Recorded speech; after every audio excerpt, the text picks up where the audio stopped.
So, a very good morning and welcome to Hove for the final county championship action of the summer. The teams are just making their way out from the pavilion over in the distance. Just a quick sound check around the ground. If anyone's got the headset on, give us a wave. Yes, indeed. Thank you, sir. That looks like Tim, who's sitting there. He's giving me the thumbs up. Good old Tim at the back of the main stand and giving us a thumbs up. So we are going out loud and clear, which is great news. I'm Adrian Harms, and next to me, great to see him again, is my good friend Dave Fletcher. Fletcher, good to see you again. Good to be here, Adrian. Well, yeah. Look, what about this weather? I know. It's not been like this all summer. It's been awful. Talking to the barman last night in the pub we were at, and he was pulling me a pint, and I said, "What's happened to this weather?" And he just looked at me grumpily and went, "I think it's global warming." Yeah. Well, it's been horrible. Surely it is. It's just remarkable. Remarkable. Well, it's a lovely day, and the forecast, if you believe it, is set fair for the whole match, which is really good news. Now, the wicket this week is set a long way away from us as we stare out. If you imagine the ground at Hove, the bowler's coming from the Cromwell Road, and we're at the sea end of the ground, and I would be overlooking something like about fourth slip. So it's going to be pretty difficult to give a judgment on LBWs, but we will be able to. Sorry, there's various things going on, phones going off, etc. So we won't have a great judge of LBW decisions, but it's still a terrific view, and Hove looks fantastic for the final day of the season. For some reason, the electronic scoreboard doesn't seem to be working away to our right-hand side, so we'll have to see how that works out as we progress. So there are three slips for Sussex, who have lost the toss. Derbyshire have won the toss, and they are going to bat first, and the first ball of the match is going to be bowled by Sean Hunt, who's going to come running in to bowl to Kane, who's opening the batting for Derbyshire. As in comes Sean Hunt running in to bowl to Harry Kane. He's in and bowls, not at Harry Kane, and it's played onto the onside, and there is no run. So the two sides, Sussex lining up with Alistair Orr, Tom Haynes skippering the side, Ben Brown, Harrison Ward, Daniel Ibrahim, Ollie Carter, Delray Rawlings, Jack Carson, Henry Crocombe, Jamie Atkins, and Sean Hunt. And Derbyshire with Harry Kane, Billy Godalming captain, Louis Duploy at number 3, Wayne Madsen, Matthew Critchley, Brooke Guest, who keeps wicket, Anuj Dahl, Matty McKiernan, Ben Aitchison, Dustin Melton, and Ed Moulton. As Hunt, left arm over the wicket, runs in from the Cromwell Road end of the ground. He's in and bowls to Kane, who gets the first runs of the match as he nudges that ball onto the onside and picks up a single to square leg. So Derbyshire are on their way. The wicket, as I say, is cut a long way towards the Spencama Pavilion, so it's a relatively short boundary on that side. In fact, a very short boundary and a very long boundary. Almost looks like it's twice the size towards the clock tower and the scoreboard on this side of the ground. So, left-handed Billy Godalming is on the strike. The Derbyshire captain.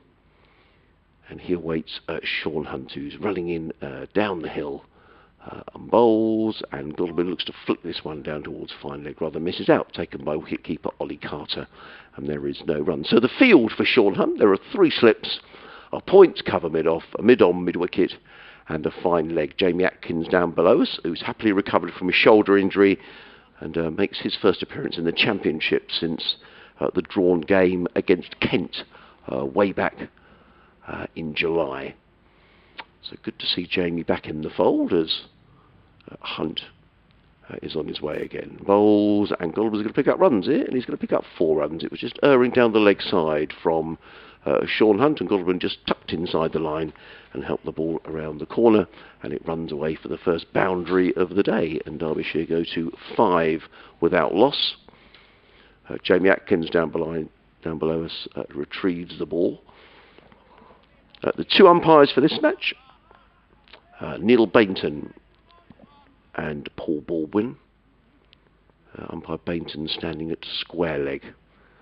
There's Hunt on his way again. Bowls and let go with Godalming getting the bat and gloves high out of the way, and the ball goes through to Ollie Carter behind the stumps. As ever, it'd be lovely to hear from you throughout the day or throughout the match. You can email us at sussexcricket@bbc.co.uk, or you can tweet us at BBC Sussex Sport, and Dave will give you his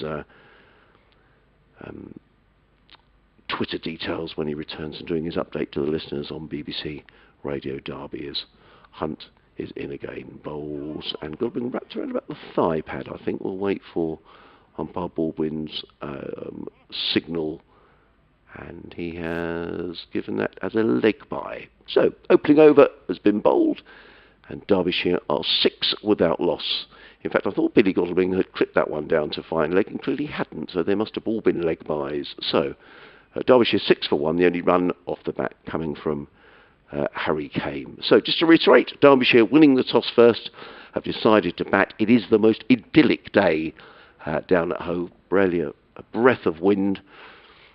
A bit of high-level cloud, but nothing to worry about in terms of any rain, and certainly the local weather forecast indicating that we're going to get sunshine pretty much for the 4 days. In a game which sees the two sides who are bottom and second bottom of the county championship. Derbyshire yet to win a championship game this season. Sussex have won one when they won down in Cardiff way back in April. So we'll talk about Derbyshire for the benefit of the Sussex listeners as we get underway when Fletch returns. But for now, it's Henry Crocombe who's coming in to bowl around the wicket to the left-handed Billy Godalming. He's in and bowls. Godalming drives, and that's a lovely-looking shot.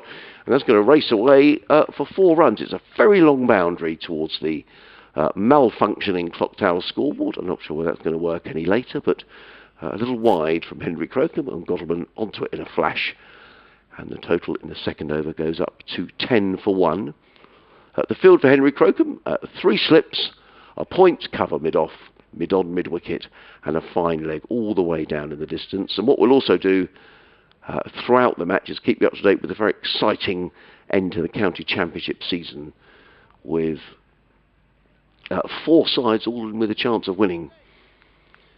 Lancashire and Hampshire, who do battle at Aigburth at Liverpool.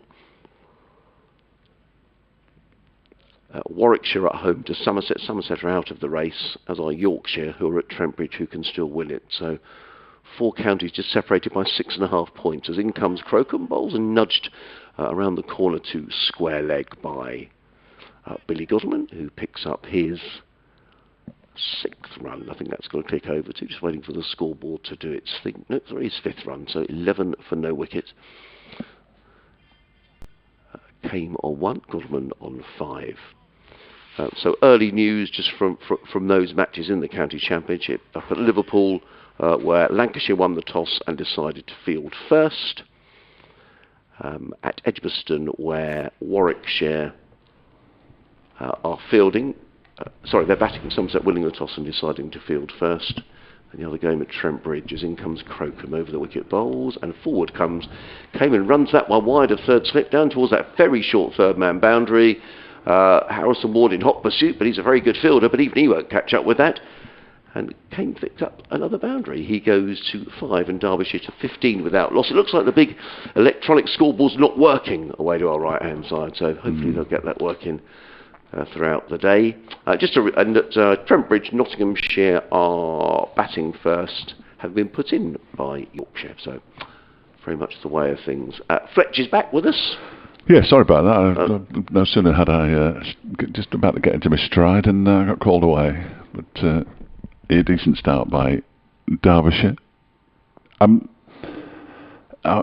slightly confused as to why they're batting when they didn't bat last week, but. In comes Crocombe, bowls to Kame, who lets that ball go through outside of the off stump, and there is no run. Why do you say that, Fletcher? Was it a good batting track last week? Or? Well, yes, because by the close of play on day 1, Kent had lost 3 wickets, I think. No, they hadn't. They didn't. They racked up some runs, certainly. Derbyshire won 1 for 1 at the close. Batting has been a real problem for Derbyshire throughout the course of this season. So many times they failed to get to 150, and it's just been very poor. Crocombe in and bowls, let go outside the off stump. I came through to keeper Carter, and there is no run, and changes of foot in the coaching as well. Well, yes, Dave Houghton. This is his. He is here, but this is his final game in charge. The closing date for applications, if you want to get yours in, is the 1st of October, and I'm told that they're going to be interviewing very soon after that, and hope to appoint by the middle of October. Crocombe runs away from us in and bowls and played into the onside by Kame. It's the end of the over. The Derbyshire are 15 without loss, with Harry Kame and Billy Godwin both on 5 apiece. And I would imagine, although Derbyshire have had a not a great season, it's it's a county club with a great tradition. I wouldn't have thought there'd be any shortage of applicants. No, and it's very much like the job that we do, Adrian. There's only 18 of them, isn't there? And when one comes up, people start to pile in, and I'd be surprised if there was a shortage of decent candidates, but nothing concrete yet. The usual suspects, if you like, the likes of Dominic Cork and Chris Adams, both former Derbyshire greats in the side. As a new over begins, it's Sean Hunt from. Oh, now you see. Now what I didn't do was write down the ends. What's happened there? So we're Cromwell Road and C. So he's bowling down from the Cromwell Road end. Cromwell Road. And they picked up a single. Because the batsmen have swapped ends. I have to start concentrating. Billy Godwin picks up another single, moves on to 6. Harry Kame has 5. A young man from the south coast, in fact. Harry Kame, yeah, he's joined Derbyshire from Hampshire on a very lengthy contract. Has he justified that contract? Not yet. 2.5-year contract. This is the first half year of that, as Hunt is in again, and that's, well, I don't think he'd left that one alone at all. Goes through to the keeper. The effects are very quiet, aren't they? They're supposed to be this quiet? There they are. Thanks very much. I just thought I was talking. It sounded like I am talking to myself most of the time. It could be it's an end of season battery in the effects mic, Fletch, but I think it sounds like they just wait. We'll probably get some. I've heard a gull already. See what happens here. Yes, it's Hunt who's in again, and this one is defended stoutly by Harry Kame out into the outside. Had you given the Derbyshire team out? Because there's some interesting. But please do it again. There's some interesting names. Interesting names in there. Ed Moulton is playing. No Sam Connors, who picked up that injury while he was batting, ironically, last week on his way to a top score of, I think it was 39 in the first innings. He damaged his ankle and then got very angry and started clouting the ball to all parts before he was eventually out, as they avoided the follow-on against Kent. This next delivery is guided by Kame down to the vacant third man area for 4 runs, hits the rope now, and then bounces into the advertising boards beyond. So Harry Kame is up to 9. The scoreboard gets those runs on very, very quickly indeed.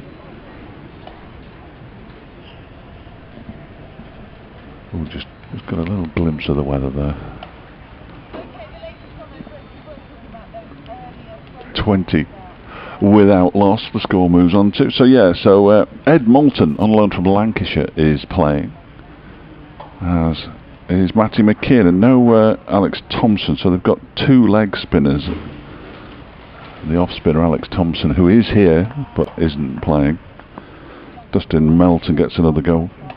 Ben Aitchison, as Hunt is in, and that one is driven but not really timed, so he's only going to get a single here. Harry Kame. He'll move on to 11, and it's no, he won't. He'll move on to 10, and it's 21 without loss. It's rapid.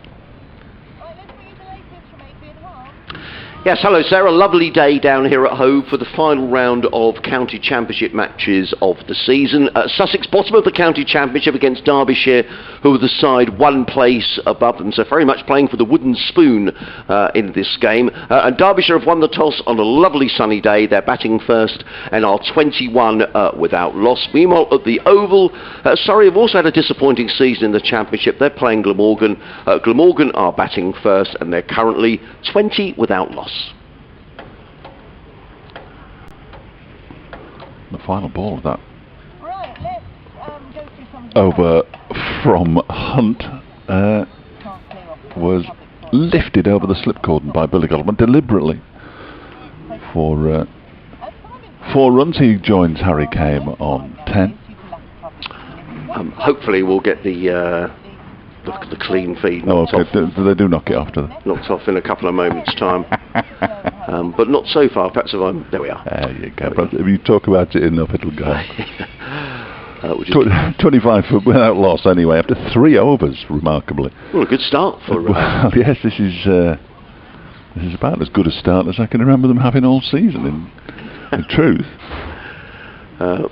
It's Henry Crocombe who's going to carry on from the C end of the ground. I don't know whether the Clockdale scoreboard is out of action for the whole match. If it is, we'll be relying on the scoreboard on the Spenkarma Pavilion, which, whilst giving us the information we need, doesn't give us detailed information as we normally get. So have to bear with us a bit. As in comes Crocombe, bowls to Kane, who clips that one nicely through mid-wicket, picks up a single, a tumbling save by Jamie Atkins, young quick bowler who this is his first game since injuring his shoulder at Kent, I was saying, back in July. So good to see Jamie back in action today, and he'll no doubt be doing his fair shoulder bowling. He is genuinely quick, and a lot of Sussex supporters won't have seen much of him with closed doors and all the rest of it. So be interesting to see him bowl. But nonetheless, as Fletcher was saying, Derbyshire off to a good start, 26 without loss, as Godalming waits and Crocombe is on his way.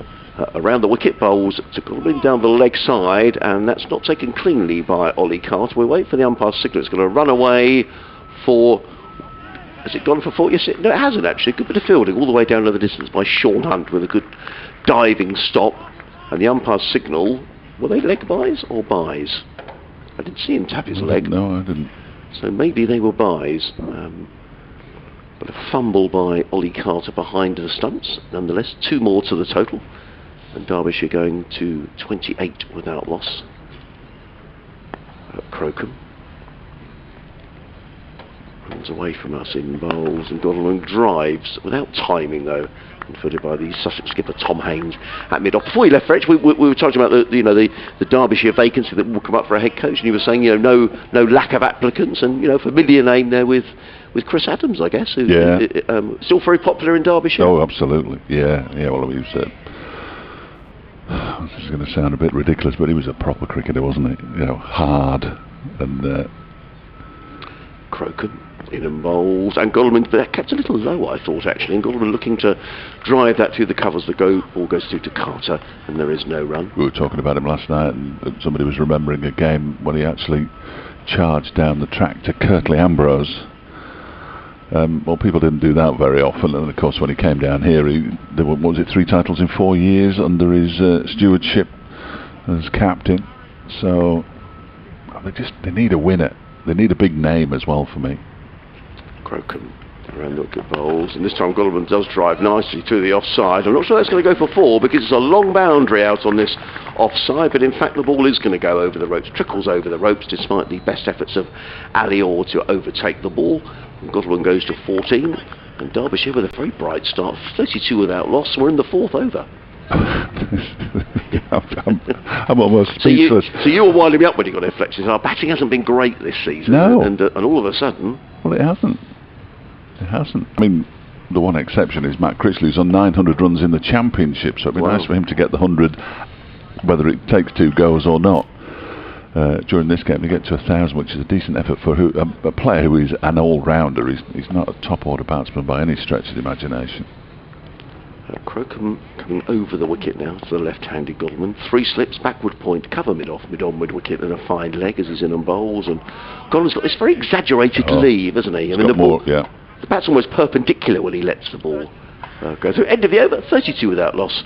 Camewell 11, Godalming on 14 here on BBC Radio Sussex, BBC Radio Derby. Myself, Adrian Harms, alongside Dave Fletcher. It's getting more and more exaggerated as well as the time goes on. Billy Godalming and his leaves. And quite often, and we've said it a lot over the years, it looks like he's been squared up, but that's just the way he bats. When he plays the cover drive, it's a thing of beauty, but quite often his batting it's a tough watch, but it's been very effective over the years, of course. So who am I to criticise as a man who could barely tell one end of the bat from the other?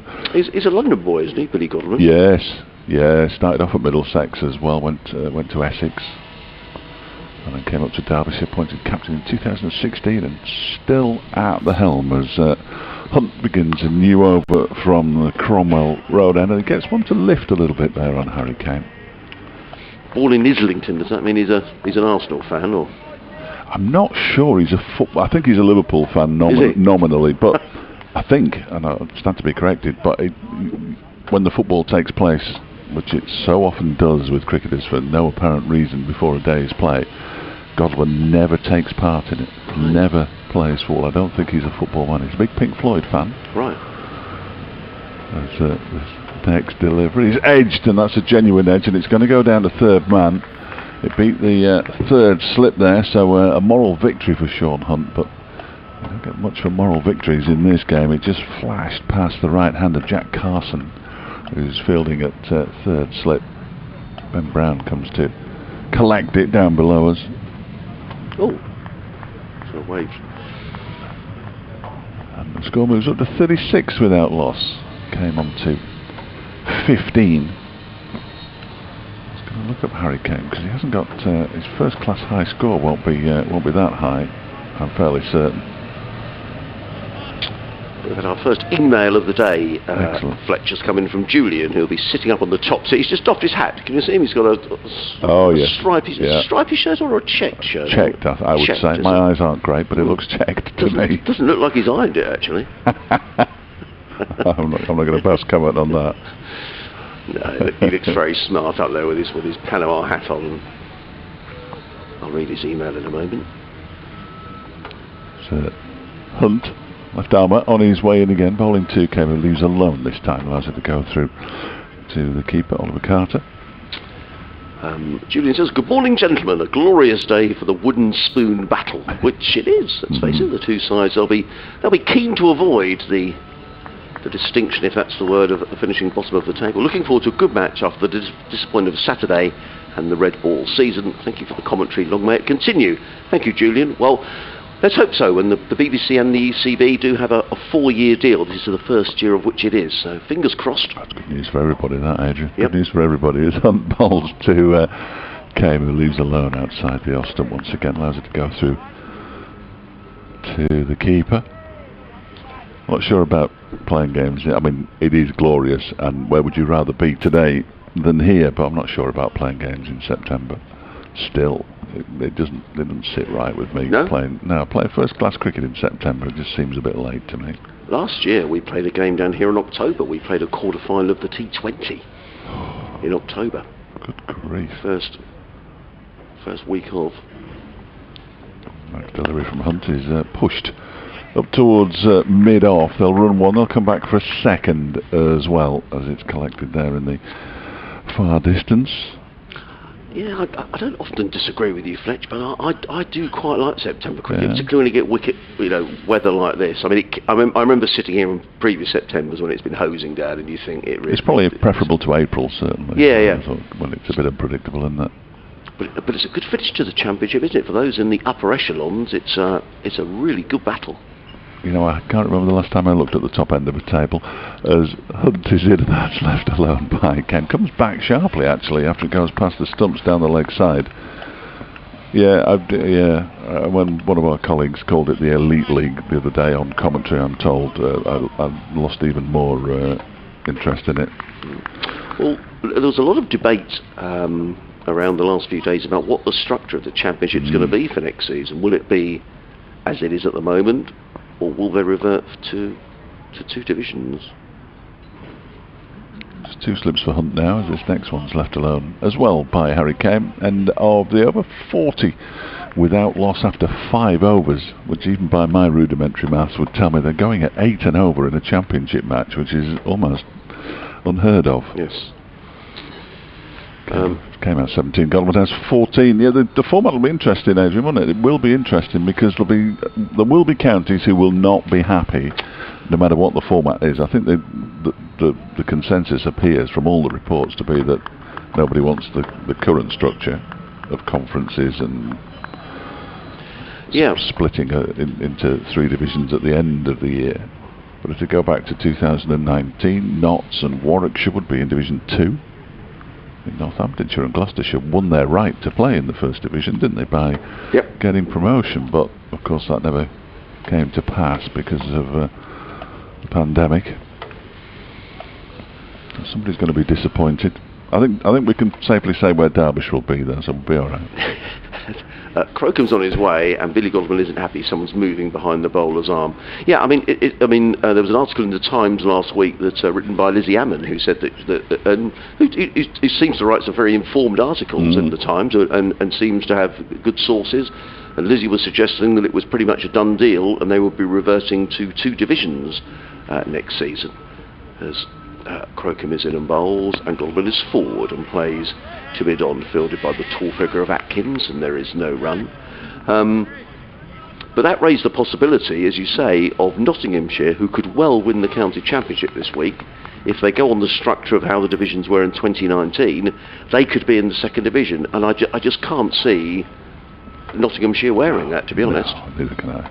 I'd be very surprised. In comes Crocombe again, bowls, and Godwin with a play and a miss outside the off stump, and that was a wild yahoo at that. I mean, he lifted his head, and the ball whistled past the outside edge through to Carter, and there is no run. Well, I think Warwickshire would also be in the 2nd division, wouldn't they? I think so. I think the sides that they could win it as well this week. I mean, that would almost seem crazy if you had a side who wins the championship who finishes up in the 2nd division next season. Can't defend it. Although it would be quite amusing. Crocombe in again, bowls, that's a good delivery, and he wraps Godwin on the pad. There's an appeal, but not a convincing appeal. It all ricochets into the slip cordon, and there is no run. Yeah, I think that Northamptonshire, Kent, and Gloucestershire went up that season in 2019, is that right? Yes. Well, certainly Gloucestershire and Northamptonshire. Maybe Kent were already up. Was it not Lancashire? Was it Lancashire? I think it was Lancashire. So maybe Kent were the ones coming down. Let's look up that table for 2019. Yes, that's a good idea. I'll do that now. As Crocombe is in again, bowls. Forecome's got his wrapped on the pad. Now that's a far more convincing appeal, but again, umpire Bainton's finger stays firmly behind his back. But a couple of good deliveries from Henry Crocombe. Derbyshire 40 without loss, having won the toss. Godwin on 14. Harry Kane is on 17. I bet he gets fed up with being called Harry Kane. Yes, well, we had some fun with it when because he sort of made his first team debut during the Euros. So yeah. In comes Crocombe again, bowls. Godwin is forward. A good link delivery by Henry Crocombe, and all Godwin can do is to play that away into the offside and fielded by the energetic Carson, who comes in from cover. As Fletcher was saying, Sussex now down to 2 slips, a 3rd man backward point, cover mid-off, mid-on, mid-wicket, and a fine leg. Now, interestingly, of course, they're going to have 10 in the top division and 8 in the bottom, aren't they? That's the word. Just to make it more confusing. In comes Crocombe and bowls, and Godwin again with that exaggerated leave lets the ball go through outside the off stump. Best over that Henry Crocombe's bowled so far. And Derbyshire are 40 without loss, in fact a maiden over. Godwin on 14, came on 17. We've had 6 overs, Derbyshire winning the toss and batting first. So the way it finished, Essex were the champions, and it was Somerset, Hampshire, Kent, Yorkshire, Surrey and Warwickshire who stayed in it. Nottinghamshire were miles adrift, weren't they? That was part of their run when they couldn't win a game of first-class cricket. They finished up being something like 70 points adrift at the bottom. They were relegated, and the teams who were promoted were Lancashire, Northamptonshire and Gloucestershire. So the 2nd division was going to be Notts, Glamorgan, Durham, Sussex, Derbyshire, Middlesex, Worcestershire and Leicestershire. So the problem arises.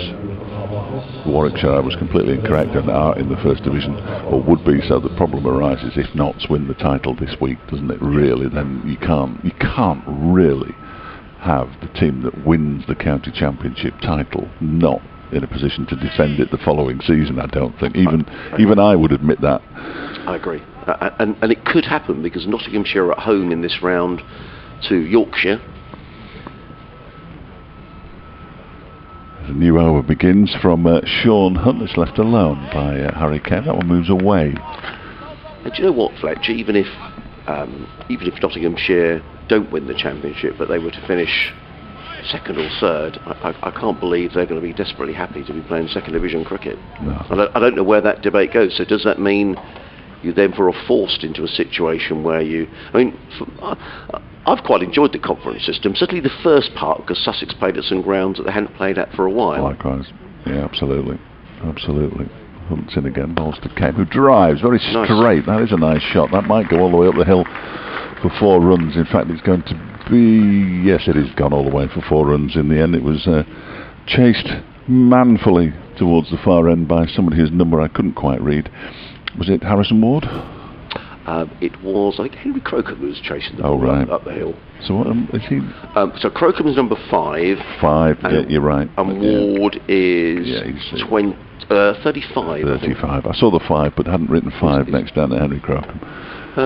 He looks exhausted. He does. He's down on his haunches after that long chase up the hill. He's just having a rest.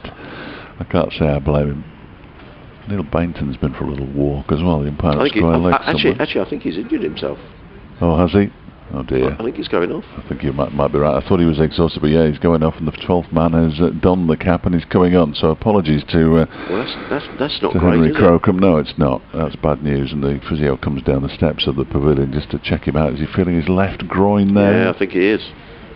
So he wasn't exhausted. I shouldn't have been laughing at him, and I apologise to the Crocombes. Just for a moment, I just thought it was the exertion of running up the hill. 44 without loss. This next delivery gets good bounce on it, but it wasn't really the right kind of direction from Sean Hunt as it went through to the keeper. He's having to sit down on the edge of the boundary. He's not been taken away anywhere for treatment, so they'll just perhaps assess him and find out. This game must have been, it might even have been last year, not last year, last time we came, but we've been here, Derbyshire that is, where injuries have occurred before the game has started. It's Hunt bowls to Kame, who pushes it out into the offside. I remember Harvey Hussain broke a finger in the warm-up after the team had been announced, and they had to call for Darren Smith, who was in Derby, to come and keep wickets away, and Madsen kept wicket for a short while. I remember that. And in the same match, which was Ben Slater's last match for Derbyshire, he got clonked on the head and was replaced by concussion substitute Anuj Dal. Wow, I think that was the same game. You've got a good memory.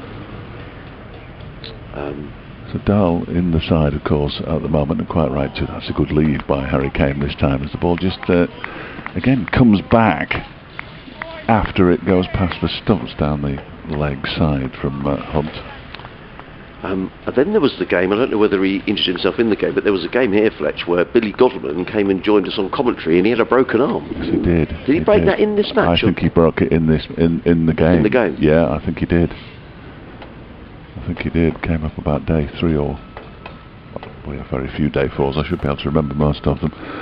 As this next delivery is left alone outside the off stump to go through to the keeper. End of the over, 44 without loss after 7. Things just calming down a touch now. Harry Kame has 21 and he's only 4 short of his highest score in first class cricket, which currently stands at 25. It's only his 8th match. Billy Godwin some way short of his high score in first class cricket, which is 227. He's on 14. I thought for a moment that Henry Crocombe was going to come back on, but he's now making his way up the pavilion steps. There didn't seem to be any, as Fletch was saying, any sort of treatment administered by the physio. So, I can see him standing up on the balcony. So let's hope that young Henry is okay. But at the moment, Sussex are a bowler down, and it means that we're going to see Jamie Atkins coming into the Sussex attack. As I say, it's his first game in the Championship since mid-July. For Jamie Atkins, young 19-year-old, powerfully built, and Sussex supporters will enjoy him bowling because he does bowl at a decent lick, does Jamie Atkins. He's bowling with 2 slips, a third man, a point cover mid-on, deep mid-wicket as Atkins in bowls, and Goldman drives his fast ball nicely through the covers, and I think that's going to race away for 4 runs.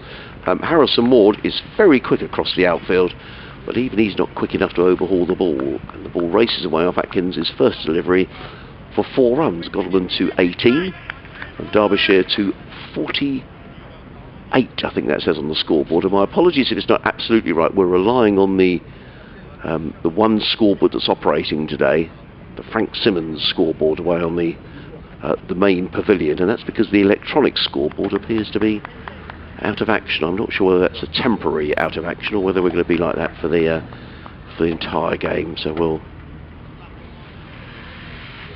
see what happens. Godalming and Kane have looked very confident here this morning. Now there's already a change in the field, and already we've got a sweeper on that deep cover boundary as Atkins comes in, racing in around the wicket, bowls, and Godalming's beaten outside the off stump. That was a pacey delivery from Jamie Atkins. Good delivery as well. Beats Godalming outside of the off stump, taken by Carter, and there is no run. Steve Harris has been in touch. Hello Steve, he says, having finally made it onto the ground for the last time this summer after a much disrupted journey from North London. And he has 3 thoughts to Steve. Steve, it's great to see you, but it would be quite nice if you're around to just say hello, because I know you travel a long way from up in Scotland to watch Sussex. As Atkins is in, bowls, and Godalming to a ball of good length, plays that away into the offside, and there is no run. So just to reiterate the field, Sussex already with 4 fielders out. There's a third man, a sweeper now on the cover boundary, a deep mid wicket, and a fine leg. As Atkins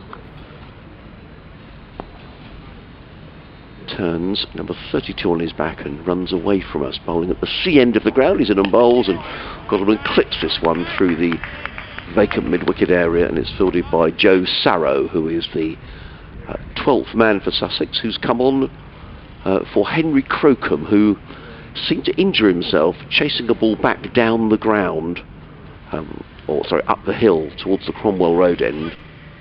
As he left the field, it looked almost as if he was feeling his to his left groin area. So we'll have to see whether that's something that can be treated. We hope that Henry's okay, but at the moment Henry Crocombe is off the field. As Atkins comes in for the first time to bowl to Harry Kane. He's in and bowls, and Kane lets that one go outside the off stump, taken by Ben Brown, and there is no run. So Steve says, firstly, thanks to all at Sussex, the BBC and elsewhere for the streams and commentaries. That includes you as well, Fletch. They continuously improve, and I'm forever grateful for them. If there was an award for the best stream, I'd perhaps give it more surprisingly to Northamptonshire. Oh. Very much in the could do better, says Steve, are Leicestershire. So I think we had a few problems last week up at Grace Road. In comes Atkins, bowls, away a full toss and clipped away by Kane. More runs here. Could well be 3 because it's a very long boundary out on this leg side. Tom Haynes is in hot pursuit. He overhauls the ball about a yard inside the boundary. And a little relay there with Harrison Ward, and the applause around the ground. It's because the half-century partnership is already up for Derbyshire. 52 without loss. Came on 24, Godalming on 19 at the end of the 8th over, Fetch, and Derbyshire are rattling along. Yes, apologies for misguiding everybody by suggesting that their batting was the problem. The batting has been the problem, there's no question about it. Dave McArdle on Twitter says whatever they decide about the 2 divisions or the conference system, he says he reckons it'll end up before the Court of Arbitration for Sport, which will uphold whatever decision the ECB makes unless the ECB have behaved irrationally in making it. ECB behaving irrationally, yeah. Andrew Frayne also says, tuning in for the first time in a while because it hasn't been a particularly inspirational season for Derbyshire. Listening to the batting has been very hard going. You're not wrong. Watching it hasn't been much better as Hunt is in again and bowls to Kane. Pushes this one out backward of square on the offsides. What positives are there to take for next year, and where are reinforcements / changes still needed? It's an interesting question, and the new coach will clearly want to make some changes, you would have thought, but he hasn't got an awful lot of scope to make changes because the likes of Kane, Godalming deploy, Madsen, Critchley if he stays, Guest, Aitchison and Melton out of this team, so 10 of the players are under contract for next season. This next delivery from Montoy, tries to leave it, it hits the under edge of his back, goes down towards fine leg and goes for 4 runs. Well, he's a bit fortunate there, Harry Kane, as he does now move to 28 and his highest score in first class cricket. Well, that was a shot when he was trying to leave the ball, it took the under, well, it hit the face of the bat, bounced down not too far away from the stumps and away to fine leg for 4.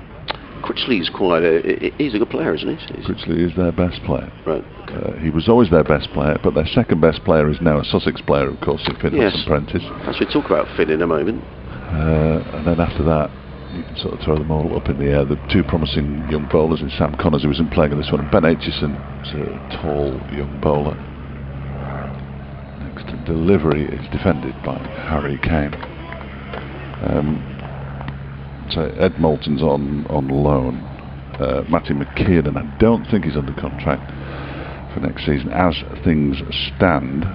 Alex Hughes the same, who isn't playing in this one. Alex Thompson is, because he was signed on a 2.5-year contract as well, but after he arrived on loan initially from Warwickshire, having, we're told, had a terrific spell up at Durham, and then when we looked him up he hadn't played a game.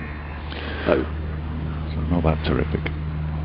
Here's Hunt being again at balls outside the off stump, left alone by Harry Kane. George Scrimshaw, of the people who aren't here, George Scrimshaw isn't under contract.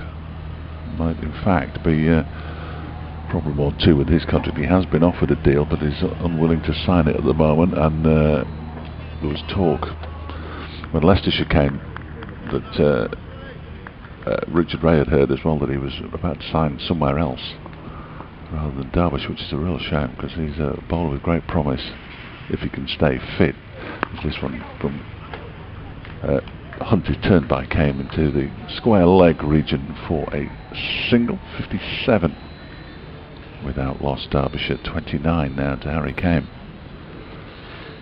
Just finishing Steve's email here. This is Steve Harris, who's a big Sussex fan, who lives up in Aberdeenshire, but travels down periodically to see Sussex, and a regular contributor is Steve. So thank you, Steve, for all your messages throughout the season, and I'll work through your emailers at the end of the over.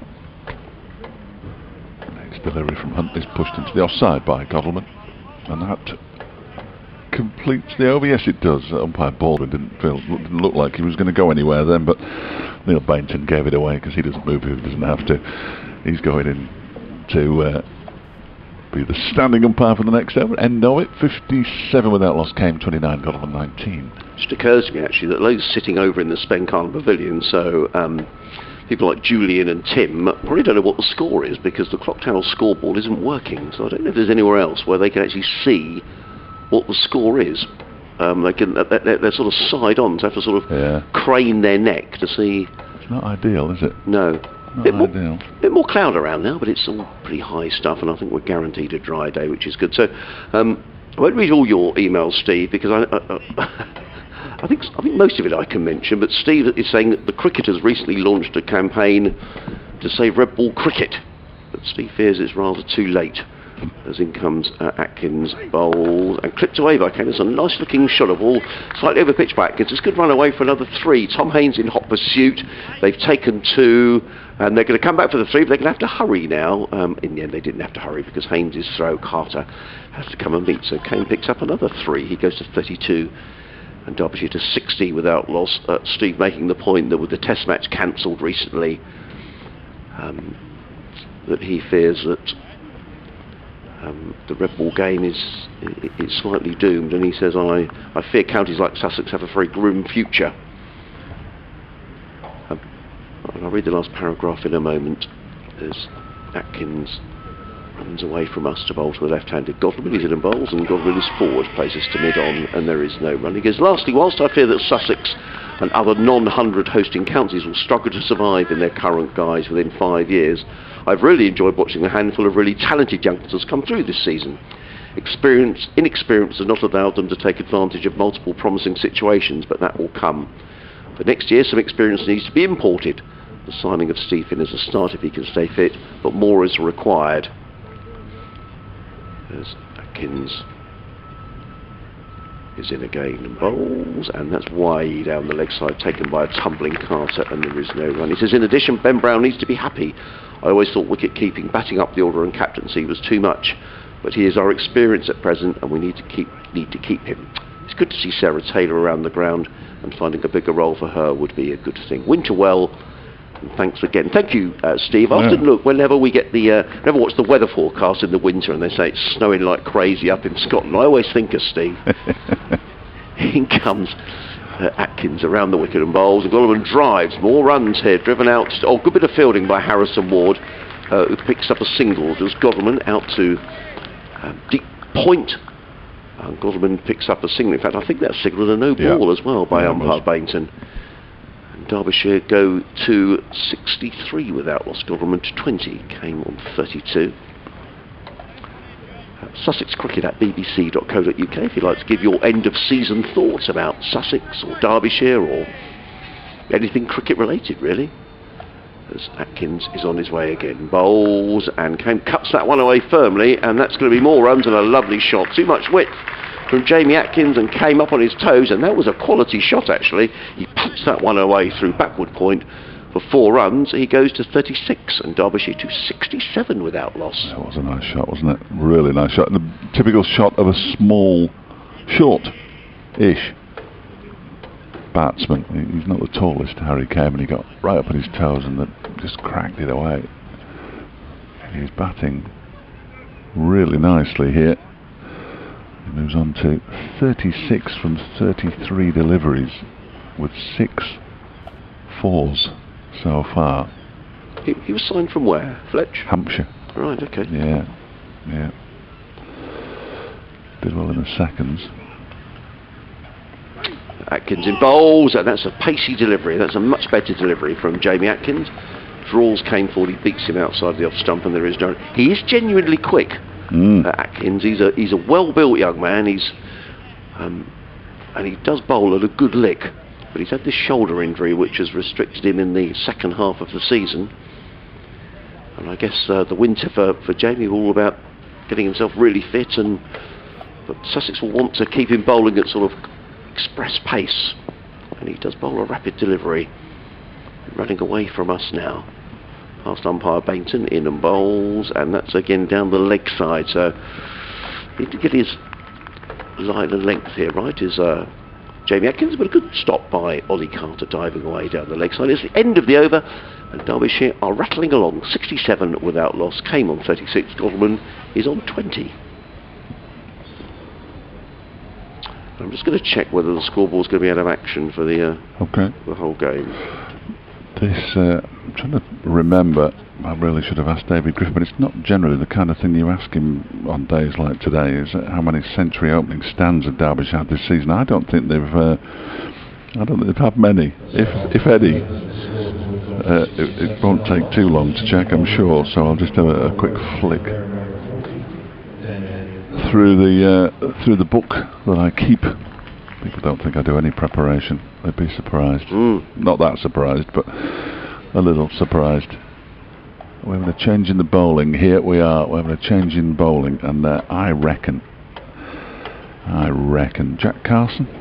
It is. I'll tell you, it's Daniel Ibrahim, who's 17-year-old, who became the youngest ever player in the history of the county championship to score a half-century back in Leeds in June, and would have had the same distinction of the youngest player to ever score a century had he not fallen 6 runs short of Worcester.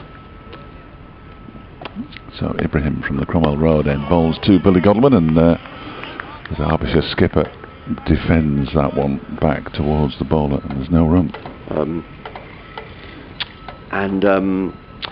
It was a shame, because the only reason he was out was because Sussex were trying to set up a declaration, and he was having to sort of hit out, and had he been able to play normally, I think he would have certainly got 100, which would have been wonderful.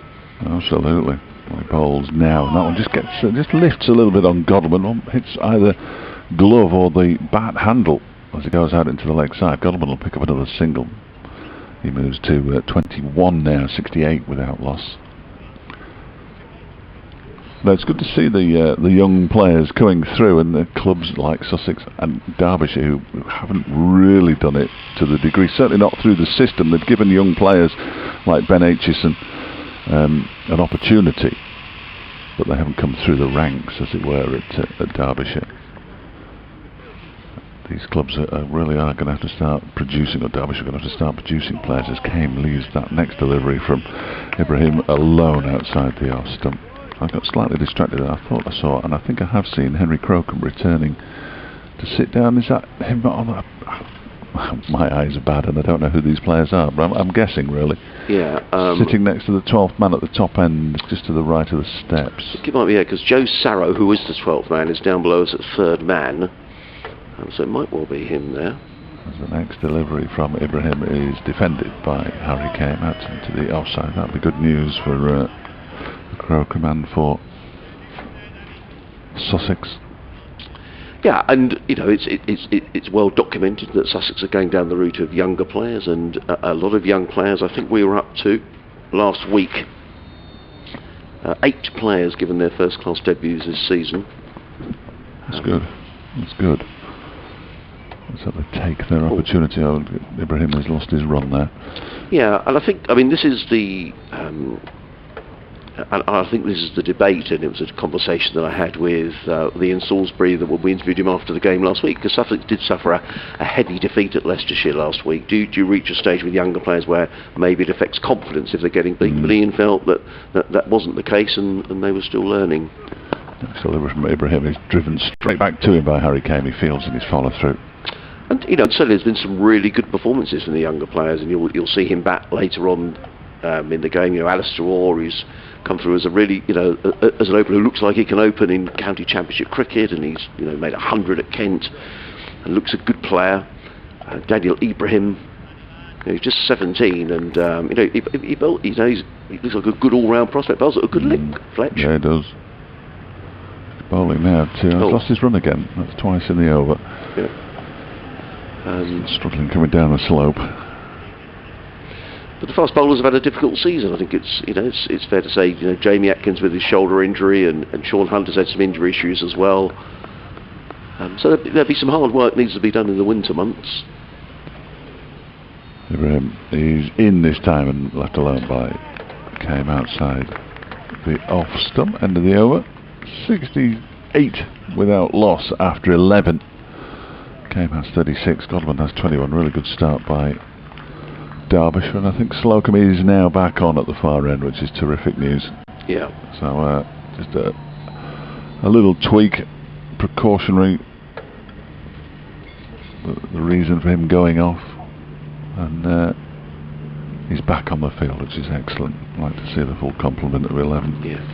I'm told that the scoreboard is likely to be off, we think, for the rest of the day. There's an electricity problem and I think an internet problem as well. So it looks like we might be putting up with I'm sure there are people working frantically behind the scenes to get it sorted. Yeah, so I think there's a big debate about younger players, isn't there, Fletch? Is there a time when you have to take younger players out the firing line?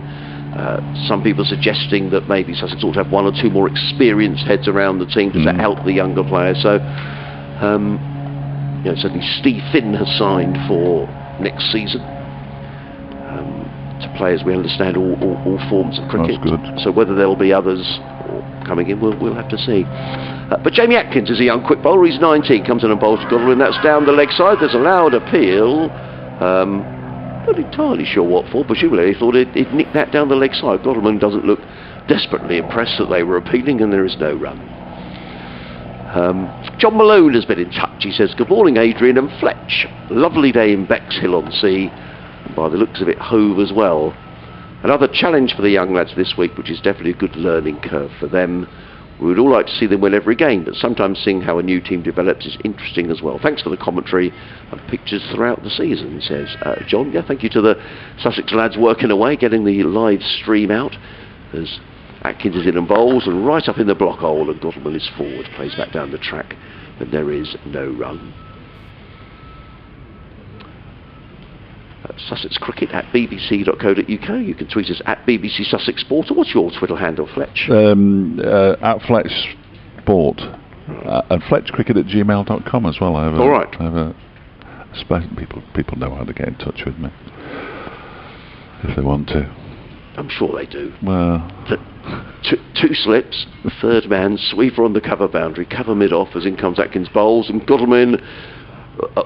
He's nicked that one down. If you're going to swing hard, and that's what Godwin did, and it came off an outside edge, and it flew over Ben Brown at second slip, all the way down to the third man boundary for another boundary. So although Atkins is working up ahead of steam here, Derbyshire are also working up ahead of steam. They're 72 without loss, and Godwin goes to 25. And I'll give you the bowling figures at the end of the over.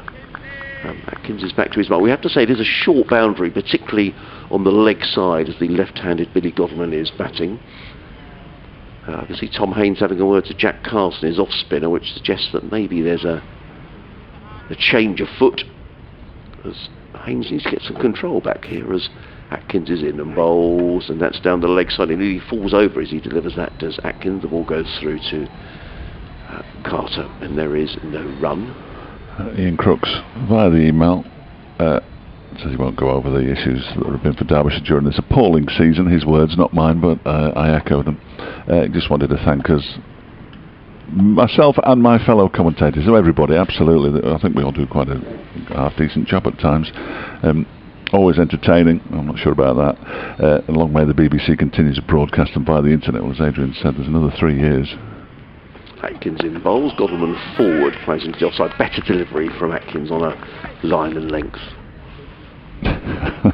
He says, from a Derbyshire perspective, I hope that by the time the new cricket season rolls around, Derbyshire have appointed a forward-thinking coach who can motivate the team to perform in all formats of the game, or at least one who can get them to beat Nottinghamshire in one of those formats. Well, of course, they did beat them in the Royal London this season, which was very, very entertaining. Tom Wood, who isn't in the side but is here, scored a spectacular century in that game. Atkins in bowls, Godleman drives again. He's really through the kitchen sink at that occasion. He gets a single down to third man, and Fletcher was quite right that Henry Crocombe was sitting on that bench, and now he's back on the field, so that's good news as far as Sussex are concerned. We are going to have a sanitise break.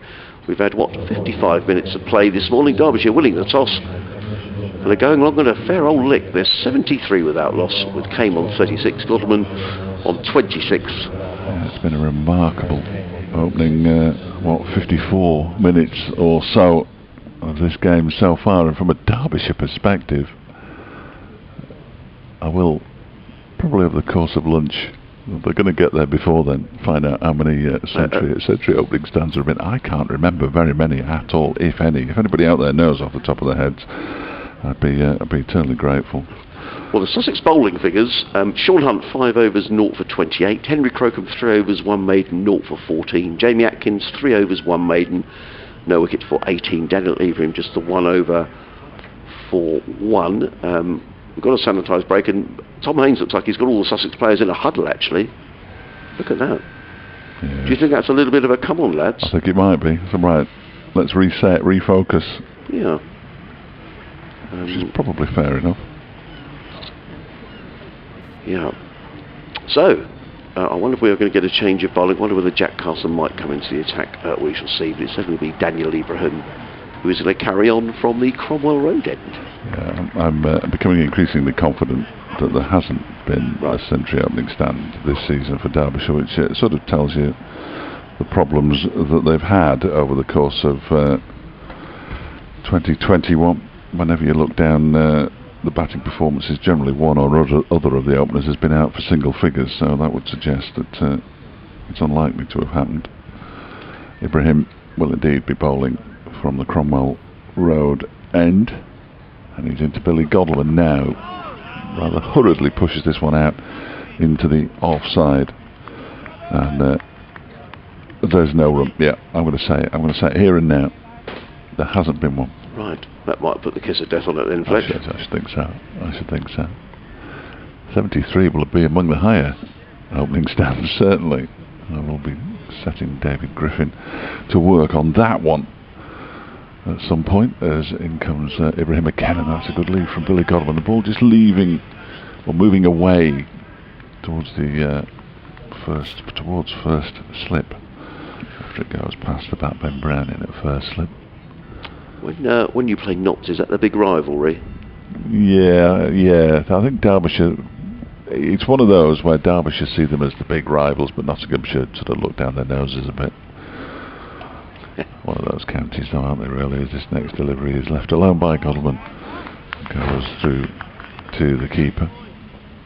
Had a couple of really heavy defeats against them, one by an innings and one by 310 runs this season in the first phase of the county championship.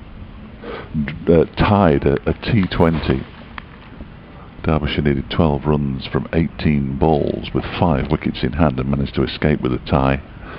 At Trowbridge? No, at Derby. It was remarkable. This next one just fiddled into the offside by Billy Godleman. There's no run. Yeah, the last ball needed to go for 4 to secure a tie. Wow, crumbs. And Sol Buddinger, bless him, a youngster at Notts, it was a very fine cricketer. Was fielding down at long on. Matt Critchley was captain of the T20 side at the time because Billy Godleman was taking a break from cricket.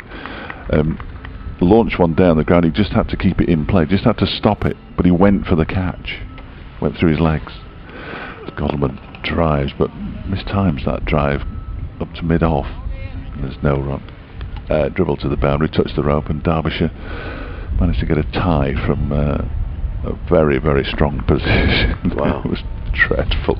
And in terms of T20, were you anywhere near qualification for quarter-finals? No, Fletch, no. Because it's 23 wins. When did you get to Edgbaston? 2019? 19, yeah. Quarter-final in 17 against Hampshire, and finals day in 19.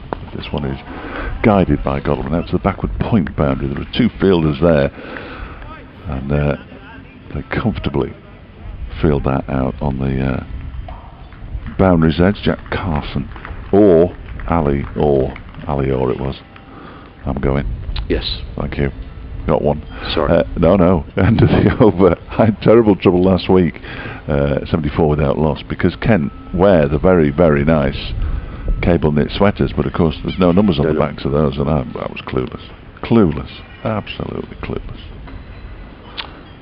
Okay, previous high, thank you to Stephen back at Derbyshire, the previous best opening stand this season was 71 between Brooke Guest and Billy Godleman against Durham.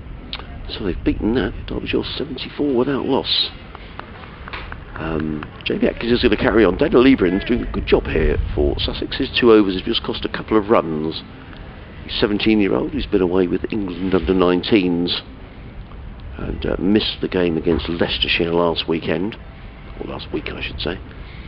Atkins on his way around the wicket, bowls and quick delivery, which beats Godleman outside of the off stump and was close enough to the outside edge to see Ben Brown sort of skipping in the air with expectation.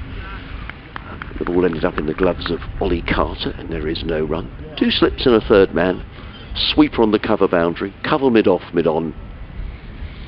A deep square leg and a long leg as Atkins, tall figure, is in and bowls, and that's cut away by Godleman nicely down to third man and picks up a single, fielded way down in the distance by Harrison Ward, and Godleman goes to 28 and Derbyshire to 75 without loss here on BBC Radio Sussex, BBC Radio Derby.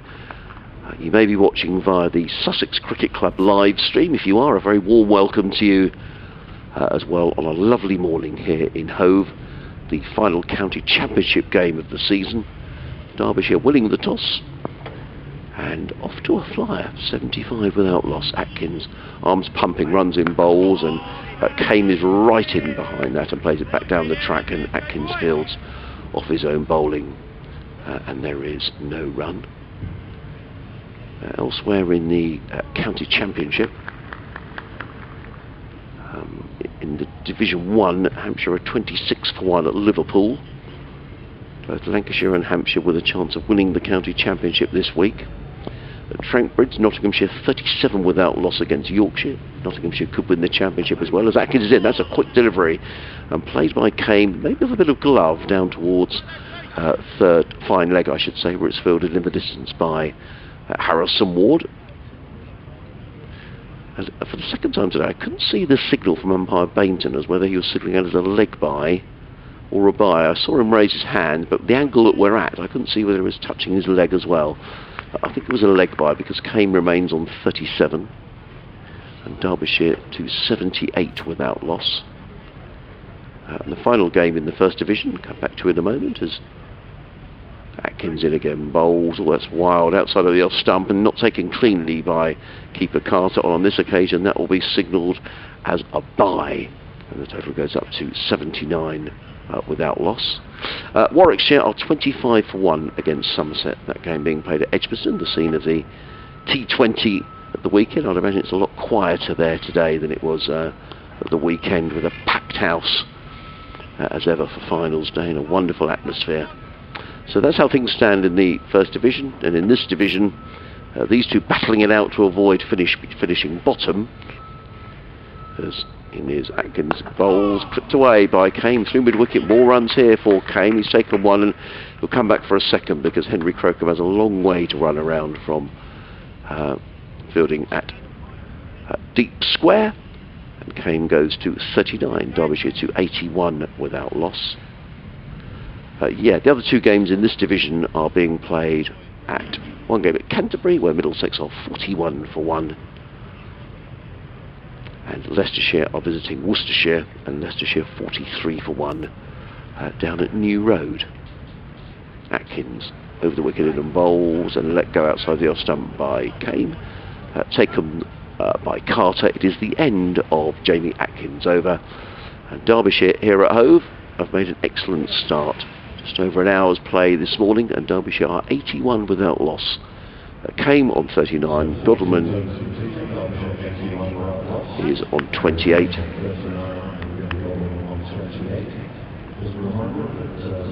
Just an announcement around the ground of the score, perhaps for those who are sitting over in the Spenkama Pavilion and perhaps to a degree in the southwest corner who perhaps can't see the scoreboard. Only one scoreboard operating today. No, we have got a change of bowl. No, we haven't. No, it's going to be Daniel Lee. I thought for a moment Tom Haynes was coming on, the Sussex skipper, to bowl his little medium paces, but that's not the case. It's going to be Daniel Ibrahim who's going to carry on from the Cromwell Road end of the ground. For those of you who don't know, he's running down the hill past umpire Baldwin, bowls to Godleman, who's forward and eases that into the offside and picks up a single as Orr comes running in from deep point to field. One more at the total that goes to 82 without loss. I have to say, he was over operating the scoreboard, the Frank Simmons scoreboard. He's doing it very quickly because scarcely has the run been taken and the score has changed. So Godleman's 29, Derbyshire 82 without loss. On a beautiful day here down on the south coast. A bit more cloud around now than there was earlier on in the day, but still patches of pale blue sky as Ibrahim is on his way. Bowls and Kane just taps inside the line and flicks the ball around the corner to Jamie Atkins, who fields down at fine leg. Kane goes to 40 and Derbyshire 83 without loss.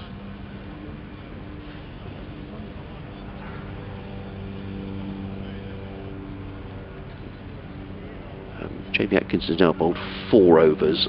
4 overs, no mains, 0 for 29. So he's bowled at good pace, but hasn't really got his line right at the moment. Ibrahim, by contrast, is in his 3rd over, and Godleman drives firmly, and that's a very good stop by Jack Carson at extra cover. It was driven very hard by Godleman. Good bit of fielding by Carson, backed up by Tom Haynes. The throw came in and actually hit the stumps, but the batsmen were safely home. Billy Godleman, the Derbyshire captain, goes to 30, and Derbyshire 84 without loss. Ibrahim in his 3rd over has just conceded the 5 runs so far and runs towards us past umpire Baldwin. He's in bowls and let go by Kane outside of the off stump. A rising delivery that keeper Carter took in front of Ben Brown at first slip. Brown is in the slip call with Delray Rawlins. Henry Crocombe down at 3rd man. Harrison Ward at point. Jack Carson at cover. Sean Hunt at mid-off. Tom Haynes, the skipper, at mid-on. Alistair Orr at mid-wicket. Jamie Atkins at fine leg as Ibrahim is in and bowls. And a repeat performance as Kane lets that go and gets a round of applause from Ben Brown, who's standing at first slip, clapping his hands above his head. And another dot ball. Ibrahim doing a good job here for his skipper, trying to bring an element of control.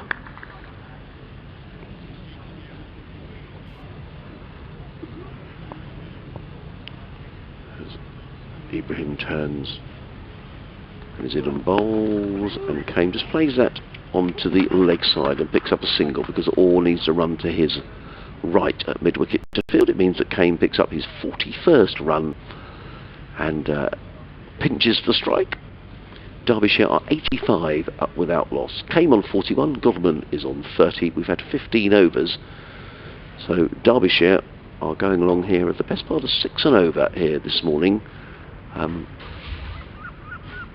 What we have to say is a very short boundary on the pavilion side of the ground. Probably the boundary on the clock tower scoreboard side of the ground is probably about twice as long. But nonetheless, Derbyshire have really tucked into the Sussex bowling here this morning. And as Fletch was saying before he went to do his update to the listeners on BBC Radio Derby, that this is comfortably now the highest opening partnership of the season so far. I think these two have batted really nicely. Just at the right time of the season, of course. Yes. Yeah. Final game. Ready for a month off and then back to pre-season training. Yeah, I mean, that's what happens, isn't it? I mean, it is extraordinary. But, you know, say you have a month off in November, everyone's back in again. No, that makes no sense. What can you do in November? Well, you know, it's just I guess it's just indoor net after indoor net, I'd imagine. Now, the good news is that Henry Crocombe is back on the field, and he's going to be bowling the next over from the C end of the ground. Henry Crocombe, 3 overs, no wicket for 14. He left the field momentarily after chasing a ball up to the boundary at the far end of the ground, but he looks okay now, which is good news. He's replacing Jamie Atkins, as Crocombe just runs. It's beautiful here at Hove. So a lovely sunny weather, a bit of blue sky, a few clouds around as well. I have to say, those Sussex are off not to a poor start here, because Derbyshire have won the toss.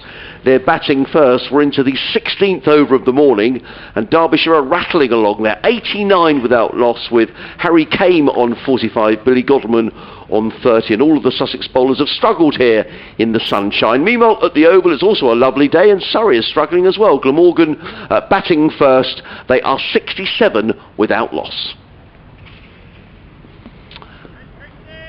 Lovely shot by Kame. Fletch just flicking that one away. A bit too much. Slightly over pitch from Henry Crocombe. Yes. Took a while to retrieve the ball as well, didn't I? think it's got a bit damp. Well, we had a natter before the game, as we do, and we were chatting away about respective seasons, and Derbyshire haven't won a game so far in the county championship, and you were saying that the batting hadn't been great, but I can only apologise for misleading everybody. These two have really gone on with it. In comes Crocombe, bowls, and Kame is forward, faces straight back down the track, and there is no run. I was trying to look up Harry Kame's sort of stats in my playback, but he's not in there. No, he won't be in there. Right. So he came sort of halfway through the season. Harry Kame. I'm not sure whether he played any first-class cricket for Hampshire. Crocombe, 2 slips go down. Well, he's in and bowls and hits on the pad. He's been given out as well. So, having given Harry Kame the big build-up, he's now on his way, given out by umpire Bainton, and a very welcome breakthrough as far as Sussex are concerned. Henry Crocombe, who went off the field a little earlier, has picked up the wicket, LBW. From the way that Kame was playing out, I thought for a minute that was going down the leg side, but we're in no position here to judge LBWs. And umpire Bainton's finger was raised, and a very fine innings by Harry Kame comes to an end. He's made 45, and Derbyshire lose their first wicket with a score on 89. And their record of not having a century opening stand is intact for the time being. He'd be disappointed there was a half century for the taking, effectively, there for Harry Kame. 7 fours, 50 balls in the end for his 45 runs, and he will be disappointed. I'll stop looking him up now, because almost no point, is there, unfortunately. And out to the middle comes Leicester Ploy, who has the unenviable record of 7 ducks. In fact, batted for a grand total of 3 deliveries in the last match. Got a first bowler and a second bowler, and he's very much an LBW candidate early in his innings. You'll see him, as soon as he's taken his guard, he will desperately try to get his feet moving, and that's been a real problem with him. Arrived at Derbyshire from South Africa with a first-class average in the 50s, early 50s, and it's now his first-class average is down to 39. He's only been with them for 2 or 3 years, so it's a good effort. But there he is, look, trying to get his feet moving, and he knows the problem. But I'm pretty sure that opposition bowlers know the problem too. If you can bowl a straight one at him early, then he is a candidate. No question about it. So has he got 7 ducks in the championship this year? Yeah, wow, that's a good effort, that, isn't it? In 22 innings. So wow. As Crocombe runs in over the wicket, bowls and deploy, lets back go, taken by keeper Carter, and there is no run. Of the younger bowlers, Henry Crocombe has bowled by far the most overs. And he's a very different build to the other quick bowlers, very different build to Atkins, Hunt and Joe Sarah. He's quite wiry, Henry Crocombe, but he's still generates good pace. Has spoken a lot this season about trying to sort of model himself on Ollie Robinson, which isn't a bad thing to do, as Crocombe is in bowls and let go by deploy again, and there is no run. Taken by Carter. He's fielding with, bowling I should say, with still those 2 slips and a third man. The sweeper on the cover boundary is up, saving 1, which I think is absolutely right with a new batsman in. So a ring of 3 on the offside, saving 1. Then a mid-on, the mid-wicket up as well. So just the 2 men out at the moment as Crocombe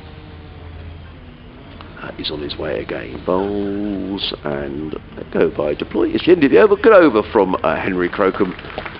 And over he picked up the wicket of Harry Kane for 45. So at the end of the 16th over of the morning, Derbyshire are 89 for 1. Got a message from Nick Hartson, who says, "Morning both, that was a shocking leg before wicket, going down leg and very high, feel better now that's off my chest." Well, I've just stopped the replay where it thudded into the pads. You can see the leg stump because he's come so far across, and I think that's a fairly decent decision personally. Just slowing it down, it might have been going on to continue towards the leg stump, but you can see leg stump, and I think that was his problem there. He's moved a long way across and therefore turned himself into a leg before wicket candidate, which is a bit of a shame for him, but these things happen. Daniel Ibrahim to continue from the Cromwell Road end, and the first delivery is left alone by Billy Godalming to go through to the keeper, and there is no run. Godalming on 30, deploy yet to get off the mark. Derbyshire 89 for 1, having made a terrific start to the campaign, but the woes that the batting woes are no better illustrated than in Leas Deploy, who's got a couple of 90s as Godalming waits, and he's really is squared up by that one from Ibrahim. The ball goes out towards Delray Rawlins, who's fielding at second slip. His average this season, the South African, is 19.27 to 424 runs at 19 and a quarter. Billy Godalming's average boosted by that unbeaten century against Leicestershire, of course, in the drawn game. This next delivery is left alone by Godalming outside the off stump, raises his bat high out of the way. He's got 488 runs, might be slightly more than that now. It is, in fact, he's gone past 500 for the season, 508 runs at 33. All eyes really on Matt Critchley, who's on 900 championship runs at an average of 40.9. Only 2 not outs in there as well, so it's a pretty accurate reflection of his batting this season as Godalming leaves alone once again outside the off stump. Leas Deploy with 2 50s and 7 ducks in the championship this season, which seemed to surprise Adrian a little bit. It is a lot of ducks, to be fair. The games in the second division, Leicestershire 56 for 2, having decided about first against Worcestershire at New Road, and Middlesex 43 for 1, having been put into bat by Kent down at Canterbury, as Godalming leaves this next delivery alone outside the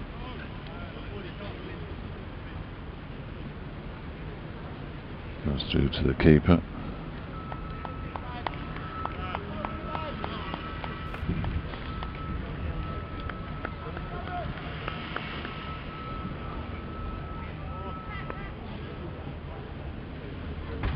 comes Ibrahim again.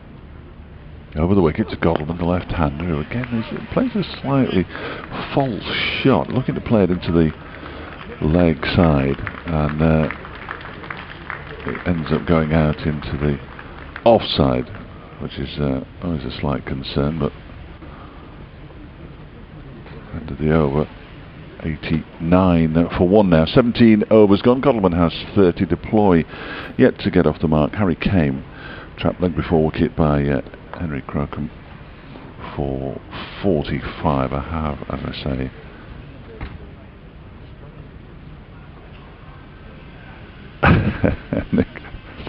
Nick Buxton. Moments before the wicket fell. Are we following on already? That's the only reason I can think that there's a 0 in the wickets column. Expecting to see the tail batting when he switched on, he says, and then almost immediately sent another one as Harry Crocombe is in. And he's been caught. Lewis Deploy's got his 8th duck of the season. He's basically chipped it straight to mid-wicket.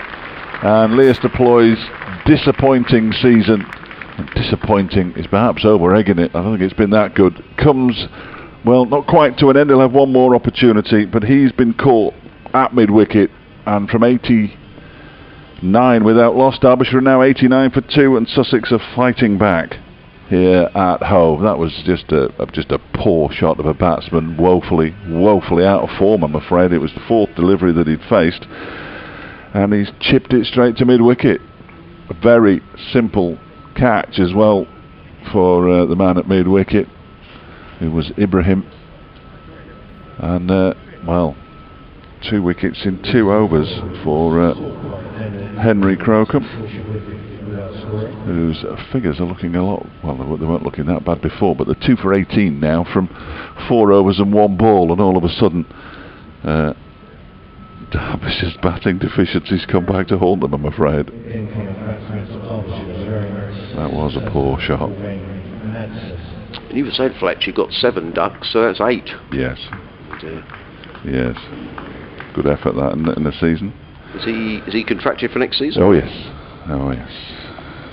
I mean, he's got a couple of 90s. There is half centuries, so not quite feast or famine, but he's had a dreadful season. He got 90 odd at Lords against Middlesex, and we spoke to him at the end of the day's play, and in one of his answers he says, as you know, Fletch, runs have been hard to come by this season. I mean, nobody's more acutely aware of it than Lewis Deploy, who, when he's in full flow, is a very fine batsman indeed, but we just haven't seen him in full flow at all this season.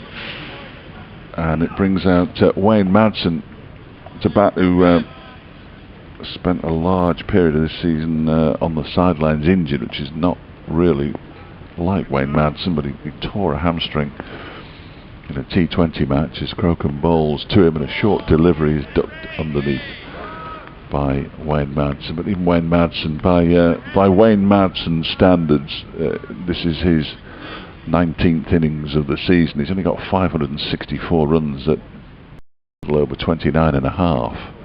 He got 6 championship centuries in my first season, 2016. Has got 5 since. Wow. Which is quite a drop off, isn't it, really, for a man who's a Derbyshire legend virtually, as that one is left alone outside the off stump, just pulled his bat away in time, allowed it to go through. If you watch him, and again, this is as an observer rather than a criticism, just an observation, is that if the ball's outside the off stump and is full, he can still drive it beautifully. Absolutely stunning shots that he plays. But if you bowl on his stumps and he tries to turn it away, it just doesn't seem to be happening for him. So I'm sure Crocombe knows that as he comes into bowl. Well, I'll say I'm sure he knows that. He bowls it wide of the off stump and it's allowed to go through to the keeper. You don't want to give Wayne Madsen too many sighters, I would suggest. That would be my one thing. Just 4 half centuries this season. Hasn't got a century in the championship to this point. So, having done well with the opening stand, the highest of the season, looks that he could do with perhaps trying to put that right in the centuries column, as this next delivery is defended off the back foot out into the offside. But Neil Bankton was going to fall over then. Put his arms out to balance himself.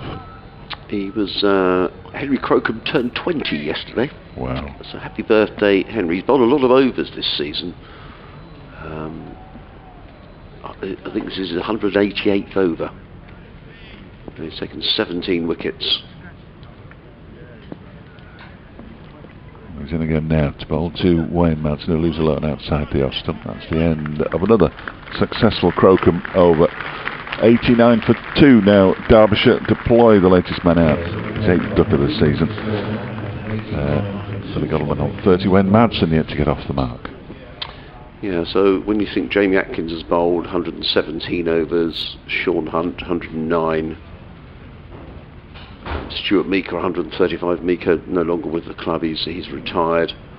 And he really has bowled, you know, he shouldered a fair burden as Henry Crocombe, but then he's young and fit, and I think the fact that his build, he's sort of got this wiry build, it helps him in terms of not picking up injuries, etc. Yeah. Here comes Daniel Ibrahim running him down the hill. Bowls to Billy Godalming, who I wonder if there was a little inside edge onto pad. It's certainly been signalled, or not signalled as a leg by, so Godalming picks up another run. He goes to 31, and Derbyshire 90 for 2. As some of the Derbyshire backroom staff start to do their laps of the ground to get their steps in, I expect. Is that sort of fitness coach? Shanti Norris, the health and conditioning, strength and conditioning. Frank Clarkson, the physio, and the middle one is Alex Hughes, who isn't playing in this match.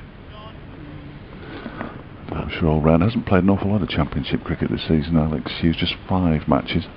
Ibrahim in over the wicket, bowls, and Madsen up on his toes and plays that to backward point, fielded by Ali Orr, and there is no run. So 2 slips and a third man. Point cover mid-off, mid-on, mid-wicket, and a fine leg. You're listening to cricket on the BBC, BBC Radio Sussex, BBC Radio Derby. Myself, Adrian Harms, alongside Dave Fletcher. If you're watching via the Sussex Cricket Club stream, then a very good morning, just about still morning. See what it's been highly entertaining. Derbyshire rattling along at the best part of 5, 6 and over, but now being hauled back by Sussex. As in comes Ibrahim, bowls, and a lovely looking shot by Madsen, but straight to mid-off, fielded by Haynes. And there is no run. It's interesting you were talking about the number of overs bowled by the Sussex bowlers, and obviously it's a young attack, isn't it? We always regard Derbyshire's attack as relatively inexperienced and young. Ben Aitchison's bowled 242 overs. Sam Connors, who isn't here, is 225. Missed a little bit of cricket with injury. Matt Critchley 306 overs, although he is a leg spinner, of course. Comes Ibrahim, bowls. Forward comes Madsen. The ball good length, plays into the offside, fielded by Carson. There is no run. And the reason they miss, or will miss, Finn Hudson-Prentice so much is for Derbyshire he's bowled 182 overs. He's taken 23 wickets at 23. He's also scored 209 runs as well in those matches, and he's left a very large hole in the Derbyshire squad. Yeah, we'll talk about him in a minute. He's already bowled 58 overs for Sussex. Yeah, he gets through the work. Ibrahim in and bowl. It's in the air! Oh, he's lucky to get away with that. It's a thickish outside edge. The ball goes between point and cover. Ali Orr fields, and that was certainly catchable height, but it went right between the 2 fielders. So a moral victory for Ibrahim. Madsen is on his way. Derbyshire 92 for 2. One-handed as well. The hand came off the bat as well, didn't it? It was in no way in control of that shot, Wayne Madsen. By far the most amount of overs bowled by a Sussex bowler this year is Jack Carson, the off-spinner, who's bowled 435 overs. So a lot of overs in it. There's Ibrahim in, bowls, and Madsen places more comfortably to mid-wicket, and there is no run. A helicopter's about to fly over the ground. Coming over the flats at the far end. Got it. Yeah. A bit more cloudy now, actually. More cloud than blue sky. Derbyshire 92 for 2, Madsen 2, Godalming on 31. Yeah, I mean, that came a little bit out of the blue, actually. Finn Hudson-Prentice returning to the county where he was released 5 years ago. So just for the benefit of the Sussex members, just tell us how he performed up at Derbyshire, Fletch. No, he's a terrific player. He obviously got his chance season before last. he's yet to make a century. He was out for 99 on his Derbyshire debut against Middlesex. It was a game in which there were hundreds all over the place, and he managed to get to 99, and then very much like Leas Deploy's shot before, but with the right hand, he just clipped one up to mid-wicket, which was slightly disappointing. Also took a wicket with the first ball he bowled in the innings following, so he burst onto the scene in that game against Middlesex as Henry Crocombe begins a new over, and Godman tries to turn it into the leg side. It thuds into his pad, but very quickly became a mainstay. Really, he was partly responsible for the Bob Willis Trophy victory over Nottinghamshire last season. A very fine partnership between him and Mikey Cohen saw Derbyshire to one of their highest ever run chases, successful run chases, that is, as Crocombe is in again, and that one's dabbed into the offside. They go through for the quick single. Quick single is there because Jack Carson had to move across to his right to do the fielding.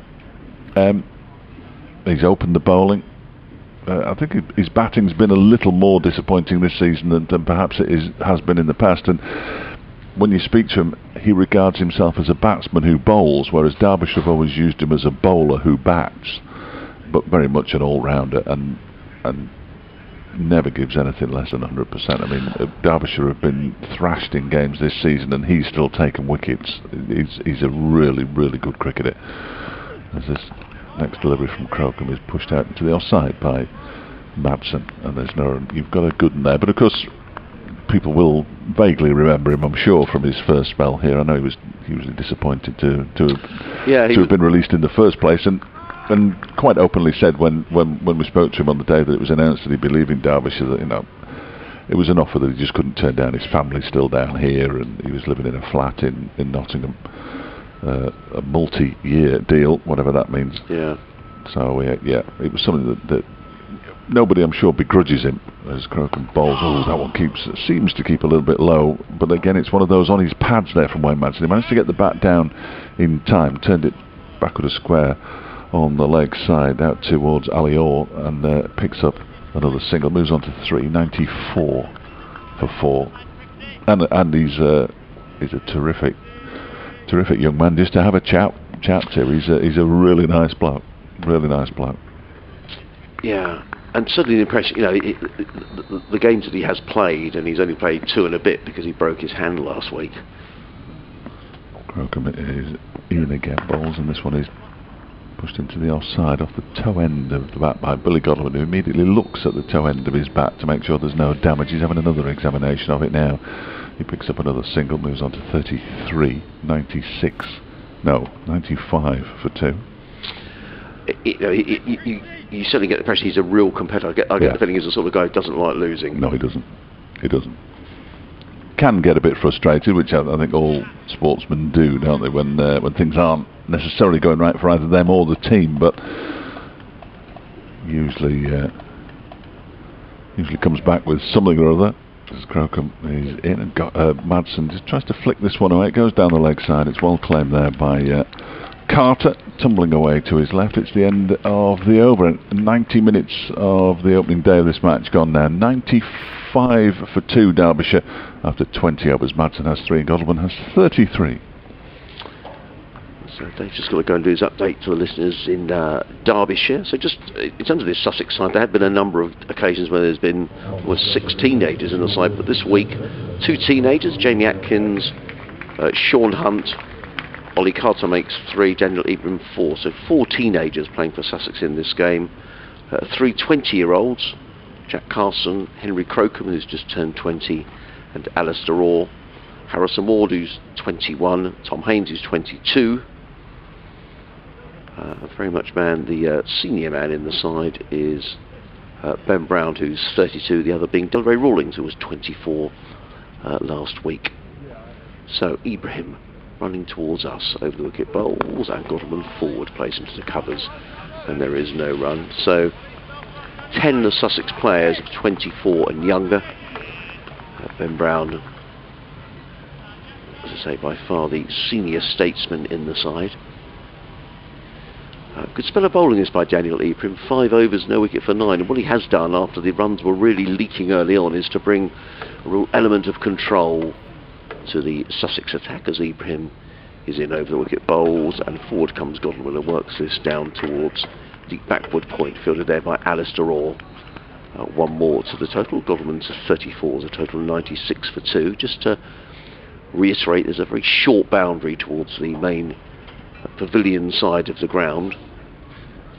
The wicket is set from where we're commentating at probably about a dozen strips away as we look up the hill, so very difficult to give an impression of an LBW. In fact, from where Wayne Madsen is batting now, we're sort of looking over the head of third slip, if there were one.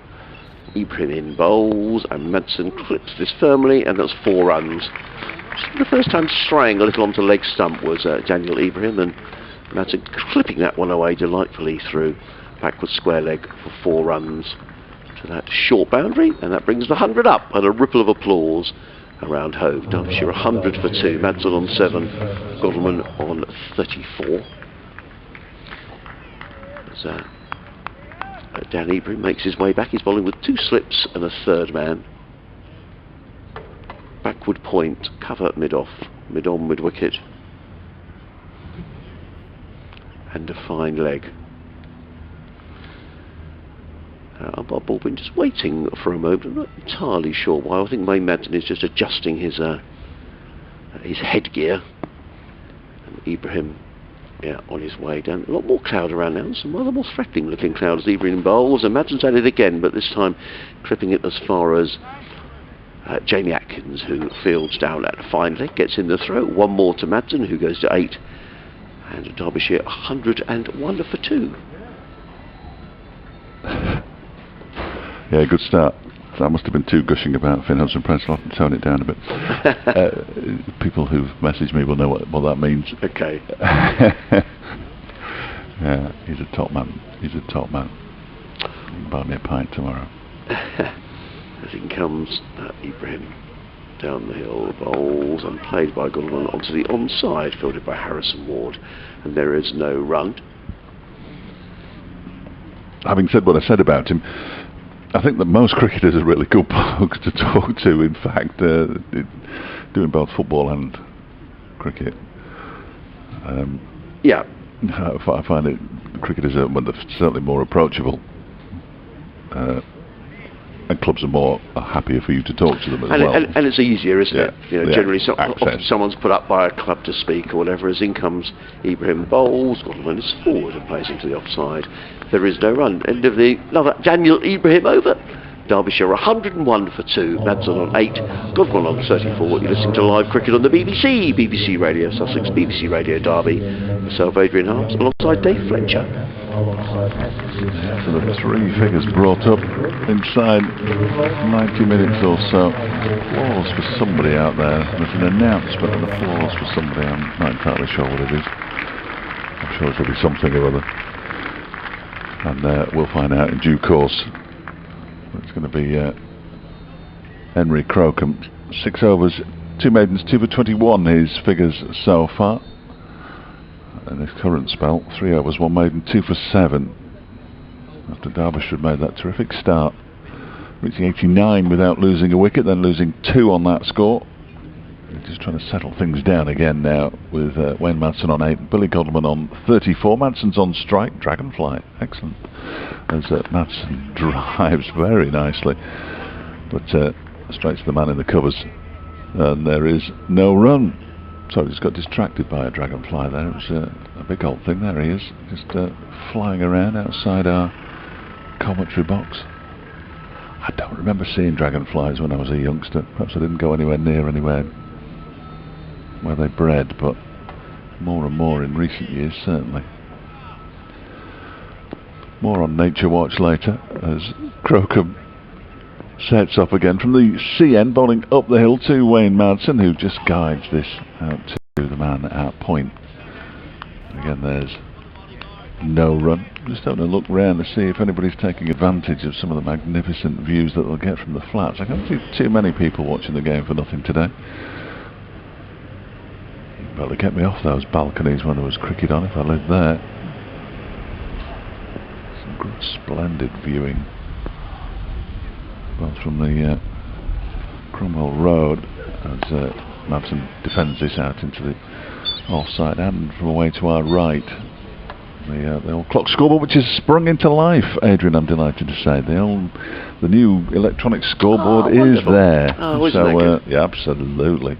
I would imagine the electrician Dave Wade's probably been hard at work. I don't know. But whoever's been working away in the background, well done. It's great to have it back. Yeah, it certainly is. We know that this is the 4th ball of the over for a start. Crocombe bowls and almost tempts Wayne Madsen into edging that one through to the keeper. It got a little bit of extra bounce, and Madsen and Godwin have a bit of a chat about that one. It does make you realise, though, Fletch, when you don't have. I mean, there's a decent scoreboard. I'm not maligning the scoreboard anyway. We've been relying on. When you get these good electrics, everything is there. It makes the job about 100 times easier. Yeah, don't tell anybody that.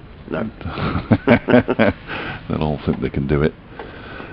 In comes Crocombe again, and that one's on leg stump. He tries to whip it away at Madsen. That's a terrific stop by Carter, because for all money that looked like it would race away for 4 extras of some description, whether it just clipped his pad on the way through or his boot. It was a good stop by the keeper. Crocombe walks back to his mark, having bowled 5 successive dot balls at Wayne Madsen. Can he close out his 3rd maiden? Well, the answer is no, because he just leant back there, Wayne Madsen, and cut him away to backward point for 4 runs.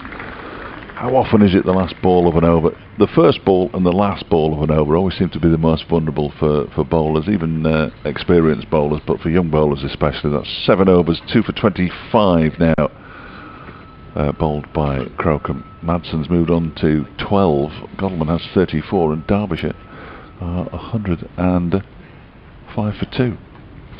That was a lovely shot by Madsen, wasn't it? Yeah, beautifully played. A bit too much width from Henry Crocombe, who's still bowled very nicely. 7 overs, 2 maidens, 2 for 25. That James Kirtley is just walking around the outfield. So I wonder if he's coming around to have maybe a natter to young Henry. He's only 12. How's he playing first class cricket? He looks so young, doesn't he? Well, you think Henry looks young, you ought to see Archie Lenham, who's the young leg spinner, who's only 17, made his debut at 16, and he's a terrific bowler, Archie, but he doesn't look 16. Unbelievable, isn't it? Yeah. Unbelievable. Makes us feel old, Fletcher. Oh, well. I was just saying, so in this Sussex side, 10 of the side are 24 or younger. And 4 teenagers playing in the game, 3 20-year-olds. Jamie Atkins is going to come back for another spell. Now, he was expensive earlier on today, 4 overs, 0 for 29. His first game back for Sussex. Last time he played was at Canterbury in July with a shoulder injury, so he'll be bowling down the hill to the left-handed Billy Godalming. He's in and bowls, and it's a full toss clipped away by Godalming to deep mid-wicket, and Harrison Ward is very quickly in, but not before Godalming goes through for a single. He goes to 35, and Derbyshire to 106 for 2. Yeah, James Kirtley's having a natter away to Henry Crocombe just down below us. Well, that's good to see, isn't it? Yep. Got the experienced old-timer. Yeah. If James Kirtley's an old-timer, he's still younger than me, I'm sure. But passing on his experience, just giving him a few pointers. Atkins racing in, bowls to Madsen, who just leans forward, plays into the offside. Fielded by Carson, and there is no runs. There's Sussex still with 4 men set deep here. I've got a fine leg and a deep square leg, a 3rd man, but instead of having a point, they've got a deep point.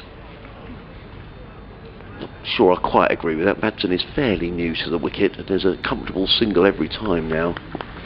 But I guess perhaps they're guarding against that slightly wide loose ball from Atkins, as he's running in again and bowls, and Madsen cuts that one away, and exactly sort of makes the point, really. He doesn't time that, but picks up a single, which with a shot that perhaps didn't really deserve a single, to be honest, but he's fielded by a combination of Ward and Crocombe.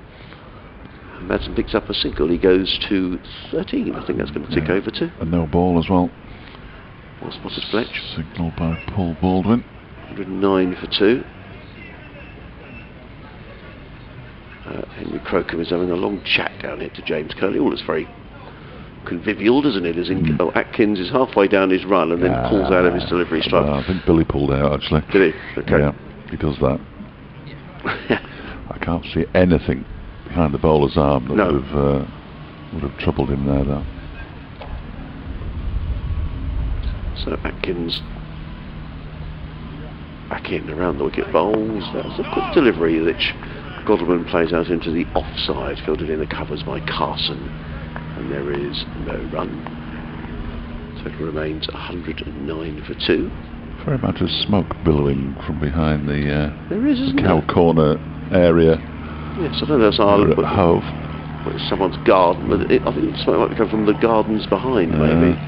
So maybe someone's got a bonfire. I don't know. Crocombe in again bowls, and Godalming just works this onto the onside. Picks up a comfortable single because Sean Hunt needs to run from mid-on, mid-wicket to field, and there is no run.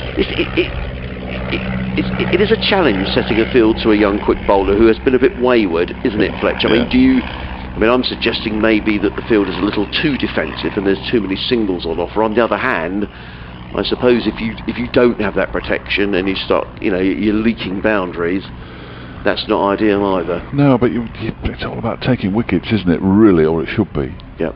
Certainly on day one. Atkins in bowls, cut away by Madsen. He gets a single down to third man. He goes to 14, the total to 111 for 2. And with that shot that he's playing there, he's not really under any pressure, is he? Because there's no one at backward point, there's a slip, so even if the ball goes in the air, there's no danger of him being caught. Not a criticism, it's just an observation. No, I think you're right, because he does have cover in the third man. I mean, he didn't get hold of that one by any manner of means, and even if the point had missed it, I think the cover fielder would have got round to cut it off. Atkins in again bowls, and Godalming again picks up a single, just a little dab onto the leg side, but it means that the wicketkeeper Carter needs to come out from behind the stumps to field, which he does, but not before another single has been conceded. It is the end of the over, and Derbyshire are 112 for 2 with Madsen on 14, Godalming on 37. We've had how many overs? 23 overs, and actually, so Sussex's over rate is quite slow here this morning, isn't it? Because we're only 10 minutes away from lunch, and theoretically, well, we should have had 32 overs this morning. Looks like Tom Haynes is going to come on to bowl, the Sussex skipper, which will perhaps speed the over rate up a little bit.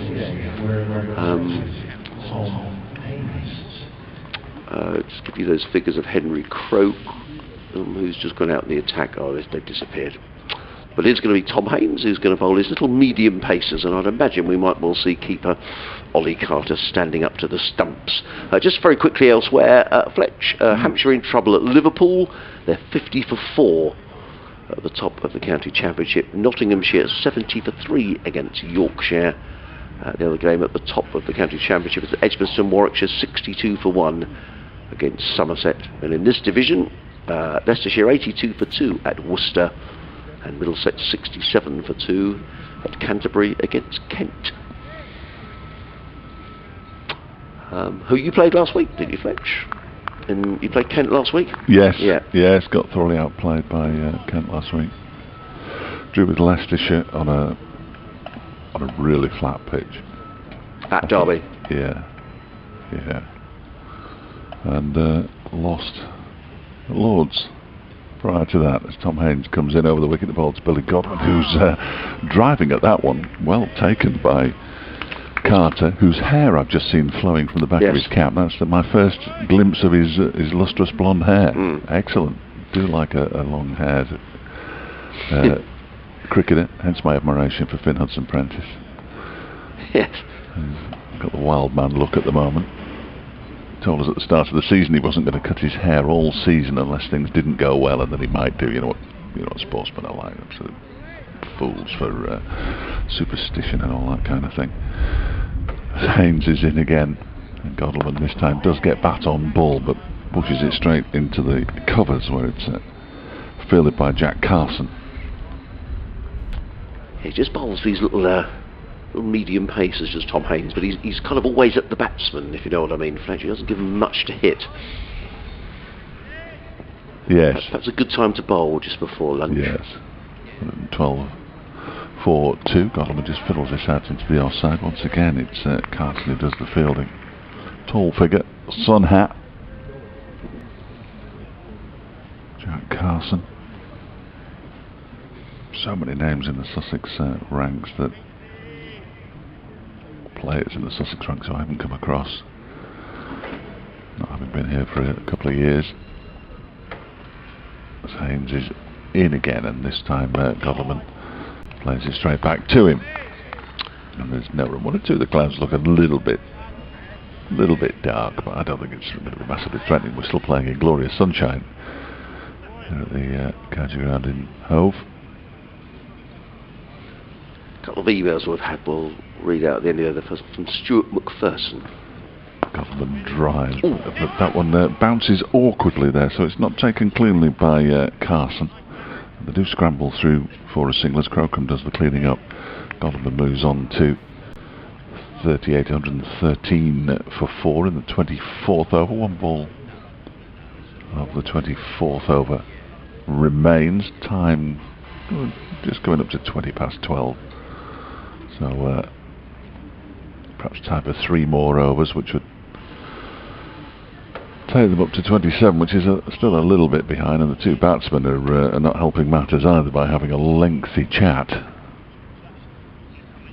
ahead of the final ball of the Haynes over, which is about to be bowled now, and that one is pushed out into the offside up towards mid-off, where Orr does the fielding. It's the end of the over. 113 for 4, Madsen 14, Godalming 38. Yeah, Stuart's in contact from Northern Ireland, which is where Jack Carson hails from, and Stuart says, morning Adrian from a sunny Northern Ireland. I've been working from home all summer and able to watch nearly every ball bowled and enjoyed the commentaries. There's a couple of points. He says, I'm all for giving you the chance, and I think we have a couple of excellent prospects in Orr, Ibrahim and Carson, but I feel we desperately need another bowler as well as Finn to manage the workloads and the likes of Crocombe, Atkins, etc. And perhaps a number 3 and 4 batsmen to stiffen up the top 6. Regarding Ben being relieved at the captaincy, was there ever a reason given for that? I hope Ben continues to ply his trade with Sussex, and he's so passionate about the club, and we can't afford to lose him. On recruitment, are you aware of any moves to bring in any players? Finally says, winter well, I look forward to listening to you again next April. And hopefully there will be better optimism amongst supporters and the club. Thank you, Stuart, for getting in touch. Lovely Northern Ireland. I went over there to Northern Ireland last October, Fletch, for a birthday, and just doing that, there's a little break when you could actually fly anywhere. Yeah. I loved it. In comes Atkins around the wicket, bowls. It's a short delivery, and the ball balloons overhead of Godalming, and there is no run. So right at the top of Ireland, near to where's the golf course? Port Rush. Oh yeah, yeah. And it was really, really nice. Yeah, I've got a relative who's got a place over there, and it was really wild and windy, and I loved it. It's round the corner of the Giant's Causeway. Yeah, it is, absolutely, yeah. And you could, from where we were staying, you could virtually walk to the Giant Causeway. As in comes Atkins bowls, and forward comes Godalming, plays onto the onside, and a well-taken single for mid-on by Hunt. Godalming goes to 38, 113 for 2. Port Ballantrae was the name of the place. And October time, there were people swimming in the sea, Fletch. That was brave. I'll say. But thanks for keeping in touch, Stuart. Good to get your email. I mean, I'm sure there's a lot of talk about recruitment around counties. I think it's that time of year. But nothing specifically, as in comes Atkins and bowls and cut away by Madsen. And I hate to labour a point, but I think that's almost a free hit for Madsen at the minute down here to third man. He's under no pressure at all. There's no gully field, and there's no one at point. So he's able to really sort of throw everything at those balls. He's only picking up a single every occasion. But he goes to 19, 115 for 2. Even if you put Delray Rawlins, if you put a little square in, a second slip, do we really need 2 slips at this stage? Quite often it's down to 1, isn't it? You just move Rawlins round a bit. Yeah. Atkins in again, bowls. bowls. Now the leg side taken by a tumbling Carter, and there is no run. The total remains on 115 for 2. But certainly there was a members forum last night which I wasn't privy to. So unless there was some huge change of tack in that, which I'm not aware of, I think it's going to be a continuation of the youth policy here at Sussex next season. But I'd have thought maybe 1 or 2 additions. Atkins in bowls, forward comes Godwin. So ball good length. Batter from Atkins, play to mid on, fielded by Hunt, and there is no run. But thank you for your email, Stuart. I've got another one in from Phil Pennicott. Hello, Phil. So you and I, Fletch. Oh. Thank you, Phil. Phil says, thanks for the commentaries. He's travelling to the game tomorrow from London E18 with a seat in Block A.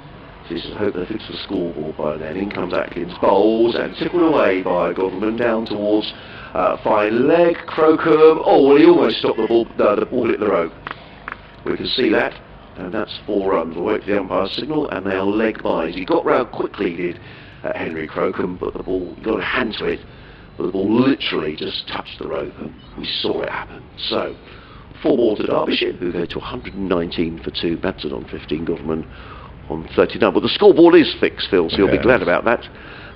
He says, I went to one day at Leicester last week and watched the stream and thought how dejected the youngsters looked in the field. I do feel that a couple of older heads might have been beneficial. I do have concerns at how Delray Rawlins seems to be carrying his attractive white ball batting unthinkingly into the red ball game with inevitable results. I admit to being a red ball purist, but wonder how the 100 could ever convert people to the proper stuff when faced with departures for bad light with the floodlights in full flow. It's always a problem, isn't it, when the floodlights are on? People do wonder how on earth games can be not carry on. Tom Haynes in from the C. I think it's a leading edge. Yeah. Off the bat of Wayne Madsen. He tried to turn that into the leg side. It went out into the offside. So that's probably the 3rd moral victory of the day to the Sussex bowlers. I think that's good captaincy. They, having seen that happen, Sussex have now moved a second slip into place. Yeah, bit of movement. Man at mid-wicket's come a little bit closer as well. As Haynes is in, and that one is clipped very nicely up towards Crocombe. As a shy at the stumps and misses, they get through for a single. Phil just goes on to say, read the stream, I thought the Leicester setup was not ideal as the camera was fixed so that any catches outside the slip corner were invisible to the viewer. The ability to pan and ironically view the scoreboard make the Hove stream very good. Well, thank you, Phil, and I'm sure the lads in the office will be very pleased to hear some compliments about the live stream. And we were saying last week, often counties are, the media teams are pretty small, so these guys are working really hard to sort out the streams. Haynes in again, pushed out into the offside, and there's no run. I've been summoned to an early update, I'm afraid, Adrian. I should be back before lunch. Fletch going off to update the listeners on BBC Radio Derby. Yeah, so just to reiterate that point, actually, because some of the larger counties do have larger people around the media and operating things. That's not the case, as in comes Haynes and bowls, and forward comes Godwin, plays straight back down the track, and there is no run. It's not the case at all counties, so well done the people here and around the counties for making the stream so good. And Phil, thank you for your email. Julian sent me a note a little while ago saying there's someone burning their lunch over the cow corner, but I think it's stopped now, Julian, as in comes Haynes, bowls to Godwin, who again plays that one with his hand, one hand off the bat. He gets it away through backward point, and Ward makes a good sliding stop, running around. But 2 more to Godwin, who goes to 41, and Derbyshire to 122 for 2. Yeah, there was a lot of smoke billowing over cow corner a little while ago, but that seems to have stopped, so I'm not quite sure that was something burning in the kitchens or something in the garden behind cow corner. Either way, it seems to have stopped now. On 22 for 2, we've got another, where's the clock on? 26 as the scoreboard, so another 4 minutes to go until lunch. Sussex have only bowled 26 overs so far. We'll probably get at least another 1 in, but Sussex a little behind the rate they're expected to bowl, as in comes Haynes and bowls, and Godwin lets that go, taken by Carter, and there is no run. End of the over, 122 for 2. Madsen 16, Godalming on 41. You're listening to live cricket on the BBC, BBC Radio Sussex, BBC Radio Derby. Myself, Adrian Harms, alongside Dave Fletcher.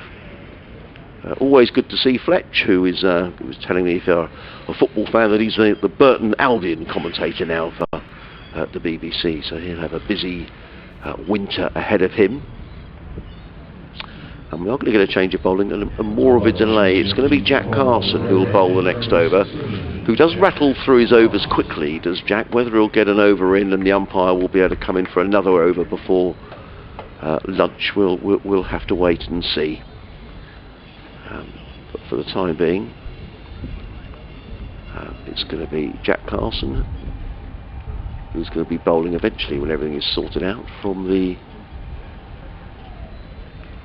Cromwell Road end of the ground. It's taken quite a long time to get the field set and all the various paraphernalia which goes with a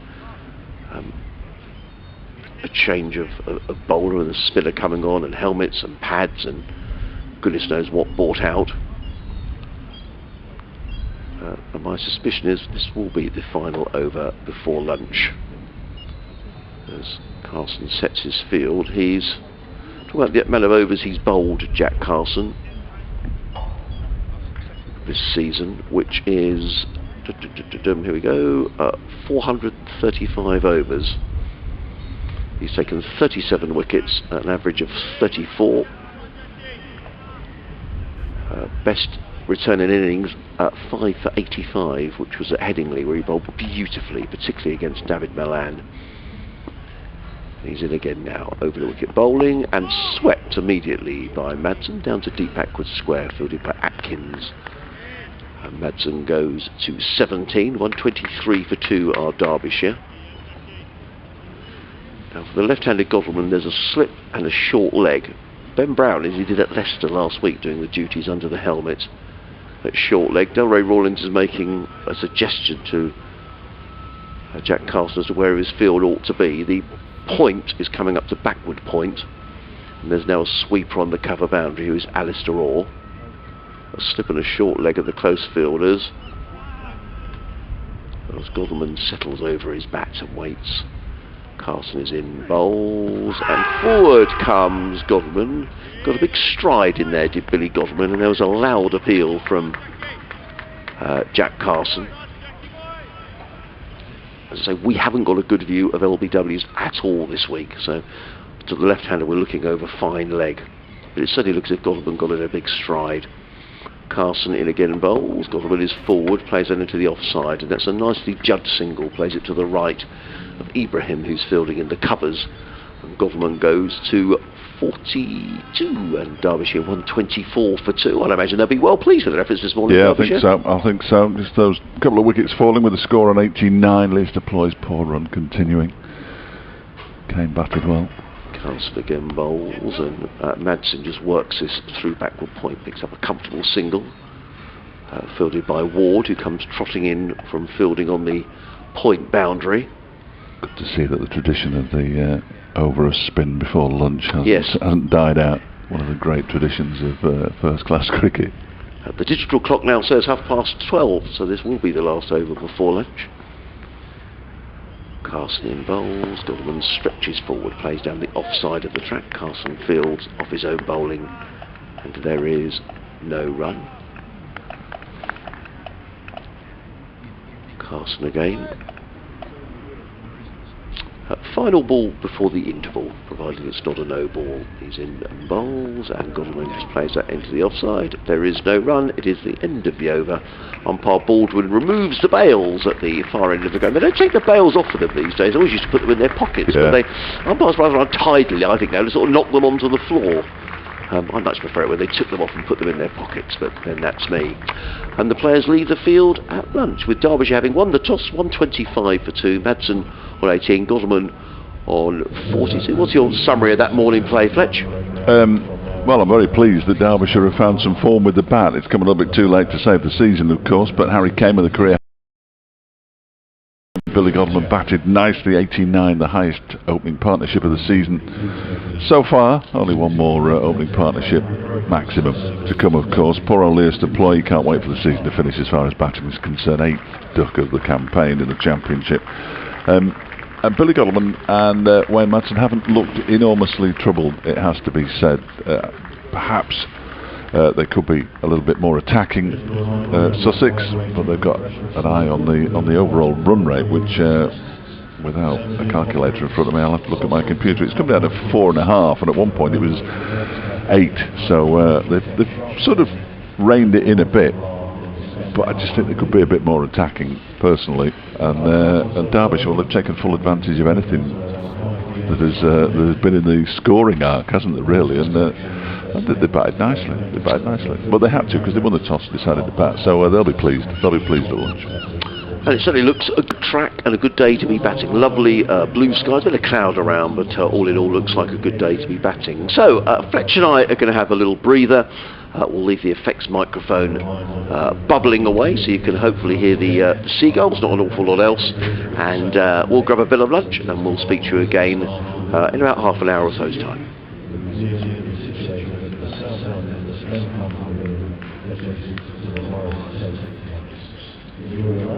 At around 10 past 1.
Please welcome back onto the field of the CN for Cromwell Road and Hove.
And leading the Sussex team onto the field, Captain Tom Hanks.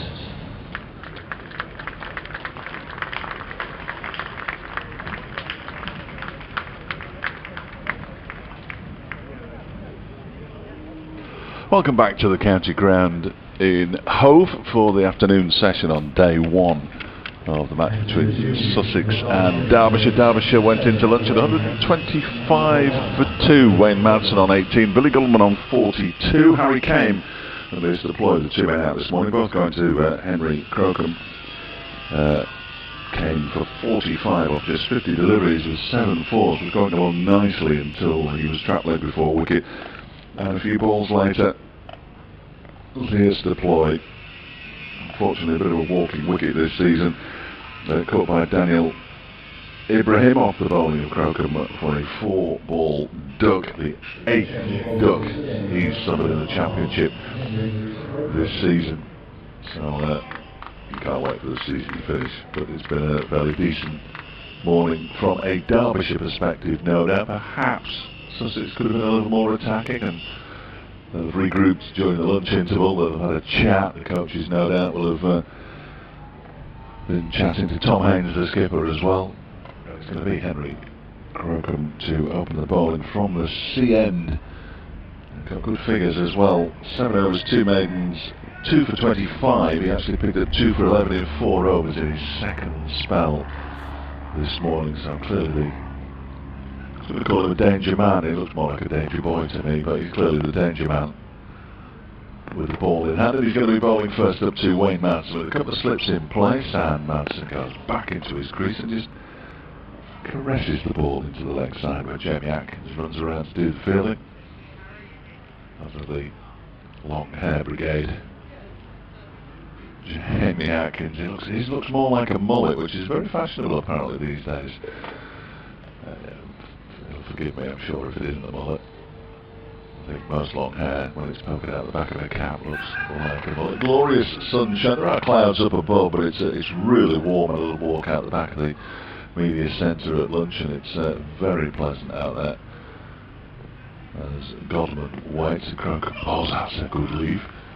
Blimey, even from here that looked like a good leave. As Godman allows it to go through to the keeper. He never looks ruffled, Billy Godman, it has to be said. So you can never really tell if he was concerned about a leave or not. But he is there on 42 from 83 deliveries, 5 fours he's hit. As he waits for Crocombe, who's in again. It's another leave outside the off stump through to the keeper. The last game of the season in the county championship, up and down the country as well, of course. Back underway after lunch at Canterbury, where Middlesex are 84 for 2, having been put into bat by Kent, and at New Road in Worcester, Leicestershire are 88 for 3. They're just back underway there as well. Leicestershire choosing to bat in that one. Crocombe is in, and Godwin leaves alone outside the off stump once again. Allows it to go through to the keeper. Early stages of the afternoon session. There's a one-dayer at Grace Road today involving England and New Zealand's women. Just into the third over there. England, who were put into bat a 6-4-1. They're at the county ground in Derby on Thursday. Those two teams, as Crocombe is in, that has turned into the leg side. There's a partial misfield there by Daniel Ibrahim. That allows the batsman to get through for a single. Godwin moves on to 43 and Derbyshire to 127 for 2 in the 28th over. Notts struggling at Trent Bridge. Nobody likes to see that. 79 for 3 against Yorkshire, who put them into that. Hampshire 70 for 4 against Lancashire at Liverpool, then at Aigburth, where Derbyshire played their final game of last season in the Bob Willis Trophy. It's Crocombe bowls. That's turned to the leg side by Wayne Madsen. He's off the mark for the afternoon. In fact, he already was going to go to single on the first ball of the over. He's moved on to 20. Godwin has 43, 128 for 2 at the end of the first over. After lunch at Edgbaston, Warwickshire 80 for 1 against Somerset, who won the toss and put the home side in. Northamptonshire 60 for 7 now against Essex, and Northamptonshire won the toss and decided to bat at Chelmsford. Well, we've all been 60 for 7 at Chelmsford, I'm sure. Derbyshire probably 60 for 7 twice this season in one game. In one of the more remarkable games of first-class cricket that was played this season. Durham are 80 for 4 against Gloucestershire after choosing to bat at Bristol, and Glamorgan 127 for 1 against Surrey at the Oval. So that game sort of mirroring this one, where Derbyshire 128 for 2. We'll be getting up to the number of overs that we should have bowled before lunch in about 15 minutes time, which tells you all you need to know about how late we might be this evening.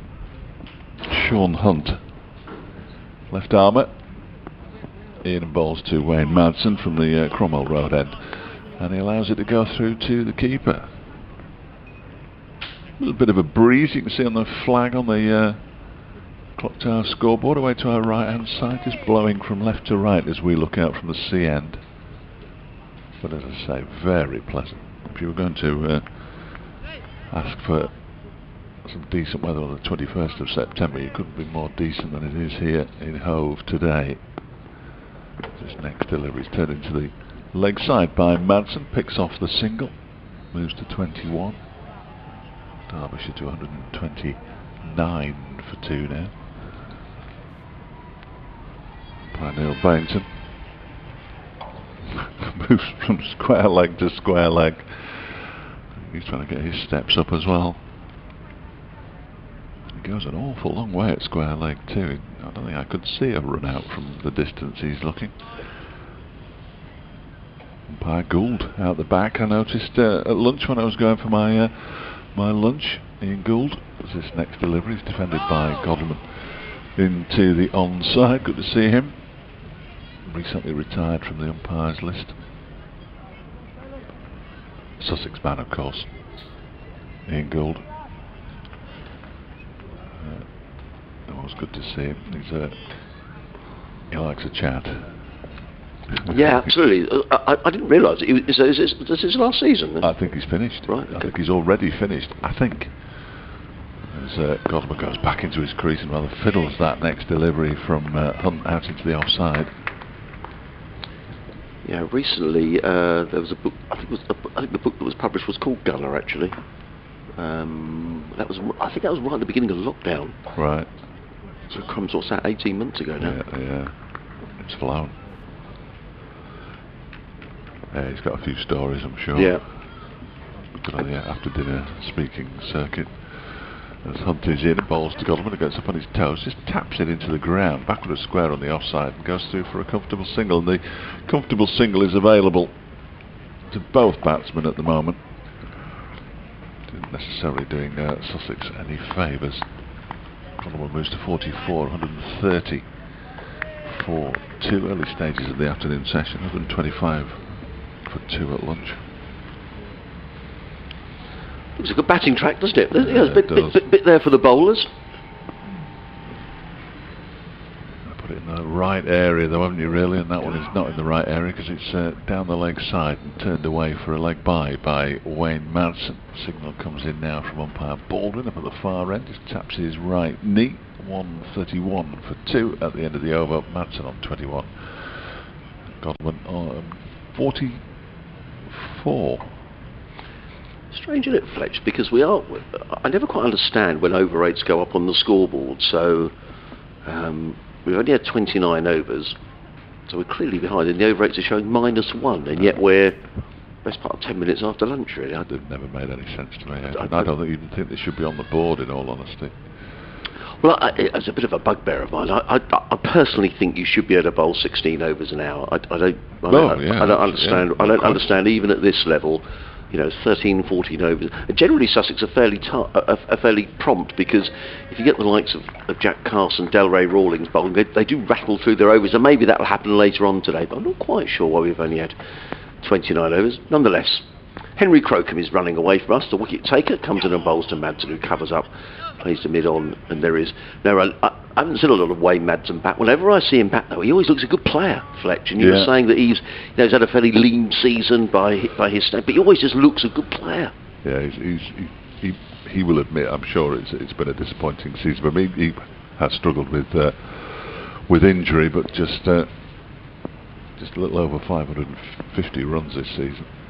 Crocombe in, bowls, and Madsen plays that one to mid-wicket with a little sort of a flourish of the bat, really. It was a strange shot, but he picks up a single nonetheless. He goes to 22, and Derbyshire to 132 for 2. Just the 4 half centuries. Hasn't got a century this season, so he'll be very, very keen. I can't imagine the last time when he didn't score a century in a full season of championship cricket. David Griffin informs me this is his 200th match in first-class cricket, 176 for Derbyshire. And he's, 37 now? Yeah. 38 in January. Yes.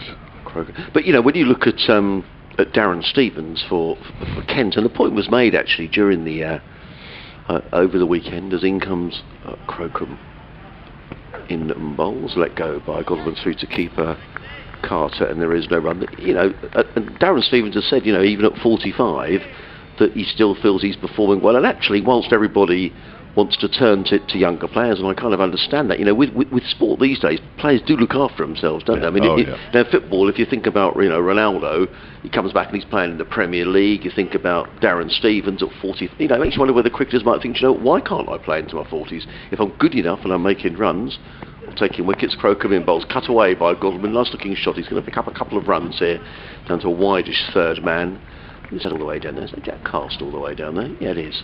Gets in the throw 2 more to Godwin, who goes to 46. I mean, I know as an older player you don't want to block a younger player, but if someone like Stevens was integral to Kent winning the T20 the other day. I mean, he made 40 odd in the semi-final. Without that, Sussex might have won.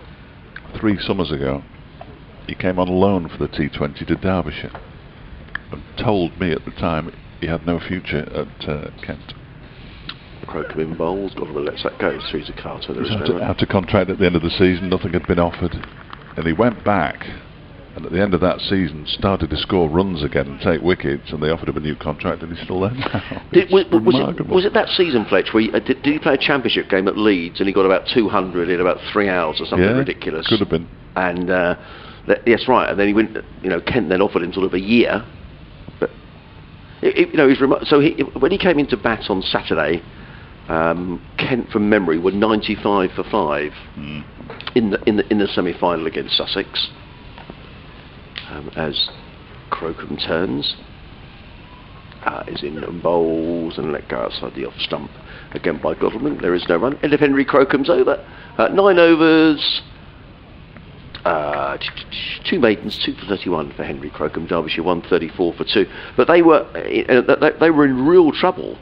Anyway, 95 for 5, and he comes in, made 47, and just sort of transformed that, and he's shepherded the tail through, bowled well. He's an astonishing cricketer. Yeah. So you just wonder, in the days when you might have thought, well, the cricketer's 36, 37, he's coming to the end. Well, not necessarily. No. And as I said, I'm not advocating that a pro just blocks up a place for a youngster, you know, but if someone is performing, I mean, for Stevens, that's probably quite difficult for Kent not to offer him another deal. Oh, yeah. Yeah, I would say so. Hunt begins anew over the Cromwell Road end and bowls to Madsen, who drives this one up to mid-half. Crocombe does a very spectacular roll. Entirely unnecessary, but it looked good, didn't it? Yeah, amusing nonetheless. Not sure whether he thought that somebody might have been ready to take a photograph of that spectacular piece of fielding. Really loved it in one of the other competitions that was played this summer. We've never seen anything like it as this one is driven by Madsen for 4 runs out to the cover boundary. I've called it early, but the ball's going to win the race. There were a couple of fielders chasing after it, but it always looked like it was going to get there. He's timed that one really nicely as Wayne Madsen moves to 26 now, 138 for 2. Just his 3rd boundary. No, sure. I mean, I guess the only thing, Fletch, you might say with someone like Darren Stevens, maybe you, I don't mean this disrespectfully, you may have to be careful where you put him to field, but he spent a bit of time at short fine leg, you know, in the final stage. I mean, the Kent fielding at the weekend was, I don't know if you saw the catch, the Jordan Cox catch. Well, it wasn't his catch actually, but the part. I mean, they were in a different league to anyone else in their fielding. They were terrific. Well, interestingly, when Derbyshire played them in the Championship last week as Hunt bowls, that one is just pushed into the offside square by Madsen. Jack Leaning was fielding at 3rd slip, and he pulled off a catch that was world class, absolutely world class. I think it was to dismiss Madsen. And then about 45 minutes later, pulled off an even better one to dismiss Billy Godwin. When he stuck out, he died. He was parallel with the floor, left hand, wrong hand. Caught it one-handed. Balls to Madsen. He just turns this very gently into the leg side. Another single moves to 27 on 39 for 4. And they looked a good fielding side at the Championship last week. But that catch that we mentioned was just, it was astonishing, wasn't it? Absolutely astonishing. Almost as astonishing as the catch that was ruled as 6. Oh yeah, that was a ridiculous decision. Catch, wasn't it? It was a catch. I mean, he had full control of it. Yeah. And then Bell Drummond slid into him. Bell Drummond wasn't trying to help him take the catch. In fact, it was a ludicrous it was more of a hindrance. Yeah. But didn't cost him in the end, which is good news. Godwin goes back into his crease to this next delivery from Hunt, pushes it back towards the bowler. There's no run. Yeah, for anyone who didn't see it, basically the two fielders collided, but the fielder caught the ball. It was a clean catch, but I think it was Dean had because the fielders touched each other or whatever. As Bell Drummond slid into it was Cox, wasn't it? Yes, it was Cox. Yeah, he slid into it and touched the rope while he was touching Cox, which was bizarre. This next delivery is pushed back down the track by Billy Godwin, fielded by Crocombe. It's the end of the over. 139 for 2, 27 to Madsen, 46 to Godwin. And you're right, he had control. Yeah. The laws of the game say that if the fielder who touches the boundary rope is trying to help the fielder who takes the catch take the catch, then it's not out, it's a 6. But he wasn't trying to help him, he almost wiped him out. Anyway. Yeah, it was there was some good cricket. I only saw the final, obviously I was working in the afternoon. Yeah. Only saw the final, but the Kent fielding was, and in fact, I mean, you talk about Jack Leaning, who played in that game at Derbyshire. In fact, he was one of 6 Kent players who played at Derbyshire last week who played in the final. Yeah. As in comes Crocombe running in over the wicket bowls and driven dicey down the ground. That's going to be 4 runs. Atkins is in hot pursuit, but I don't think he'll catch up with it. Lovely looking shot by Madsen, who just eased into that on drive. Lovely shot, and once the ball gets past the infield here at Hove, very difficult for the fielder to drag it back, and there was no chance. Madsen to 31. Derbyshire 143 for 2. But he took a brilliant catch to dismiss Delray Rawlins in the Sussex match. It was one of those, Fletch, where it's very easy just to let the ball bouncing. I'll just let him have 1. But he didn't, and from the minute the ball went in the air, he was going to go for the catch. And that was all about confidence. Maybe he got that confidence in the Derbyshire match. Who knows? Good fielder. In comes Crocombe bowls, and Madsen. That's a thickish edge. He was just turned that on the leg side. He got a leading edge, and it goes to backward point. There is no run. And then interestingly as well, Grant Stewart, who I think played in that game for Yeah. Kent as well very much bowled himself into the T20 Well, side. picked up a 5 in the first innings, yeah, almost got his career best figures. So it's interesting the views the different counties had on preparation, but certainly Kent went with players who'd been playing quite a bit of cricket.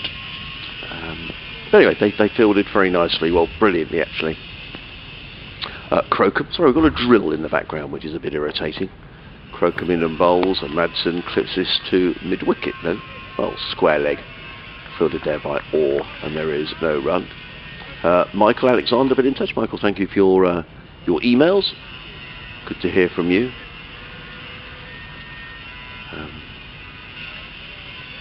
Talking a little bit about Gunnar Gould. I'm sure he has got lots of stories. Ian Gould as Crocombe runs away from us in and bowls, and Madsen lets that one pass by outside of the off stump. There is no run. 1:43 for 2 here on BBC Radio Sussex, BBC Radio Derby. Myself, Adrian Harms, alongside Dave Fletcher. Sussex Cricket at bbc.co.uk. If you want to send your emails through, you can tweet us at BBC Sussex Sport. Crocombe figures of 2 for 35. The only wicket taker for Sussex today is in and bowls. That's a short delivery down the leg side, and Madsen watches it sail down, taken by Carter behind the stumps, and there is no run. Crocombe is bowling with 2 slips, a wideish third man, point cover mid-off, mid-on, square leg, and a long leg all the way down in the distance. On a beautiful afternoon here in Hove, sun out, plenty of blue sky, some cloud as well around, but forecast suggesting we're not going to get any rain today, so it's a perfect day for watching cricket as Crocombe is in bowls and played by Madsen to mid-wicket, fielded by Atkins. He was on more of a wideish mid-on really than a mid-wicket. Nonetheless, a comfortable single for Madsen, who as soon as he played the ball was looking for the single, which he took. And Madsen goes to 32 and Derbyshire to 144 for 2. These two coming together when Sussex picked up a couple of wickets without an addition to the scoreboard. Harry Kane, the first man out, LBW to Henry Crocombe for 45, and then Louis Deploy caught by Daniel Ibrahim at mid-wicket, as Fletch described it, a poor shot to Henry Crocombe, picking up his 8th duck of the season in the championship. Since then, these two have looked largely untroubled, I think it's fair to say, on what looks a good track. And having won the toss, these two experienced players are looking to cash in. Sean Hunt will have other ideas as he runs in around the wicket past umpire Baldwin bowls, and Madsen plays slightly across the line to Tom Haynes, who's fielding at mid-on. Needed to move to his right, did Haynes, and by the time he fielded the ball, Madsen had gone through for a comfortable single. He goes to 33, and Derbyshire to 145 for 2. Elsewhere in the championship, Hampshire are in a real mess at Aigburth in Liverpool. Hunt in bowls, Donovan covers up, plays into the covers, there is no run. Hampshire now at 75 for 6.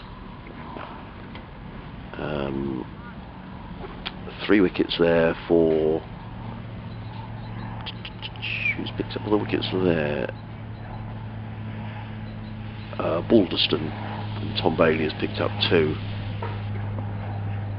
George Balderston with 3, Tom Bailey with 2. As in comes Hunt and bowls, forward comes Gorman, plays into the onside, there is no run.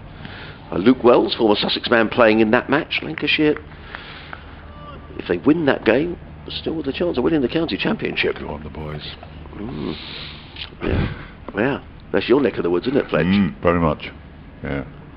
I was Cheshire born, but if I had to be pinned down and said which county did you support as a kid, it would be Lancashire. Comes Hunt, bowls, played into the offside by Godalming to cover. Again, there is no run. It's where Sussex started their campaign way back in April, and on the Sunday we had to call it a day because it snowed. Yes, yeah, Derbyshire were at Edgbaston. Very unpleasant. Yeah, it was, wasn't it? Very unpleasant. I missed the Saturday of that game because I had to drive down to Portsmouth to watch Burton. Right. But was there for the Sunday. It was a battling effort by Derbyshire, to be fair, in the opening game. Here comes Hunt, bowls. Oh, now that looks a good shout even from here. Godalming was only half forward. He's just flexing his leg there, Billy, got as if to say that maybe missed the pad and perhaps hit him just sort of around about the thigh pad, or perhaps in that area where there's no protection. But he was caught slightly on the crease. He was, and it's his front leg that he's flexing.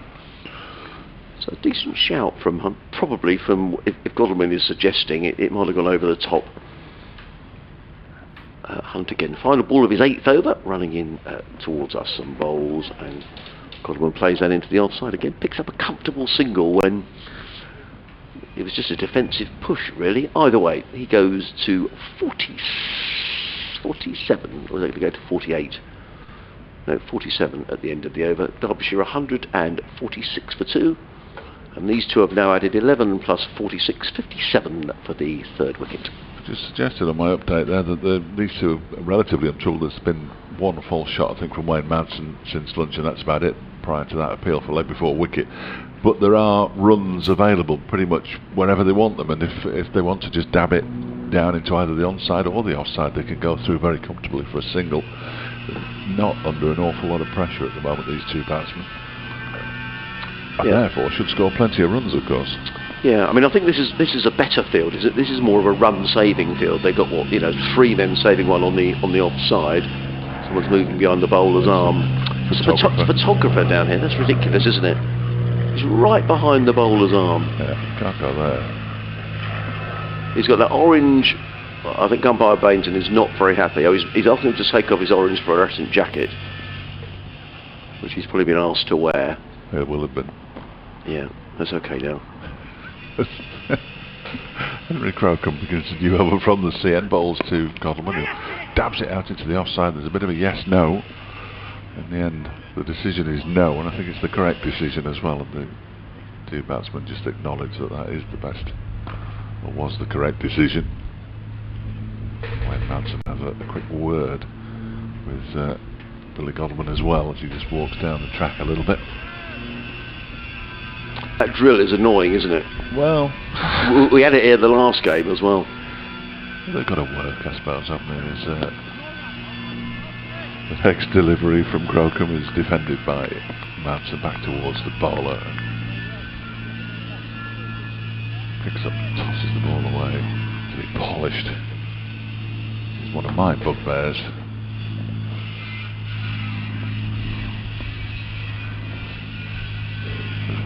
Went to a pub last night. Have I mentioned this on air once already? I can't remember. The next delivery is short and turned around by well fielded. That's a brilliant piece of fielding in the mid-wicket region. Absolutely brilliant piece of fielding by Ibrahim, diving away to his right-hand side. Took the catch earlier at mid-wicket as well, of course. Daniel Ibrahim to dismiss Leas Deploy. That was just a fine stop. Similar noise to this outside the pub last night. Around about 9 o'clock at night as well, remarkably, as the next delivery from Crocombe. No run Wayne, or no run Wait, one or the other from Billy Godalming there. You can hear him quite distinctly in the effects microphone. And we looked outside and somebody was digging a hole in the road. Really? They dug the hole in the road, they filled the hole in, did whatever they needed to do, filled the hole in, re-tarmacked it, and had yellow lines back where they should have been within an hour. Impressive. Remarkable. Crocombe is in again and bowls. That's driven, but not timed at all by Godalming. And there is no run. Let's talk about the road that was dug up outside the pub on the latest on the roads that we've got in our ears. Probably not. I don't think it was a particularly busy road. Up near the station in Brighton, anyway, that's where we were. What was the pub, Fletch? Oh, I knew you were going to ask me that. I do know, because I got a text to tell me where to be. So I'll be able to tell you. Really good pub, by the way, really good pub. Evening Star, up near the station. Really good. Yeah, hi Sarah. Gorgeous afternoon here in Hove, and Derbyshire continuing to go along very nicely. They're 146 for 2, having won the toss. Skipper Billy Godleman is just 3 runs short of a half century. The 2 wickets that were taken, both taken by Henry Crocombe. Meanwhile, at the Oval, Glamorgan's continuing to go well against Surrey as well. Glamorgan are 154 for 1.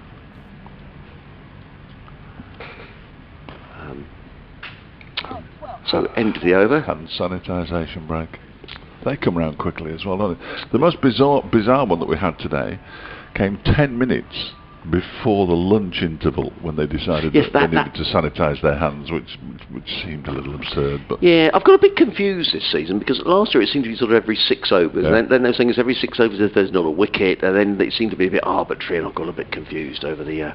Can you pick the ball up if it's thrown back? Well, you can't at cricket, but that seems to have gone in football. Yeah, now, there were people sanitising the footballs at matches that I saw at Burton, and 1 or 2 away games as well. But now the ball can be chucked back from the crowd and play on. So yeah, it does seem a bit strange. Messages.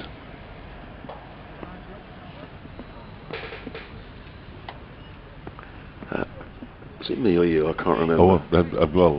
I think what happened there was that I'll do this over. It's probably because we have to do the update. I'm sorry. No, that's right. Hunt's first delivery is left alone. And again, it's just, I mean, I'm just looking at this field now. I mean, I think this is a bit. They have now got a point in place, haven't they, Sussex? So he's got to be more careful how he plays that shot outside the off stump.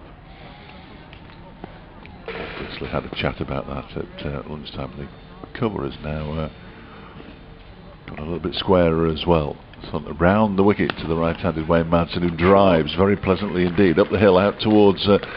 Long on, he's going to be hauled in, is it? Yes, it is. Crocombe hauls it in out in the far distance and fails to pick the ball up. They could have actually come back for a 4th there, but I think they'd settled for 3 anyway. Because as he bent down, having stopped it really nicely, bent down, tried to pick the ball up and realised it wasn't in his hand. So he had to go back for it, but the batsman has settled for 3. Madsen moves on to 36 now. Derbyshire to 149 for 2. Billy Godleman, who this season has only got to 50 on 3 previous occasions, which again is very un-Billy Godleman-like. He's got the 1 century, 2 half centuries so far this season. And as things stand though, he's still 3rd in the Derbyshire averages, averaging 35 with his 525 runs. As I said earlier, all eyes on the next batsman in now, really. Matt Critchley, who's on 900 in the Championship this season. Hunt is on his way to bowls to Godleman, who pushes this one out into the offside. Which is strange, really, Fletcher. When you think about it, you've got the 2 sides who are occupying 17th and 18th in the County Championship, but between them, they've got 2 of the highest run scorers. So Tom Haynes. First one to 1,000 runs. Matt Critchley not far behind. I think Critchley might be in the top 5 run scorers in the country. I think I saw a list in the cricket paper at the weekend, and he was in that group. Yeah, it's madness, really, isn't it? Clearly their problems have been elsewhere. Next delivery, Godwin gets bat and pad together and pushes it back. 2 towards Hunt, and there's no run.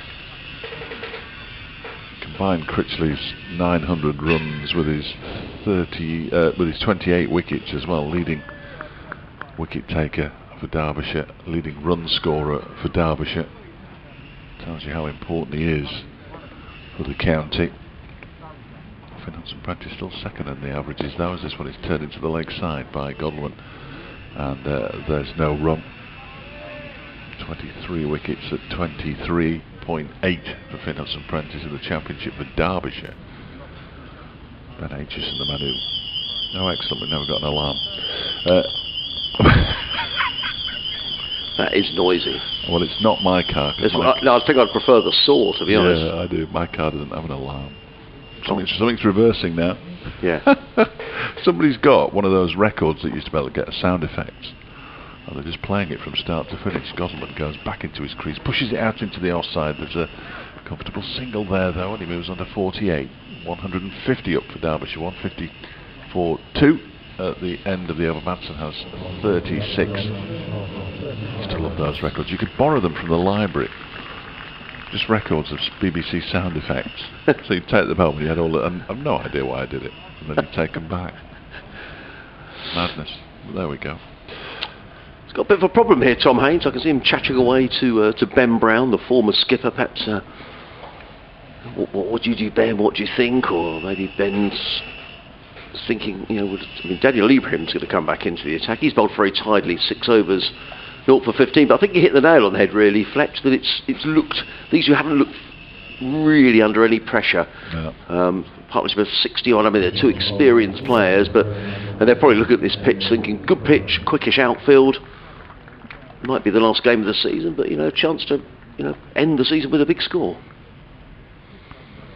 Yeah, I always think ending the season with a big score is well, it's important, isn't it, to take into next season? But it just makes everybody think, well, why? Why didn't you do it earlier? Yeah, why? Why leave it until the end of September?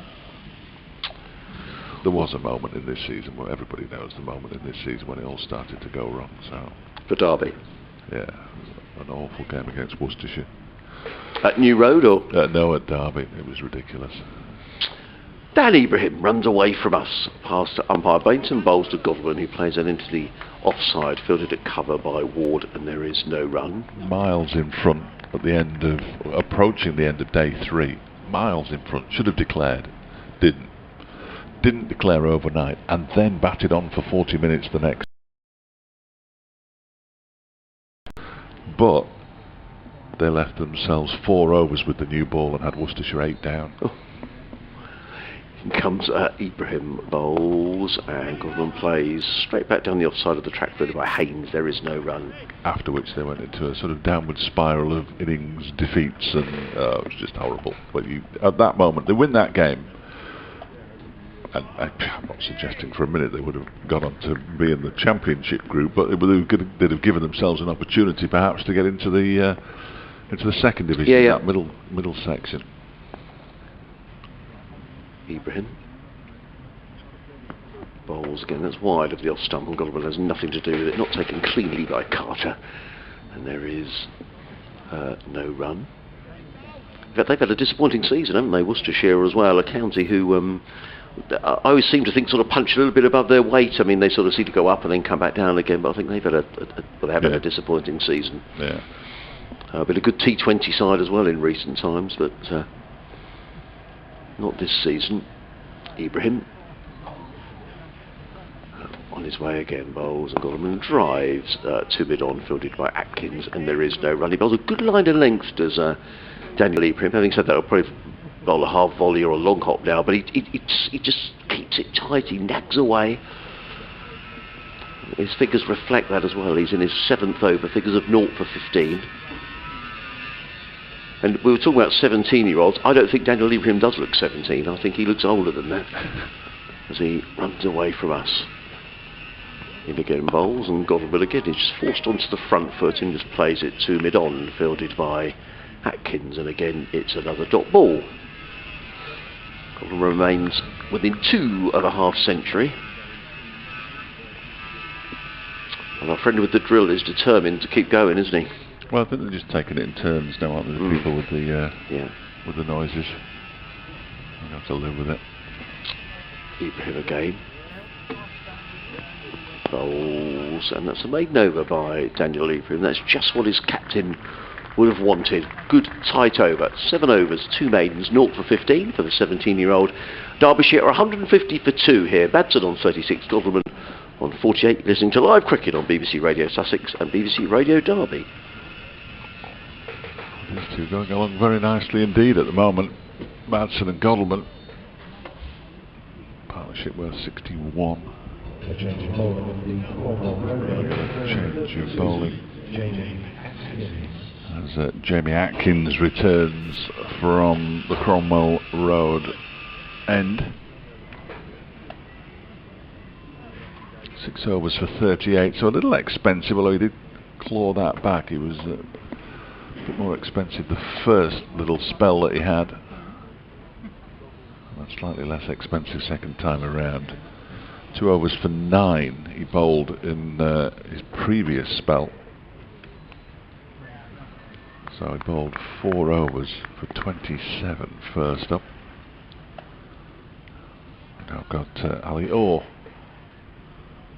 fielding in front of us. He looks about 12 as well.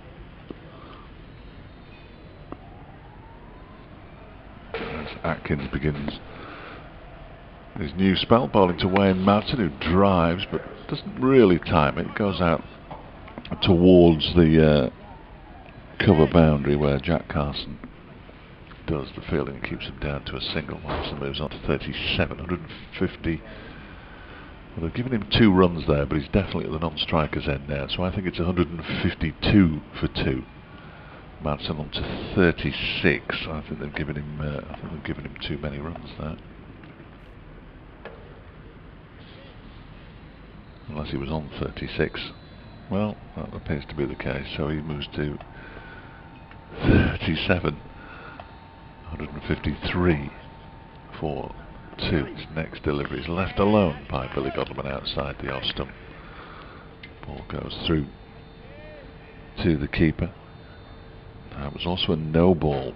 Here we go. That's why it's all gone up to 153. I missed the no ball. That first ball of Jamie Atkins' new spell. The umpire signals the new ball square of the wicket where the scorers are. As Atkins bowls, and Godleman has a swing at that one. Won't have missed the edge of the bat by much. Goes through to the keeper. That was a loose shot from Billy Godleman, who's on 48. This is my excuse, by the way. I just want to get the excuse out there nice and early. When they turn round to signal no ball, you can't always see the arm. It just looks like they're sort of turning round, doesn't it? Really, and you've got to have your wits about you. And clearly, that's not something I've ever been accused of having. My wits about me. As Atkins bowls, Godleman turns this one into the leg side. He's only going to get the single though, so he'll move to 49. 154 for 2.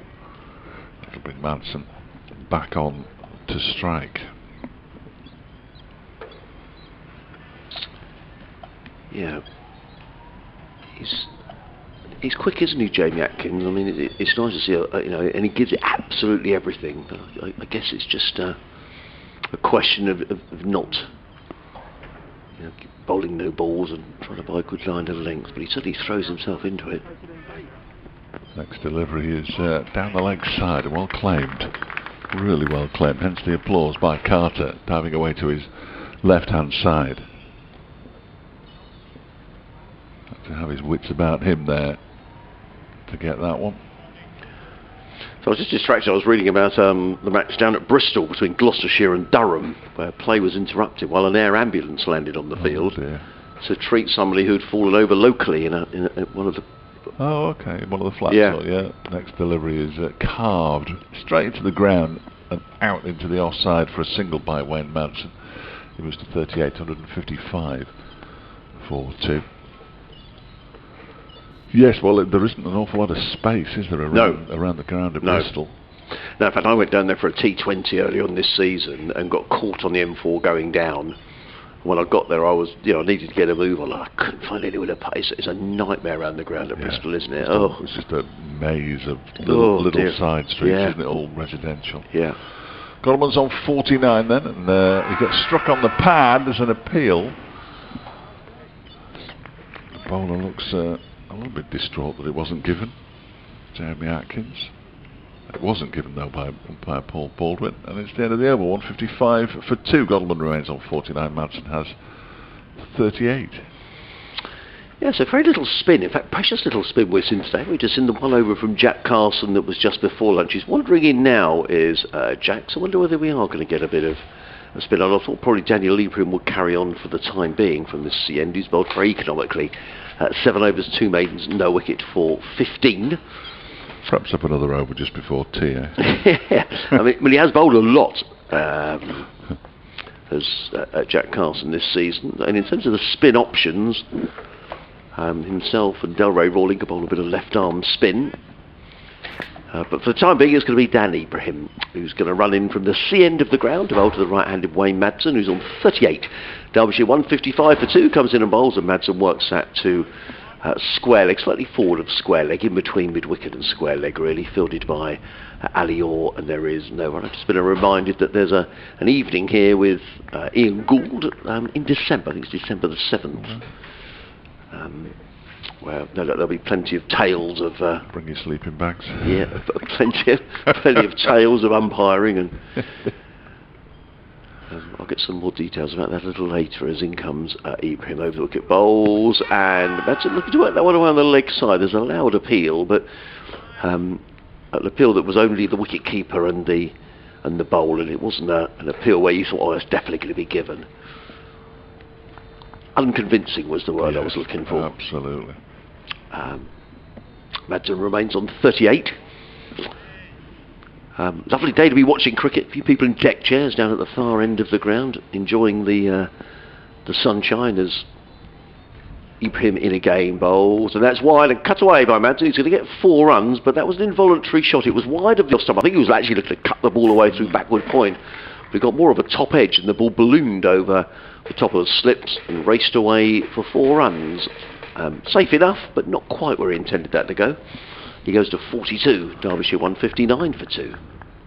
Yes, he wasn't in control of that at all, was he, Wayne Madsen? Straight over second slip. Chair appears to have acquired a creak from somewhere.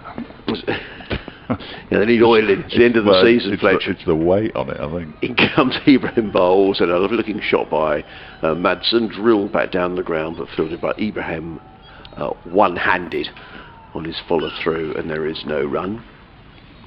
Just the 2 wickets to go down today, both of those taken by Henry Crocombe, and both of them when Derbyshire were on 89. Made a good start through Harry Kane and Billy Godman before Crocombe had game LBW for 45, and shortly afterwards Louis Deploys picked up his 8th duck of the season, caught at mid-wicket by Dan Ibrahim. Now, was that signal to no ball? I thought for a moment he sort of held his arm out to one side. I think he's struggling to balance somehow. Yeah, he keeps looking like he's about to fall over and sticks an arm out, but it wasn't a no ball. I don't think it was. No, the total remains the same, 159 for 2. He's just sort of stuck his arm out, and I thought, he's quite a character as well, isn't he? I like Neil Bainton. 2 slips go down as Ibrahim runs away from us. In and bowls, Madsen flicks this down the direction of fine leg, where it's footed by Henry Crocombe, but not before Madsen has gone through for another single. At the end of another Daniel Ibrahim over. 8 overs, 2 maidens, no wicket for 25 runs coming off the over. And Derbyshire are going along really quite comfortably here. 160 for 2, Madsen 43, Godman is on 49, a partnership that is now worth 71. Yeah, it's very comfortable, isn't it, for these two at the moment? They don't seem to be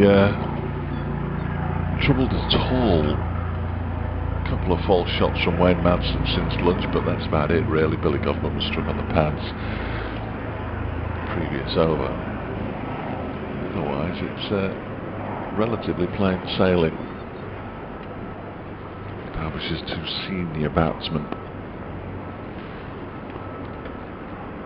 As a new over from Atkins begins, he puts everything into it, doesn't he? Almost bowls himself off his feet there. It's left alone by Wayne Madsen to go through to the keeper, but he really does put everything into his bowling action. I just wonder if it is a bowling action that isn't massively repeatable. It's like if you're bowling yourself onto the floor almost, you're sort of asking for trouble, but then it's very difficult to rebuild bowling actions. He's in again now, and this one is cut away by Wayne Madsen, but straight to Delray Rawlins, who's now at a deepish backward point. Well, that's what you were saying before lunch, wasn't it? It's a position that should have been there before lunch, absolutely, because he's still got the cover of the man out on the point boundary. He's got a third man who's quite fine as well down below us all. Yeah. So, goodness knows, I might have a look at the wagon wheel in a minute, see how many of Wayne Madsen's runs have come from that area. As this next one, beats him. That's a terrific delivery. Absolutely brilliant delivery from Atkins. Pace, bounce. Caught Wayne Madsen by surprise almost, and he did well not to get anything on that, through to the keeper. That was quick as well, wasn't it? Wasn't it just? Yeah. So he's capable of this. Is what. That's why we need a speed gun at every ground. Yeah, we do. Yeah. Just to see what kind of speed. Yes, they might not be massively accurate, but then it would give you an idea who was bowling the quickest at that kind of thing. As Atkins is in again, that's a fuller delivery, and it's clipped away nicely by Madsen off his toes for a single. He moves to 44. Derbyshire to 161 for 2. I've always thought that the speed gun would be a terrific addition to, absolutely, to T20 and 50 over sure. cricket. Yeah. But in the championship as well, just to see how quick these young bowlers are bowling. Well, that delivery was probably not. I reckon that'd have been high 80s that year. It looked very sharp. It really caught Madsen by surprise. He's bowling to Godalming now, who's on 49. That one's down the leg side. Has he got anything on it? No. It's gone all the way to the boundary, and it'll be 4 byes, which is a little bit harsh on wicketkeeper Carter, who did his best diving away to his right to try to get there. Couldn't. 165 for 2 now. The partnership up to 76. Yeah, and what are we? 40 overs, so still they're above 4 and over here, aren't they? Yeah, batting at a reasonable pace here. There have been games where they've been down to 2.5 and below. It makes quite a difference over the course of a day. An extra 100 runs, 30 runs, something like that, more than you would ordinarily get. For sure. If Derbyshire carry on batting like this next one's a short delivery, and again, well, keeper can't get this one, and it's going to be 4 more byes signalled by umpire Baldwin at the far end. So a very profitable end to the over. They don't go against the bowler, in fact they go against the wicketkeeper really. And Derbyshire move on to 169 for 2 now. These two have added 80 for the third wicket. Godalming 49, Madsen 44. I just wonder whether he's perhaps just trying to bowl a little too fast. I mean, sometimes that can happen, can't it? You just get carried away, you know, particularly bowling down the hill here at Hove. But Tom Haynes has got a problem here. He desperately needs to wrestle some control back. Around the country, a few wickets have gone down, actually. Northamptonshire bowled out for 81 at Chelmsford by Essex. That's got a very... They chose to bat as well. Did they? So not a great morning for only 3 players reaching double figures. In fact, Emilio Gay made 38 of those 81. As in comes Ibrahim Bowles, and just clubbed away by Wayne Madsen beautifully through extra cover for 4. He goes to 48, 173 for 2. Exactly what I said when he first came out there, Wayne Madsen. Anything outside the off stump, and he will send it, because that is one thing that he hasn't struggled with this season. It's the ones the balls that are going to hit his stumps that he tries to turn into the leg side that have been his downfall. But outside the off stump, he's as good as he ever has been. Well, it was belted away. So 4 wickets for Essex, 4 for Porter, 5 for Cook.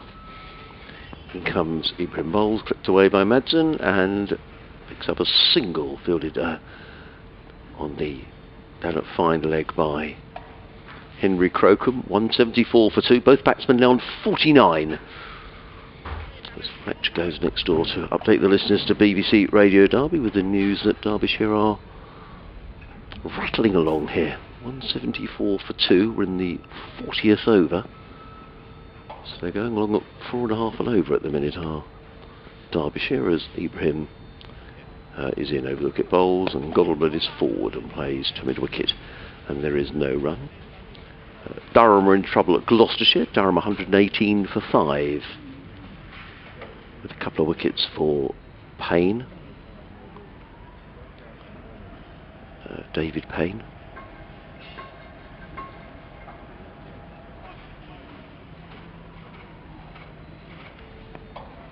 Ibrahim turns just down in front of us. 2 slips go down, in and bowls, and thrashed away by Godalming down towards third man, and he picks up a half century, does Billy Godalming, and gets a generous round of applause from the crowd here at Hove. Well batted by the skipper, holds his bat aloft, 50 coming in 124 balls in 174 minutes, including 5 boundaries. He shakes hands with his batting partner, Wayne Madsen, who is just a run away from also completing his half-century. Someone else who's made a half-century today is Mark Stoneman for Middlesex. He's 54 not out. Middlesex 113 for 2 at Canterbury against Kent, of course. As in comes Ibrahim over the wicket, bowls and cut away by Madsen. The ball bounces into the hands of the fielder at point, and there is no run. That game in this division. Hampshire 91 for 6 in the first division against Lancashire. Notts 126 for 4 at Trentbridge against Yorkshire. Glamorgan piling on the runs at the Oval. They're 167 for 1 against Surrey. David Lloyd there on 72 as Ibrahim is in and bowls, and Madsen lets this one go outside of the off stump. It's the end of another Daniel Ibrahim over. Umpire Bainton is signalling towards the pavilion for something. I think he wants some hand sanitizer brought out. So, Derbyshire 175 for 2, Madsen 49, Godalming on 50. These two coming together when the score's on 89. So, a partnership between these two now of 86.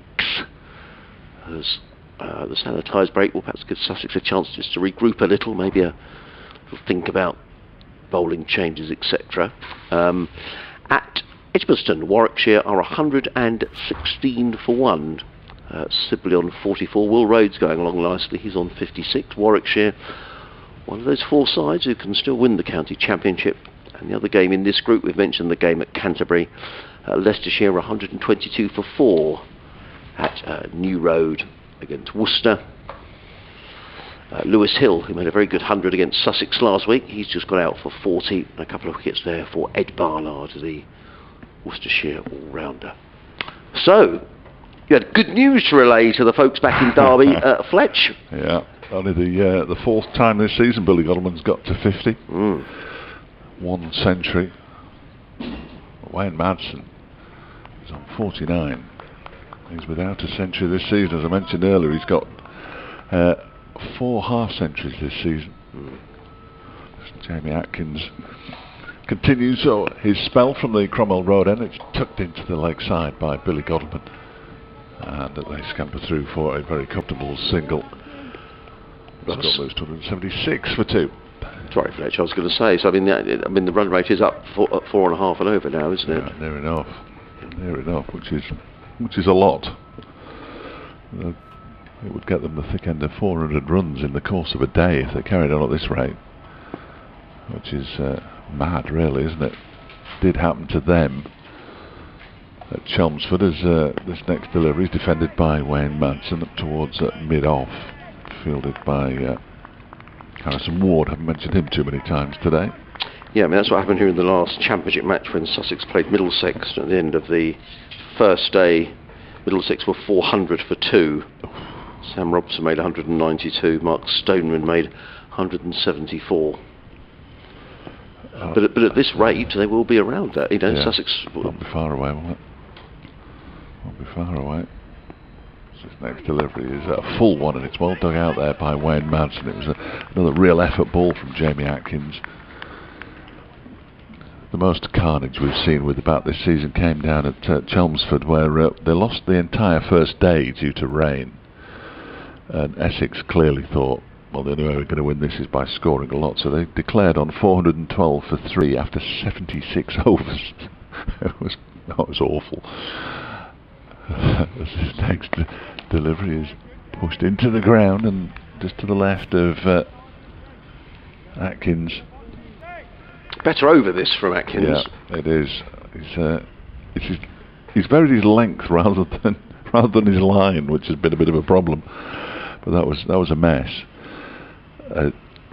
Just a complete mess. They went from 138 for 2 to 359 for 3 Essex in that game. 152 not out for Dan Lawrence.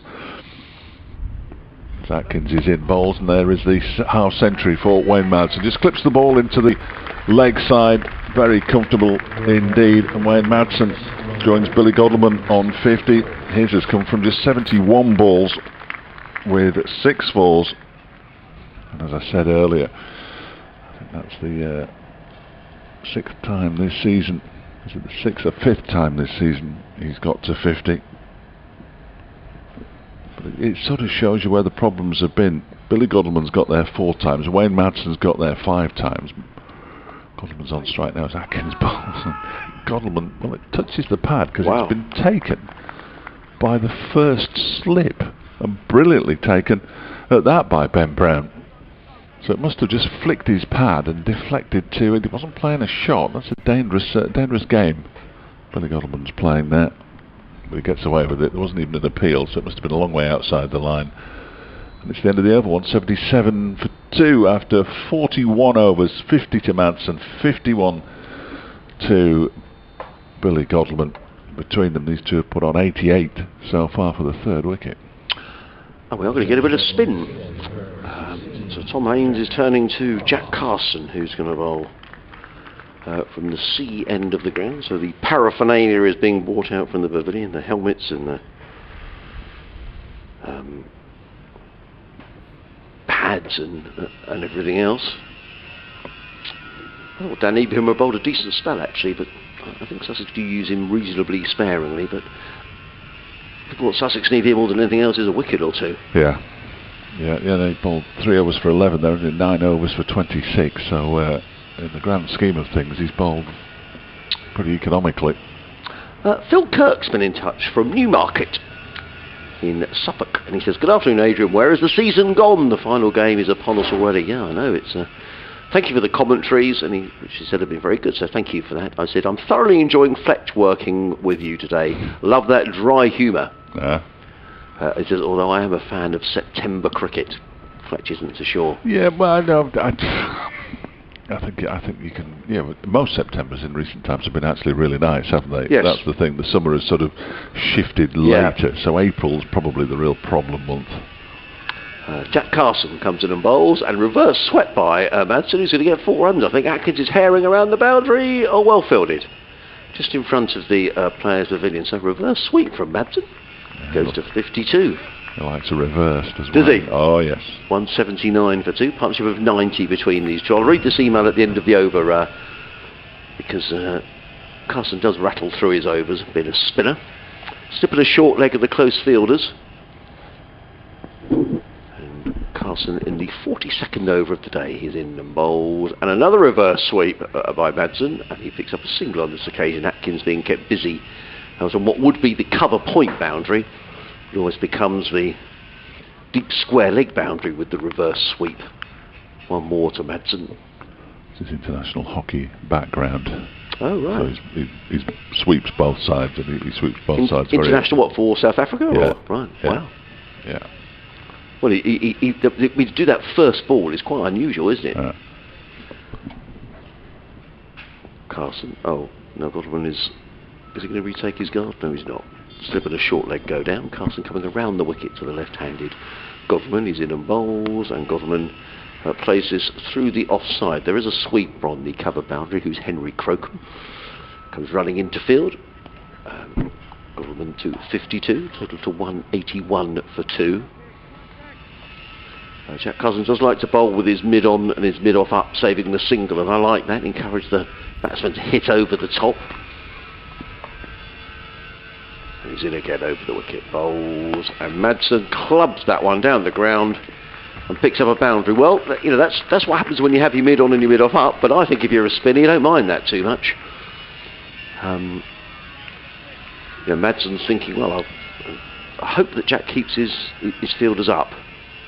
Well, it's quite an agricultural shot, really, wasn't it? It wasn't a classical drive down the ground. It was a sort of across the line yeah. And quite aerial. So. Yeah, now it has prompted a change in the field. Ben Brown is coming out from short leg to a shortish mid-wicket. Carson again driven firmly to mid-off. Haynes is very quickly in from mid-off to prevent a single. Now cry of no from Wayne Madsen, who's on 57. Derbyshire 185 for 2. This partnership now worth 96 between these two. Carson again bowls. Madsen solidly forward, plays into the covers. There is no run. End of the over. 185 for 2. Madsen 57, Godleman 52. So what does Phil say? He says he's thoroughly enjoying having you, Fletch, which is good. He says, although results will show another poor season, I do think a lot of progress has been made and that Salisbury and Kirtley deserve a lot of credit. Many youngsters have been given a good run, maybe through necessity, but that will, I'm confident, bring its own rewards. Orr, Carson, Ibrahim, Lenham and Crocombe have already shown enough to suggest long and successful careers. Hopefully Gartner and Rawlins can bring their undoubted talent in the shorter form into the championship format, as they would be massive pluses for the county. Hudson Prentice and Steve Finn look good signings. That they will have an impact on the club, unlike some older hands bought in recently. Have you heard any news or rumours of further signings? I thought Worcestershire's Ross Whiteley was mentioned recently. And has anything leaked from the members' meeting? Thanks again for making a difficult summer sound much more bearable, even with that drill. Atkins begins a new over. He's driven out into the offside. Nice tumbling stop to deny Billy Godalming a single out there in the covers by Harrison Ward. Yeah, sorry about the drill, Phil. Ross Whiteley, there's been a lot of talk about Ross Whiteley, who has left Worcestershire. I mean, various counties were touted, Yorkshire being one. I think Hampshire being another was mentioned. So no news here. Former Derbyshire man, of course. We did hear Worcestershire, but we also heard that he was actually retiring from cricket altogether as Atkins bowls outside the off stump and left alone. So yeah, it's just basically the rumour mill, isn't it? Linking him with, he would be a very good acquisition for somebody who's a very fine cricketer. Played for Derbyshire in Division 1. As for Championship. As from the members' meeting, well, I don't know, because I'm not a member, so I wasn't privy to what was said last night. It's an awful lot. It's a lot of money to pay out just to find things out, isn't it? Really. I don't know how much was said. I think so. Atkins bowls and he squares Godalming up and he's gone. He's nicked it through to the keeper and he is not moving, Billy Godalming. He's not happy, is he? No, he just stands there and stares back at Paul Baldwin. Godalming goes for 52. They managed to add 96 for the third wicket, but the skipper's gone. And Derbyshire 185 for 3 now. It was straight through to the keeper. Jamie Atkins picks up his first wicket of the match. That's 52 from 130 balls with 5 fours for Billy Godalming. And a very straightforward catch in the end for Oliver Carter, who I must ask if he's known as Oliver or Ollie. I shall ask Adrian in a few moments' time, but that's the breakthrough that Sussex were looking for. Disappointment for Godalming. Couldn't go on to claim that 3-figure third wicket stand with Wayne Madsen. And out comes Matt Critchley to join Wayne Madsen. Matt Critchley with his 900 championship runs, and you would suggest, given what we've seen so far from this particular pitch, that he has got every chance in 2 innings of getting the 100 runs he requires to move on to 1,000 in the championship this season. We shall wait and see, because the first time a wicket fell early on today, Harry came out for 45. Leas Deploy was out soon after, very, very soon after, for a 4-ball duck. So I'm sure that Matt Critchley will be wary of that and aware of that. He's about to face his first delivery from Jamie Atkins from the Cromwell Road end.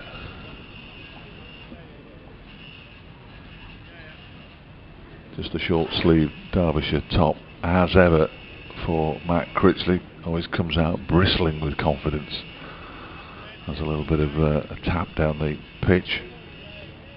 Shakes out the left hand and now he's ready. Atkins in with 2 slips, bowls to him and he drives a very full delivery. Just manages to get the toe end on that, pushes it up to mid-on. And there's no run.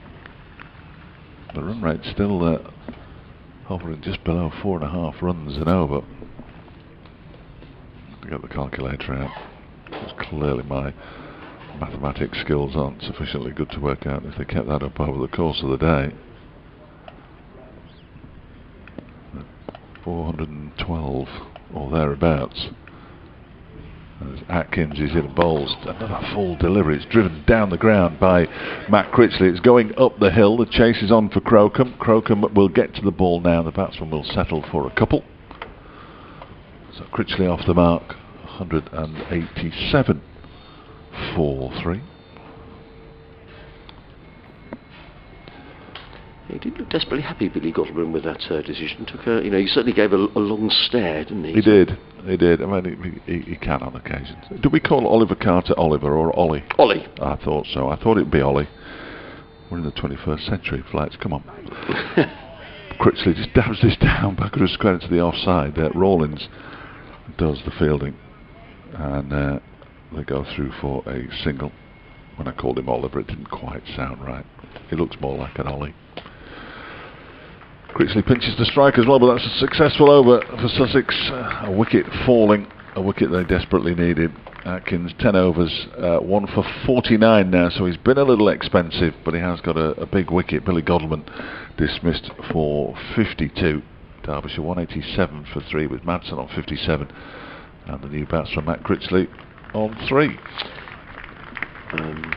And a round of applause for Jamie Atkins as he makes his way towards the pavilion, and he gives a little wave as well. So well done, Jamie Atkins, picking up his first wicket. 1 for 49 in his 10 overs. And it's going to be Jack Carson who's going to carry on from this, the C end of the ground, coming into bowl to Critchley, who's forward. Plays the ball back to Carson, and there is no run. We've spoken a lot down here as well, because there have been 2 high-level departures here, or will be at the end of the season. I mean, they've finished with the club now. Phil Salt and Chris Jordan. Are there worries around Derbyshire that Matt Critchley, who's a fine cricketer, because he played in the 100, would he be a target for other counties, Fletch? Rumours abound about Matt Critchley and a move to Glamorgan. Right. He was with the Welsh Fire. Okay. In the 100. Well, that'd be interesting. I've got more. Carson in bowls, and Critchley plays firmly down the ground, picks up a single fielded by Hunt, and there is no run. There is 1 run, I'm sorry, what am I talking about? 189 for 3. George DeBell, who's well connected, yes, did the piece suggesting that Jordan would go to Surrey, that Salt would go to Lancashire, and that Critchley would go to Glamorgan, and 2/3 of that story have come true. Right, okay. Which concerns Derbyshire supporters enormously. Is he out of contract, Critchley? No, he's not. Carson bowls and flicks the pad and runs down towards the far leg. Jamie Atkins has to chase down to final leg, wait for the signal from umpire Baton, which is a leg by. 190 for 3. And he was very unfortunate in that a day's play against Leicestershire was washed out, and he came out to do the press. So we talked about his runs in the Championship, and how well the season had gone for him, and all the rest of it. All building up to the big question. In bowls, and forward comes Critchley, plays to short leg. There is no run. There's been a lot of speculation about your future, Matt, and a potential move away from Derbyshire. Can you enlighten us at all? And rather than denying that he was moving, he said, "I don't want to talk about that," which suggested to me that he's going. Carson in bowls, Critchley forward, plays down the offside of the track, and there is no run. And Neil Bainton almost falls over again. So yeah, the speculation will continue until he doesn't move. Yeah, good player though. Obviously he's got 900 championship runs and wickets as well. As Carson is in bowls, Critchley forward, plays straight down the track. There is no run. Nice and tidy from Jack Carson. 3 overs, no maidens, no wicket for 12. Derbyshire 190 for 3. Madsen 57. Critchley on 4. So I have to confess, I always get slightly confused about county cricketers moving around. You're out of contract, and a certain amount of time before the end of your contract, counties can speak to players, etc., etc. When players are under contract, though. Well, I think basically what would happen is that Derbyshire would ask for a certain amount of compensation, because is there any point in keeping a player whose mind isn't entirely on it? And in recent weeks his mind hasn't looked entirely on it. It has to be said, when he's batting especially. So you negotiate compensation, and you all move on, I suppose. So it all comes down to this old thing, doesn't it, about contracts in sport and really what they're worth. Yeah, absolutely. Atkins begins a new over. Madsen drives it, but he doesn't time this one up to mid-on. And there's no run. So you do think about that, and again, this is the concern of some people. I think you know, Chris Jordan, I think going back to Surrey was probably not a major surprise, 'cause that's where he began his career. Phil Salt going to Lancashire, you know, the two counties who've, you know, the ground are used for the 100, and if it is true about Critchley going to Cardiff, then yeah, that's what a lot of people are concerned about. Absolutely, the drain on the smaller counties, the non-100 counties, that's driven very pleasantly by Wayne Madsen for 4 runs, very straight as well off the latest delivery from Jamie Atkins, and he picks up 4 runs for it. He moves on to 61 now, Wayne Madsen. Derbyshire to 194 for 3. If they carry on at the current run rate, they will go beyond 400 in a day, which is clearly not something they've done this season. Well, I guess the concern, you know, you take that conversation forward, Fletch, that, you know, members and people around clubs will be concerned that clubs are always becoming just almost development clubs for the larger counties. I think that's been the case from the Derbyshire perspective for some time now, as this one is clipped into the leg side by Wayne Madsen. But they haven't had an awful lot of high-profile departures. Mark Foote went down to Surrey, of course. Yeah, that didn't work out at all, did it? Didn't work out for him now. He came back to Notts, and he had a loan spell at Derbyshire and retired, I think, in the end. Yeah, because he was... Did he play for England? Or he was called into an England squad, I think. I don't think he ever played for England. That's right. Ben Slater went off to Notts as well, and had a tough time of it to start with, but Ben's done really well in certainly this season. As Atkins is in again, and that was a short delivery. He was tempted, wasn't he, there, Matt Critchley, but he managed to overcome his temptation and not play a shot at a short delivery outside the off stump. So he's a Lancashire boy, Matt Critchley, born in Preston. Chorley boy, yeah, went to school in at St Michael's in Chorley.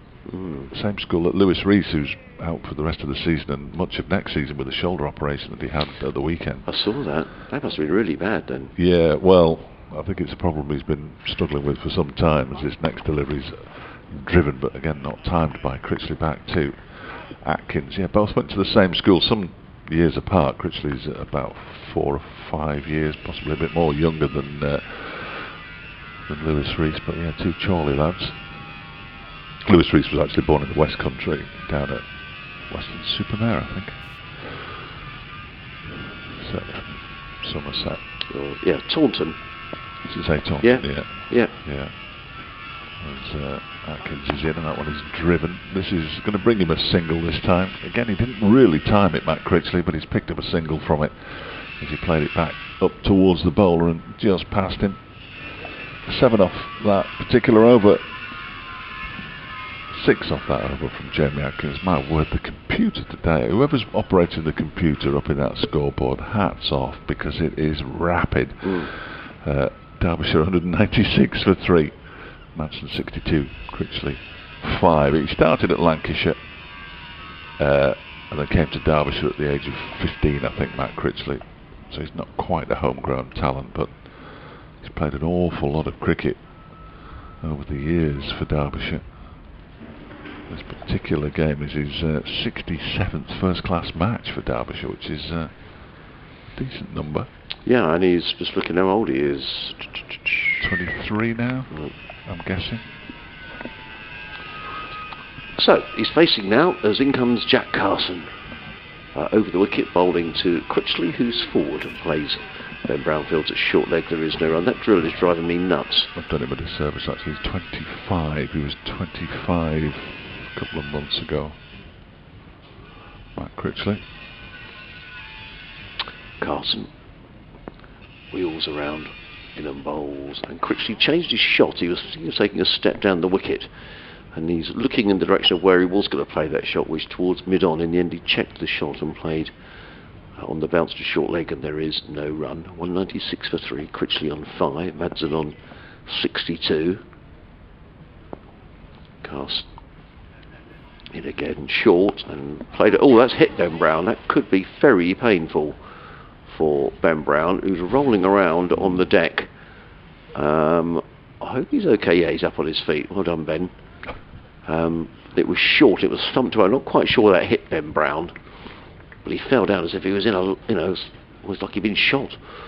But he's okay, which is the good news. He's back under the helmet. I'd hate to field there. Yeah, I would. Absolutely hate it. Carson again bowls, and immediately Carson bowls another short one, which Ben Brown wouldn't have thanked his off-spinner for, and Critchley works it backward a square and picks up another single. He goes to 6, a total to 197 for 3. I'm not quite sure what Ben has done as the ex-captain to be under the helmet at short leg as well. I mean, generally that's someone fairly junior gets that. He's got to have volunteered for it, hasn't he? Well, yeah. Carson again in the bowls, and forward comes Madsen, plays into the offside. There is no run. Good tidy over so far from Jack Carson, just a 1 run conceded. He's 1 ball away from completing his 4th over, figures of 0 for 13. He's in again around the wicket bowls, and reverse swept by Madsen. That's the umpteenth time he's done that, and it's going to run away down towards the boundary, but only for a couple of runs as Alistair Orr is very quickly round to field, gets in the throw, which wasn't the best, but Carter collects nonetheless. And Madsen picks up another couple. He goes to 64, and Derbyshire for 199 for 3 of 46 overs. So the maths will tell you that if they carry on like this, Derbyshire will be somewhere approaching 400 at close of play. Sussex will be hoping, of course, it's far better than that, and it's nothing like a few wickets, and you never know where the day will finish up. But certainly Derbyshire with sort of the share of the honours, 46 overs into the day's play. I'll say they'll be more than happy, having won the toss this morning and deciding to have a bat first. But they are in a very good position, so good that Harry Crocombe, who took the 2 wickets to fall this morning, has been called for. But I don't think he's bowled from the Cromwell Road end, so I think it might be the first time he's bowled from there, is it? Took his wickets from this end, didn't he? Yes, he did. He's in now to bowl to Matt Critchley, who pushes this one out into the offside. And there's no run. 11 overs, 2 for 36, 3 maidens as well. His previous spell, 4 overs for 11. We were talking about experienced cricketers and Darren Stevens, saying how well he played on finals day. He's opened the bowling for Kent today. 11 overs, 6 maidens, 3 for 17. Staggering, isn't it? Absolutely staggering. You know, so who says at 45 you can't play first-class cricket? Because you can. Crocombe's in again, and this one's on leg stump, turned into the leg side by Matt Critchley. They've run 1. They'll come back for a second comfortably enough, as it's eventually tracked down. Critchley moves on to 8. Derbyshire's 200 is up, 201 for 3. Yes, so Middlesex were 121 for 2, they're now 122 for 5. Things change, don't they? Don't they just? It's that time again, Adrian, I'm afraid. That's all right. Crocombe is back to his mark. Just have a look at some of these other scores. Hampshire down 95 for 7 at Liverpool. Decides to a 1st and 3rd in the county championship. So certainly Lancashire in the ascendancy at the moment as Crocombe is in. Bowl short, pulled away by Critchley, and he gets a single down to deep backward square, fielded there by Orr. Critchley goes to 8, 202 for 3. Elsewhere, Warwickshire 128 for 2 against Somerset. Dominic Sibley's still there on 52. Will Rhodes out for 60. And Trentbridge, Nottinghamshire in the other match in the First Division are 147 for 4 against Yorkshire. Joe Clark 54 not out. Crocombe in bowls, and Madsen chops that one away off the bottom of the bat. The ball dribbles out into an area where the gully fielder would have been. Madsen goes through for another single. He goes to 65, 200 and 3 for 2 are Derbyshire here on BBC Radio Sussex, BBC Radio Derby, and you may be watching via the Sussex Cricket Club live stream, in which case a very warm welcome and a good afternoon as Crocombe is in and bowls, and pleasantly driven by Critchley, a shot that probably deserved a run but didn't get a run, and fielded there by Tom Haynes, and there is no run. Total remains on 203 for 3. A slip third man, backward point, cover mid-off, mid-on, mid-wicket. A deep backward square and a fine leg as Henry Crocombe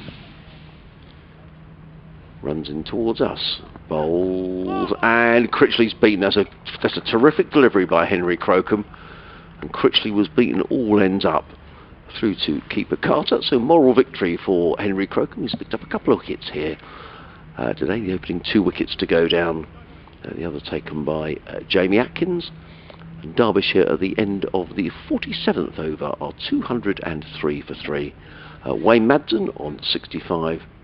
Matt Critchley is on 9. Just to finish up some of those other scores in other matches around the country, Durham bowled out for 140 at Bristol, with Alex Lee's top scoring. He made 40, so lots of wickets going down there. Lots of wickets at Chelmsford. Not many wickets at the Oval, where Glamorgan are 189 for 1 against Surrey. So Jack Carson's going to bowl the next over from this, the C end of the ground, and he's bowling to the right-handed Wayne Madsen.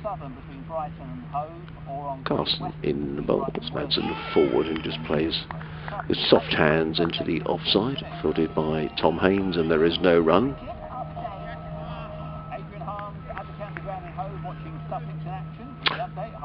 Yeah, hi Danny. Derbyshire going along nicely here. They're 203 for 3 with Wayne Madsen on 65. That being said, Sussex have picked up a wicket in the last 10 minutes or so, and a wicket for the deserving Jamie Atkins, who had Billy Godleman caught behind by Ollie Carter for 52. The other 2 wickets taken by Henry Crocombe. Derbyshire winning the toss here this morning and batting first on a beautifully sunny day.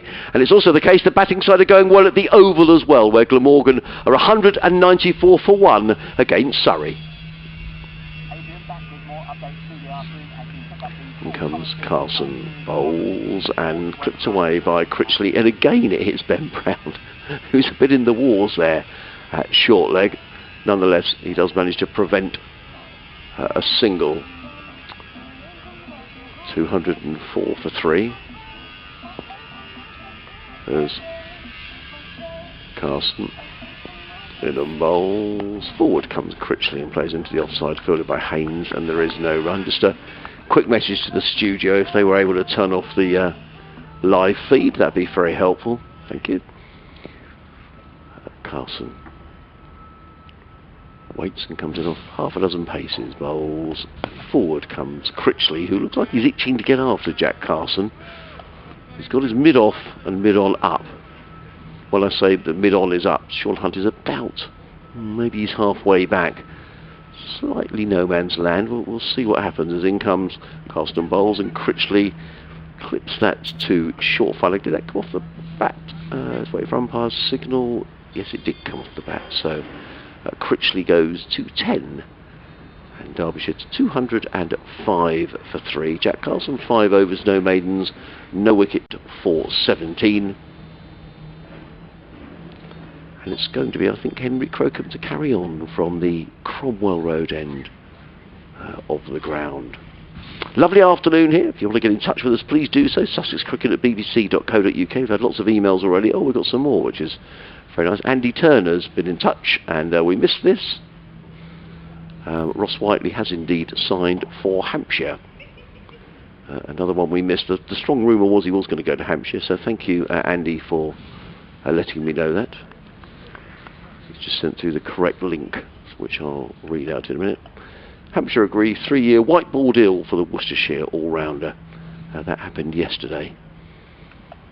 As in comes Crocombe over wicket, bowls and played down towards third man. A shot he wasn't completely in control of, Matt Critchley. Nonetheless, he picks up his 11th run, and Derbyshire 206 for 3. Critchley, who was part of the Southern Braves side led by James Vince, who won the 100 back in August. So there's another player who's left a county to join the side that he's been playing in the 100 with, or the county where the fixtures are played. In comes Crocombe, bowls, and forward comes Madsen with a very pleasant forward defensive shot. To mid-off, fielded by Atkins, and there is no run.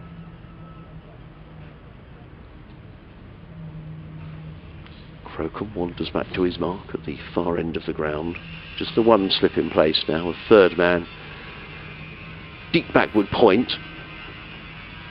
Crocombe in, bowls, let go by Madsen outside of the off stump, and there is no run. Wayne Madsen on 6, Matt Critchley on 11, 206 for 3. Thank you, Clive, for your email. His end of term report, which we'll read as we go through the over. Our friend with the drill is back, for which apologies. And Crocombe is on his way. Bowls and thumped away by Madsen, but there's a sweeper out on that cover point boundary, who is Daniel Ibrahim, who gets in the throw. One more to the total, one more to Madsen, who goes to 67. Clive says, hello Adrian, thank you for your coverage this year. It would not be unfair to say Sussex have had a poor seasons overall. I appreciate that at the start of their campaign the decision to pursue a youth first policy was decided upon, and it is a case of we have started so we'll finish with this policy. Success may have to wait for a while. It's evident that a pair of quicks are needed, as Steve Finn could not carry the attack on his own with injuries likely. Youth must be balanced with experience, and this applies to the batting that needs some bolstering for sure. And comes Crocombe bowls, and covering up his Critchley back down the track. Crocombe feels of his own bowling, and there is no run. Goes on to say, I appreciate the Sussex scouts' ability to gain access. So I'll read that out in a minute. I'm quite sure what you're saying there, Clive, but I'll read that before I read it out. Ross Whiteley is signed for Hampshire. I missed that yesterday. Yeah, yesterday. I missed that. I was indebted to Andy Turner, who sent through the link. 3-year deal. Wow. White ball deal. In comes Crocombe bowls to Critchley, who hammers that one away on the leg side. A good bit of fielding by Orr on the deep mid-wicket boundary prevents anything more than a single. Critchley goes to 12, the total to 208 for 3, and Ross Whiteley played for the Southern Braves, who play Did at he the really? as well. So there we are. Well, fancy that. Yeah. Who'd have thought? Not that there's anything that isn't above board. I'm absolutely 100% certain and would like to get that out there right now. Your emailer there, while you're reading that sentence, he mentions that Steve Finn coming in and he can't carry the fast bowling attack by himself. Finn Hudson-Prentice can bowl really sharp deliveries. Yes. I don't think that should be forgotten either. Yeah, and Sussex will have next season. I mean, George Garton announced yesterday by the club a multi-year extension. I don't quite know what that means in terms of length, and we were talking about contracts and what do they really mean. But with Garton, Hudson-Prentice, Finn, Ollie Robinson maybe around sort of early part of the season, with the first test match I think not due until early June next year, so you just thought we may see a bit of Ollie Robinson. We shall see. The over begins from, so I'm slightly distracted, from Jack Carson, that is pushed out into the offside, and there is no run. Matt Critchley on strike. Carson is in and turns that into the leg side. Nicely fielded. Well, I say fielded. It struck Ben Brown and it looped into the air. But some team time it's done now. It's a sort of bit of fielding. I think it's hit a padded area though, because he didn't seem to be in any pain whatsoever on that occasion. As Carson is in again. This one is pulled quite violently by Matt Critchley. Not as violently as I first imagined though, because it's just sort of dribbled out towards the mid-wicket boundary, and he picks up a single, moves on to 13. That's 913 runs. Sorry, Fletcher, I've just noticed you sent me a message at 8:32 this morning. Yes, well, we worked it out in the end. We worked it out in the end. We were very clever. What it is, because it will compromise security. That one is turned into the leg side. I'm impressed that you were here at 8:32 this morning.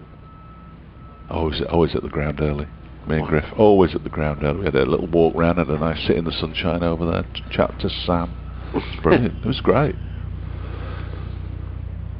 The next delivery is defended by Wayne Madsen out into the offside. This next ball will be the last of Carson's current over.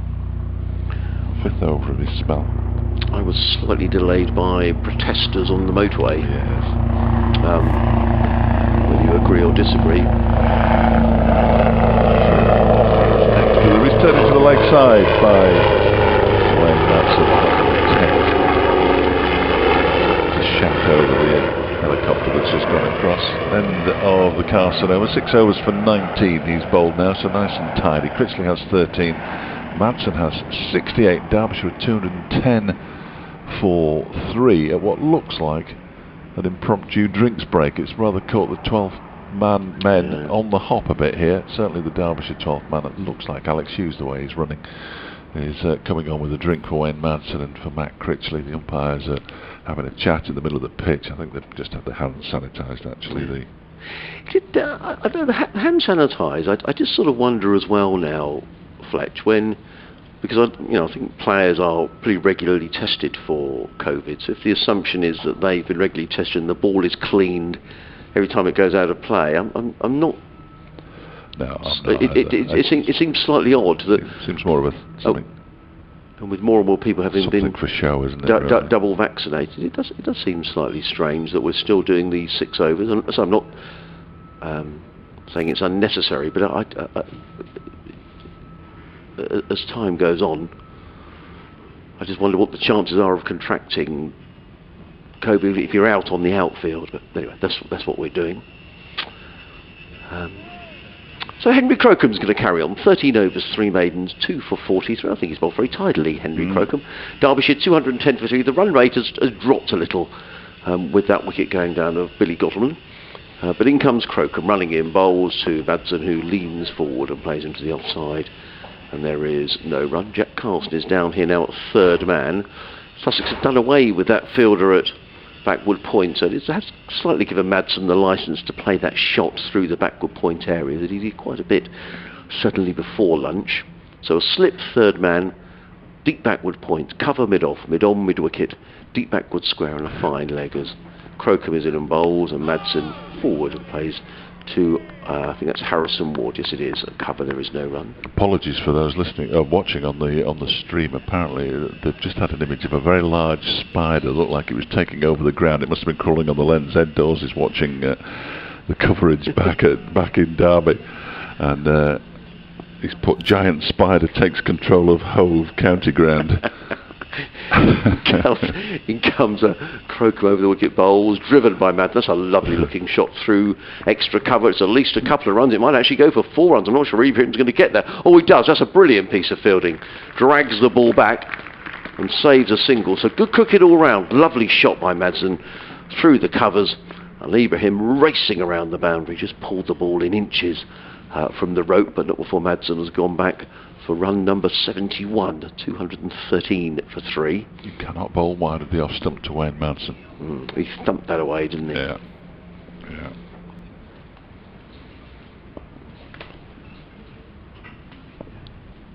Crocombe and bowls, and up on his toes is Critchley and plays straight down the track, and there is no run.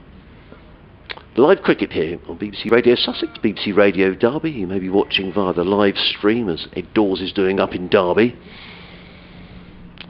Will he be doing his homework on the next Derby County match, I expect? Oh, he's doing the programme. He's doing the show tonight. Is he? Yes, we'll have reaction to this game on Ed's show later on today. In comes Crocombe again, bowls, and Critchley plays firmly to mid-on, and there is no run. Is that a nightly sports show, Fletch? Yep, every sports scene at 6 every night between 6 and 7. Yeah, I've been known to do the odd one. Yeah. Yeah, well, only when they got to the bottom of the barrel. I'm sure that's not the case. Now, Derry Rawlings has now gone into a gully position. Almost backward point, Crocombe in bowls and driven firmly by Critchley. Lovely looking shot. Good cricket all round, actually. Good shot from Critchley, good bit of fielding by the Sussex skipper Tom Haynes with a tumbling stop at mid-off. Critchley remains on 13, Derbyshire 213 for 3. Madsen on 71, Critchley on 13. These two coming together when Billy Gottleman was caught by Ollie Carter off the bowling of Jamie Atkins for 52. So they've added, 15 and 13. So what's that, Fletch? 28, yeah.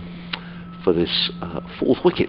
There or thereabouts, certainly. Sorry, Sandra Cheeseman, I missed your tweet to me, which was about Ross Whiteley, and does confirm that he's joined Hampshire as well. So apologies for missing that.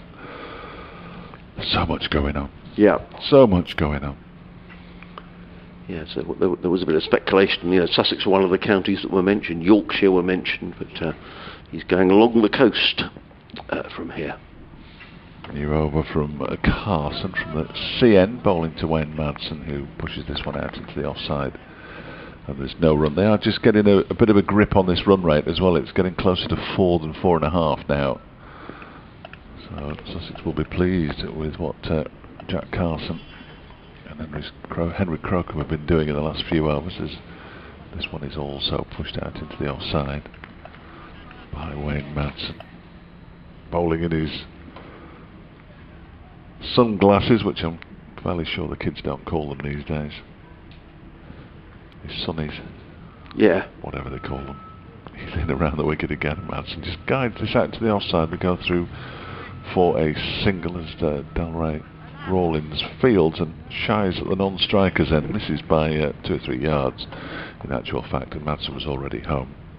But shows good intent, which is important for a fielding side. They need to keep that energy level, or those energy levels, up. Madsen gets down to the non-strikers end. 214 for 3. That run hasn't gone onto the scoreboard yet. Madsen on to 72s. Critchley goes back into his crease and pushes this one out into the onside. There it is. Onto the scoreboard now. There was no run on that occasion. Looks a bit frustrated to me, Critchley, like he's itching to get after Carson. Got a 27 ball 27 in the first innings against Kent. Looked really good and then got out. Defends this one back to Carson. Nobody needs a 27 ball 27. First class cricket. He just looks like he's itching to get down the track and drive him over the top. What will he do this time? Carson is in and he goes back into his crease, turns it into the leg side. There's at least one there. I think there is only one there actually. Yeah, there is. As Crocombe comes in off the boundary to do the fielding. Critchley moves to 14, 215 for 3 at the end of the over. Madsen has 72 now.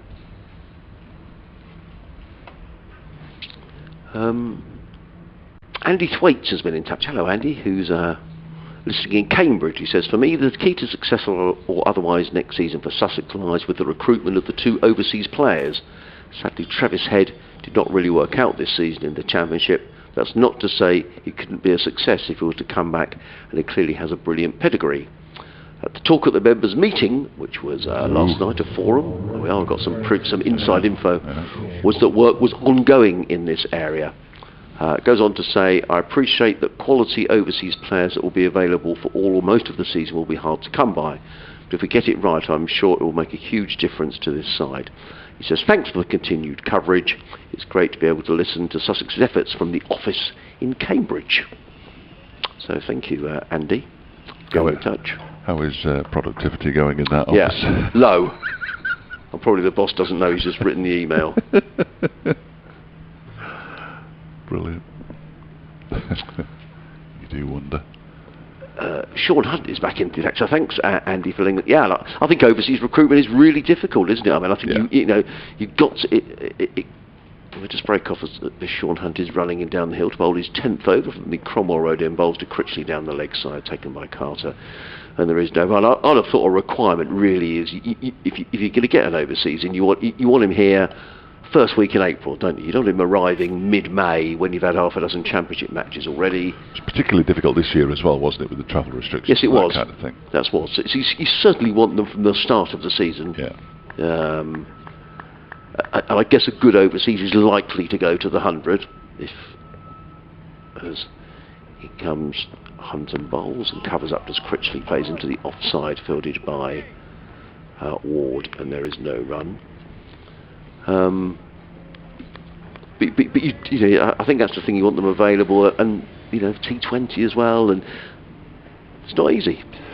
Derbyshire had a foolproof system for their overseas players this year.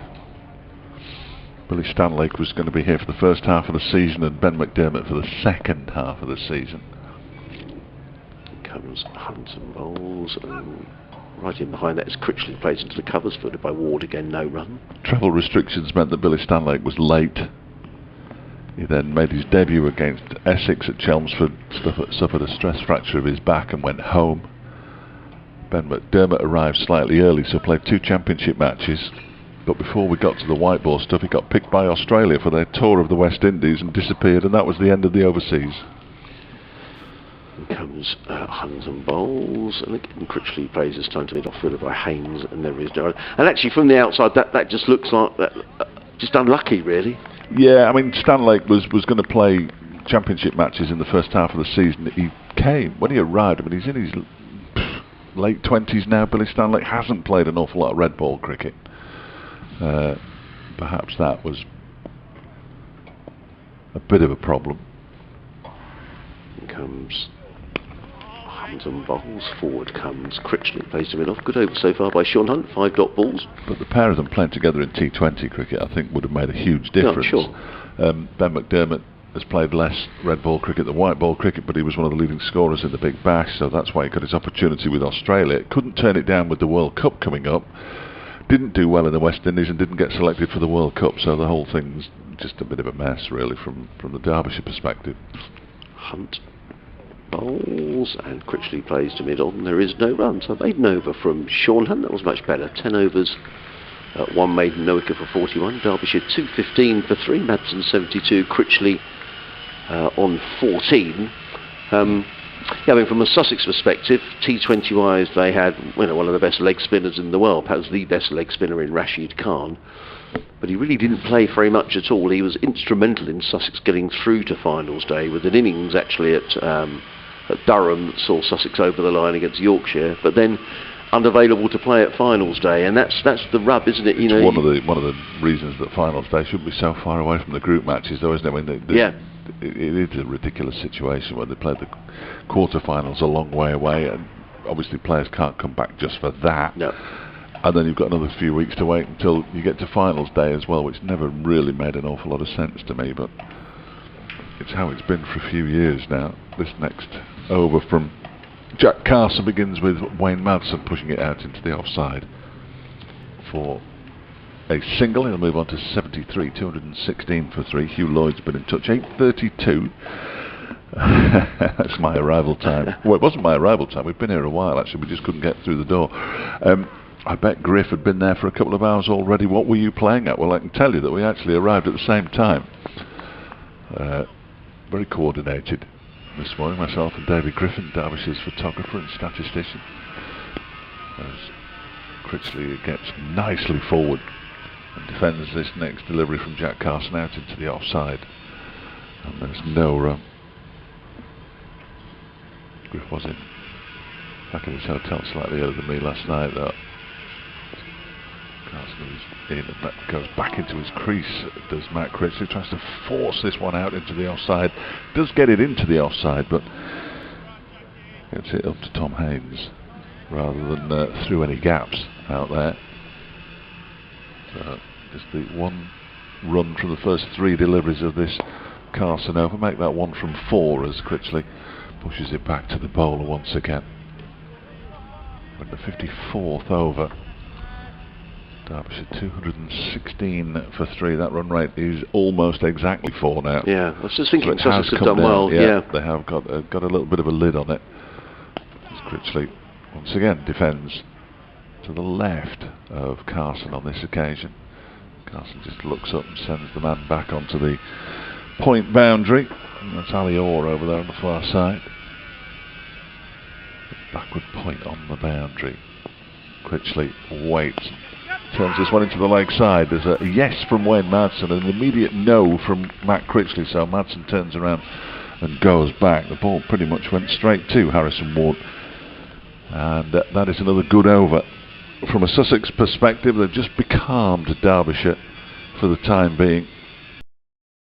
That he's now bowled 8 overs for 22, and in this spell 7 overs for 19. So fair play to Jack Carson. 73 to Madsen, 14 to Critchley. Derbyshire 216 for 3. Live cricket on the BBC, BBC Radio Sussex, BBC Radio Derby. Myself, Adrian Harms, alongside Dave Fletcher. You may be listening via the BBC app or online, or you may be watching via the Sussex Cricket Club live stream. If you're watching the pictures, you'll see it is a beautiful day here in Hove. Tons of blue sky. Barely any breeze now. The flags are limp to the flagpole away to our right hand side. It's lovely to be out in the sunshine. As Sean Hunt is in and bowls his 11th over, clipped to mid wicket by Madsen, fielded by Rawlins, and there is no run. And certainly the weather forecast I saw this morning suggested we're like this for the next few days, which will be a terrific end to the season. It's going to get warmer, isn't it, as the Yeah, week goes on, which I is think it is remarkable, Yeah. really. Yeah, the forecast I saw, the longer range forecast, says it's lovely till about very early part of next week, and then I think it's horrible. But the cricket season is finished by then, so perhaps we're not as concerned as we might be. Hunt around the wicket, past umpire Baldwin bowls. Madsen covers up. Hunt fields off his own bowling, and there is no run. John has been in touch talking about one of the things we do with the effects microphone here is have to get up on the roof, which is perfectly safe, I have to say, above the media centre, to put our microphone out every morning. But there's a big crane outside the ground at the moment where they're building the new apartments. As in comes Hunt and bowls, and pulled away by Madsen, and that's going to be 4 runs. That's a loose delivery by Sean Hunt. Just as Sussex were building a little bit of pressure there, it was down the leg side, and Madsen, who'd been slightly becalmed, wasn't going to miss out on that, and he clubbed the ball away through backward square leg for 4. He goes to 77, 220 for 3. He's suggesting maybe climbing up the crane to get some good photographs of the ground. Perhaps we could get Dave to do that as the Derbyshire photographer, and he'd certainly get some terrific shots. There a change in the field? No, there's not. In fact, the backward square is going slightly more backward towards fine leg, but there's already a fine leg there as Hunt is in again and bowls. And Madsen is hit. That looked like it might be somewhere painful, but the fact he's not sort of stooping down and grimacing suggests maybe it came off more the thigh pad. Bounces out into the offside, and there is no run.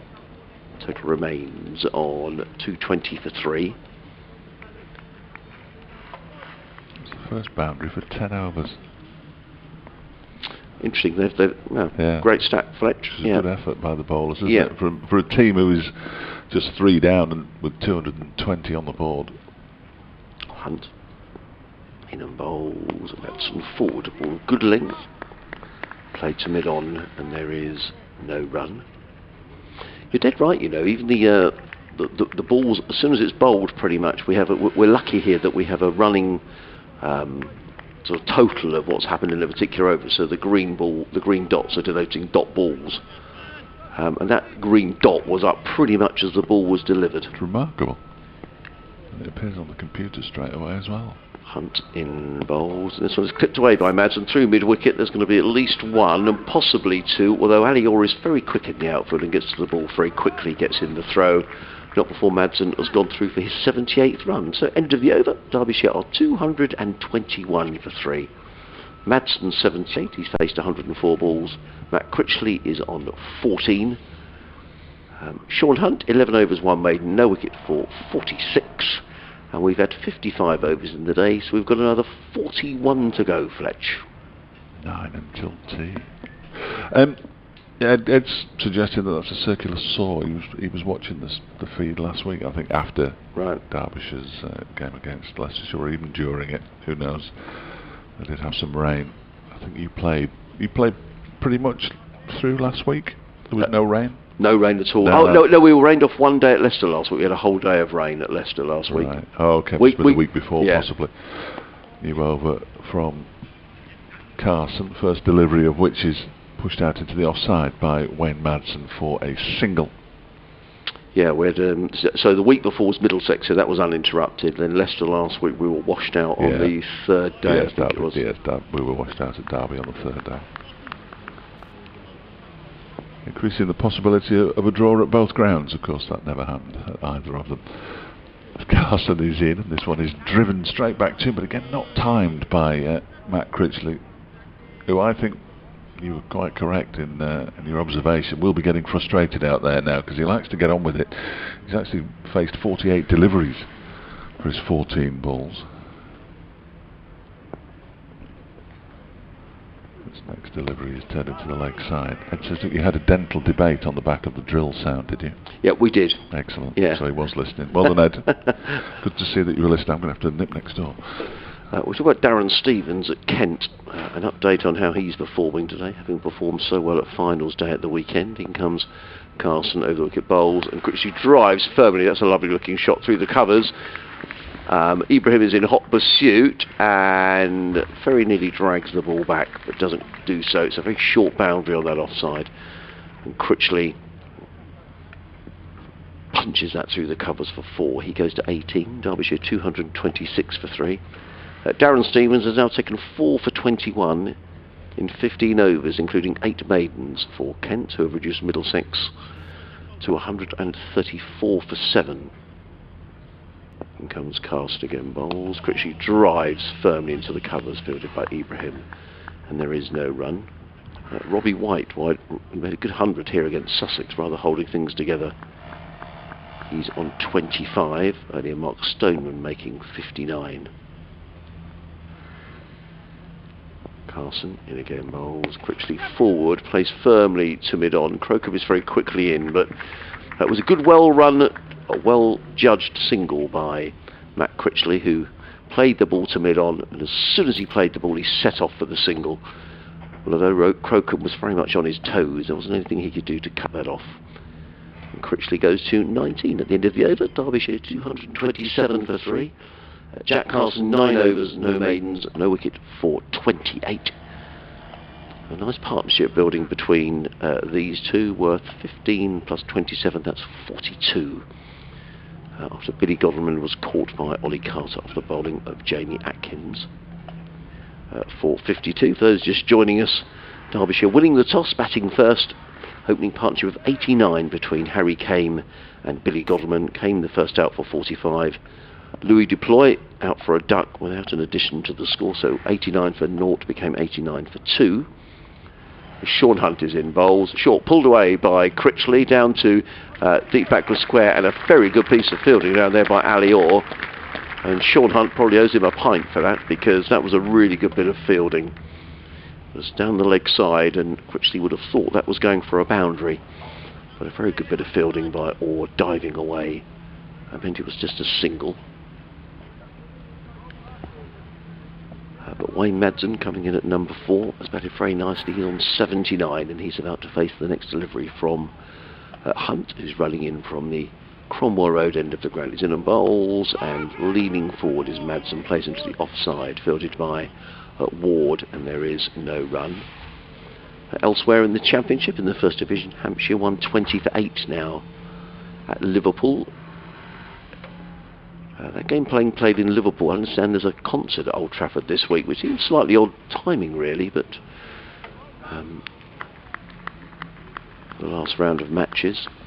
Nottinghamshire 163 for 5 against Yorkshire, and Edgbaston, Warwickshire 147 for 3 against Somerset. As in comes Hunt and bowls, and Madsen sort of jumps into that drive which he plays as far as Ward in the covers, and there is no run. The total remains 228 for 3. Dominic Sibley out for Warwickshire. He made 56. Warwickshire 152 for 3. Comes Hunt again, bowls. Madsen plays into the offside. There is no run. A couple of Sussex players who were here last season involved in that battle for the Championship. Danny Briggs in the Warwickshire side. Didn't play a huge amount of 4-day cricket here, Danny Briggs, but he's in the Warwickshire side, as indeed is Michael Burgess, who was here for a couple of seasons. And of course Warwickshire now coached by the ex-Sussex coach, Mark Robinson. As in comes Hunt, bowls, and played firmly to mid-on by Madsen, but he won't get a run. The total remains 228 for 3. Is this building haunted at all? Why? Well, the Possibly. toilet's got one of those clever lights that switches on when you walk in. Yes. I just put my stuff down on the seat and thought, I'll have a quick wee before I go back. And the light came on before I went into the room. How does it know? In comes Hunt and bowls, and Madsen is forward, plays to Rawlins, who comes speedily in from point. There is no run. End of the over. Wayne Madsen wants a new pair of gloves, I think, bought out. Whether he got, I don't know if he got a hit on the hand there slightly. Either way, looks like we may have another sanitised break. So Derbyshire 228 for 3. Madsen on 79. Critchley is on 20. Sean Hunt 12 overs, 1 maiden. no wicket for 47, and these two just very slowly going about this partnership now with 28 plus 11. Is that right? 28 plus 15, 43. I reckon you're good at maths. No, it's on my computer here. Is it? Okay. It's 87 balls they've been in for. So their run rate is 3 and over, and the actual run rate has now come down to 4. So Sussex have applied the brakes to a large degree. I mean, even 4 and over is a decent lick. So over the course of a day, 4 and over would get you close to 400, but not quite to 400, which would be fairly impressive to see Derbyshire get to 400. We'll wait and see what happens, though. The main task is to compile as many runs as possible, and it's interesting because the avowed plan of Derbyshire was to win the toss, bat first, and put 400 plus on the board and try and win matches that way. Well, we haven't seen that at all since the plan was revealed. Jack Carson begins a new over from the CN to Matt Critchley, who is playing a very patient innings indeed. 20 from 54 balls now. He's only hit 1 boundary. As I say, in the first innings last week it was a run a ball 27 before he got out, so perhaps this is the way forward for Critchley. 920 runs for the season now as he defends the next delivery from Carson back towards the bowler, out into the offside, and there's no run. Some welcome shade for the spectators on the large stand away to our left hand side. I'm sure it's got a proper name. But they're just in a bit of shade now at the back of that stand, which will probably be welcome as this one is pulled into the leg side, but not with any force, and Harrison Ward does the fielding. Even at 9 o'clock this morning, when myself and David Griffin were sitting down at the front of the Spend Karma Pavilion, it was really hot. Yeah. Really hot, and you're thinking, well, I wouldn't like to sit out in this all day. Critchley takes a couple of steps down the track this time. He's starting to get a bit fidgety, and he pushes it once again to Ward. Yeah, he's just getting itchy feet, isn't he? But Carson won't mind that. Oh no, absolutely not. Why Madsen not just have a little... I think he's an experienced cricketer in his own right, Matt Critchley, but perhaps a quick word from Wayne Madsen might be in order. As Critchley waits, and his first move is forward. His initial trigger movement is forward, that front foot. Then he goes back into his crease and pushes it up to Ward once again. At the moment, Carson, Critchley and Ward having their own little game of cricket out there. 3 successive deliveries have gone the same way. Carson in, and this one is defended, but this time straight back to the bowler. Good over, maiden over from Jack Carson. His first, 10 overs, 1 maiden, 0 for 28. Really good bowling from the Sussex spinner. 228 for 3 is the Derbyshire total. Critchley 20 and Wayne Madsen on 79. Critchley looking for those 1,000 runs in the Championship. Started the game on 900, so made it nice and easy for us to know that he's 80 away now. And Wayne Madsen looking for his first century of the season. He's within 21 of those of achieving that goal, but Sussex have certainly in the last 3/4 of an hour got a bit of control back. That being said, Derbyshire haven't lost another wicket, so they'll still feel 228 for 3. It's a good position to be in. As in comes Sean Hunt, bowls to Madsen, who caresses that through mid-wicket of a shortish slip. They've taken 1, they'll come back for 2. A good bit of fielding by Alistair Orr, who's very speedy across the outfield. But Madsen picks up a couple of comfortable runs. He goes to 81. Derbyshire to 230 for 3. Here on BBC Radio Sussex, BBC Radio Derbyshire. Very warm welcome if you're watching via the live stream. And Sean Hunt is running in past umpire Baldwin, bowls, and forward comes Madsen and just leans on that delivery, plays it into the onside, picks up a single. He goes to 82, 231 for 3. There's a ripple of applause around the ground, and I wasn't sure why. It's not the 50 partnership, no 46. In fact, Matt Critchley hasn't faced Sean Hunt for a while, if at all, and he's just taking guard. Or retaking his guard. At the field, there's a slip. A third man. Delray Rawlings, I would say, is now in at gully, so I'm going to say a slip and a gully. Backward point, cover mid-off, mid-on, and 2 men back on the leg side as in comes Hunt and bowls, and Critchley drives without timing to mid-off, fielded by Haynes. And there is no run, excuse me. England's women are struggling. Where's that game being played? I want to say Grace Road. Right, okay, I think you might be right. We're at Derby on Thursday. They've been here, have they? They played one of the games yes, here? yeah, there was a game here a couple of weeks ago, because I had to move all the equipment out.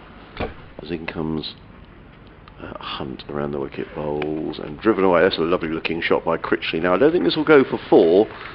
Haynes is in hot pursuit. He's chasing it towards the boundary. In fact, it does go for 4.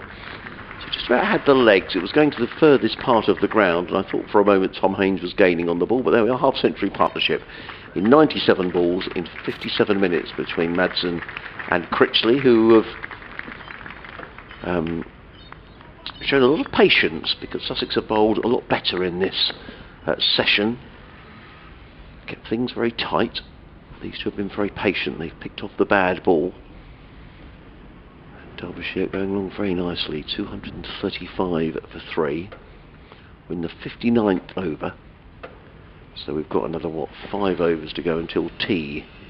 There's Hunt is in again. Bowls, and Critchley clips this to mid-wicket. Picks up a comfortable single, because Atkins needs to run round from mid-on to field. Critchley goes to 25, the total 236 for 3.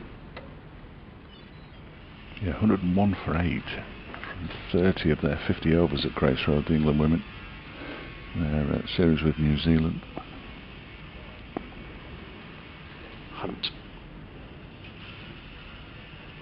in again, bowls, forward comes Madsen, plays back down the track. Hunt fields off his own bowling. There is no run.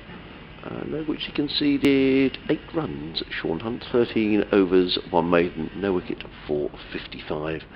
Sussex 236 for 3, Madsen 82, Critchley 25. It sort of feels for Sussex like that sort of time when they could just do with the wicket, because these two are just starting to push the ball around. They've sort of weathered a bit of an early storm with Carson, and Hunt have done well, just keeping things nice and tight. Ibrahim part of that as well. But now just a discussion in the middle of the pitch between Tom Haynes and Ben Brown, the former and the current Sussex skipper, as to perhaps what Sussex might be doing. For the time being, they're going to carry on with Jack Carson.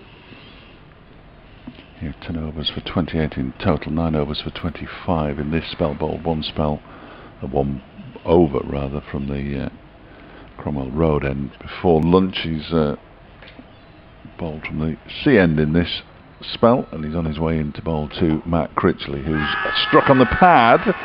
He likes it. He's down on 1 knee. There's Jack Carson, but umpire Neil Bainton says no, not having that. Got to the stage last week when every time the ball hit the pad you thought there'd be an appeal, because it just wasn't hitting the pad enough, or very often. Certainly as Carson's in again, perhaps a little quicker, and the ball is driven back and well claimed by Carson just before it crashed into Madsen. So a couple of dot balls to start the over, having bowled a maiden over in his previous over. Carson, Critchley drives it into the ground and back to the bowler. Good contest actually, this Fletch, isn't it? You know, Carson will know that Critchley's after him, yeah, or wants to get after him. He isn't after him at all. He barely hit a shot in anger. Matt Critchley does the 2 boundaries in his 66 deliveries, and he waits and turns this into the leg side. He'll pick up a single here to end the run of dot balls bowled by Carson. Moves on to 26. Derbyshire to 237 for 3 in the 60th over. 4 until tea after this one, so around about 3:25, 3:30. 15 minutes or so later than advertised, as this next delivery from Carson is defended by Madsen. Well, both of these batsmen, of course, know how crucial their innings is, not only for the team but from a personal point of view, with one looking for his first century, the other one looking for 1,000 runs in the championship. Critchley said last week, as Carson bowls to Madsen just clips it into the leg side for a single. He moves on to 83. I asked him about his, the 1,000 runs, and he said pretty much what you would expect somebody who was 100 runs in one game away from getting to 1,000. Well, it'd be nice, but it's not at the forefront of my mind. So that essentially equates to, yeah, just watch me next week. How many opportunities will a leg spinning batsman get to reach 1,000 runs in the county championship? Yeah. Fewer and fewer games, almost season on season, and he's in a very select band. If he gets there, we're going to see a change in the bowling now, aren't we? We're going to see Tom Haynes from the Cromwell Road end for the first time. He bowled his previous spell from the C end. There must be, if I can find, there must be a list, surely to goodness, of the most runs. James Curtley is coming and sitting down in the corporate area away to our right hand side, nattering away to a couple of spectators. We got 4 overs until tea.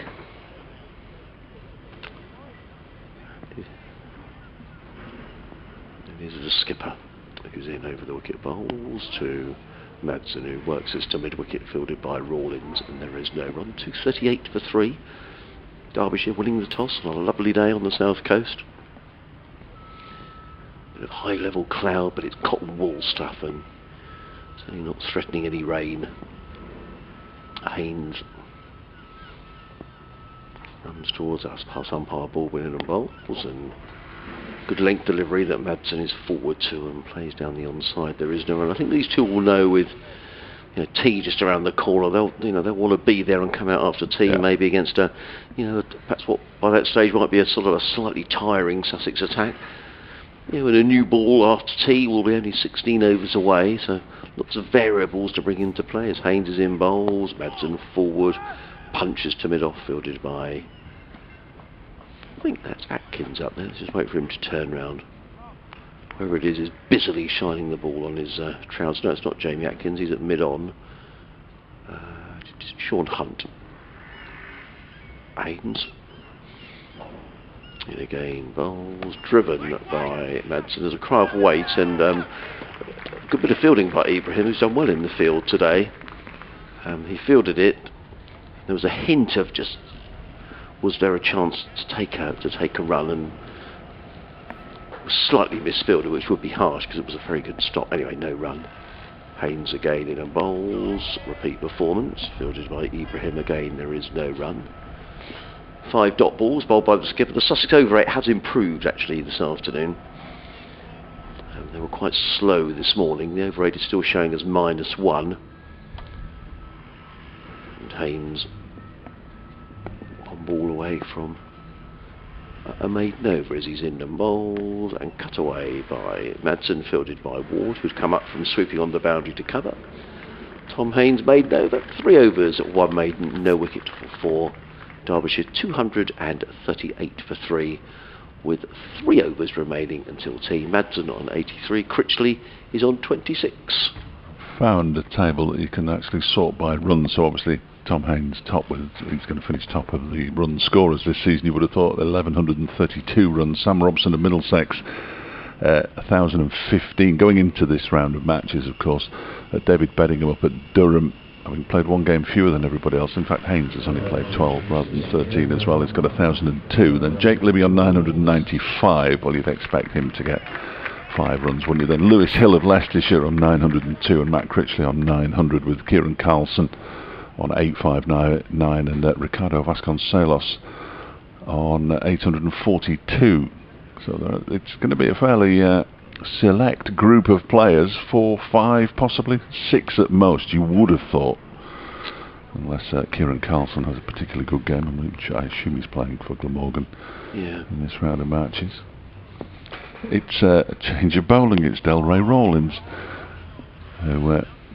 whose first delivery is turned into the leg side by Matt Critchley. Almost caught me by surprise there. I was too busy looking at the table. Rawlins around the wicket, left arm of course, turns this one into the leg side once again, does Matt Critchley. Once again it's fielded by Harrison Ward. Interesting that list actually, Fletch. So, come back to in a minute. Nobody in Division 1. Yeah. As this next delivery is turned up to mid-on, and Critchley goes through for a single, moves to 27, 239 for 3. So the first player in Division 1 on that list is Josh Bohannon, who's 10th with 822. Yeah. I don't know whether that tells us anything or not. Only just ahead of Ben Brown, so Sussex have got 2 players up there in the top 10 or 12 as Madsen clips this next delivery from Rawlins out towards square leg for a single. Brown would have to have a fairly spectacular game to get to 4 figures. 819 he starts on, which is no mean feat because he's incredible, really. Actually only played 11 matches. Yeah, so Sussex have got 2 batsmen in the top 11 in the country for scoring runs, and they're bottom of the championship. I'm not sure what I make of that. So I've got another observation on that. I love tables. I've got another observation on the table as Rawlins quite round arm bowls to Critchley, who drives up to mid off, and there's no run. The batsmen above Matt Critchley all have 3 centuries, apart from Libby, who's got 4, and Critchley's got 1. I don't know what that tells you either, but there we are. This one is clipped by Critchley up to mid-on, and the Rawlins over comes to an end. Just 2 runs from it. Derbyshire 240 for 3, 84 to Madsen, 27 to Critchley, and 2 overs to go until tea, which is hastening due to the fact that the slow bowlers are on. yeah, absolutely. Sussex has certainly clawed these overs back. We should be going to tea at about 3:30, which is... It's only 20 minutes late. Yeah. We might get finished by 10 to 6. Yeah. And the thing is, the light does start to go quite rapidly, doesn't it? Once you get. Well, certainly down south. Yeah. Yeah, we're a lot better up north. No, is it the other way around? I can never remember. No, you're right. It'll be. I think we'll be all right tonight because it's a lovely evening. It is, isn't it? Most of those clouds have disappeared. Tom Haynes comes in, bowls to Wayne Madsen, who turns it onto the leg side. We'll just wait and see if it did come off the bat or whether it came off the pad. And in fact, it did come off the pad, as signalled by umpire Baldwin. Derbyshire 241 for 3, Madsen 84, Critchley is on 27. Tom Haynes in his 4th over. Not a huge crowd here at Hove today, but the southwest corner is fairly well patronised. A few people in deck chairs at the far end of the ground, and Haynes is in over the wicket bowls. Forward comes Critchley. Plays to mid-off, and there is no run. Critchley's 27 has come off 72 balls. Been very circumspect. These 2, partnership of 41 now plus 15, what's that, 56. Haynes in again bowls. Critchley stretches forward a ball of good length. Haynes fields off his own bowling, and there is no run. We're charging through the overs here, aren't we? These dot balls are all adding things up. Harrison Moore claps his hands, fielding in the covers. And Haynes is already in again, bowls. Another dot ball as Critchley plays it straight back down the track. Haynes fields off his own bowling, and it is another dot ball.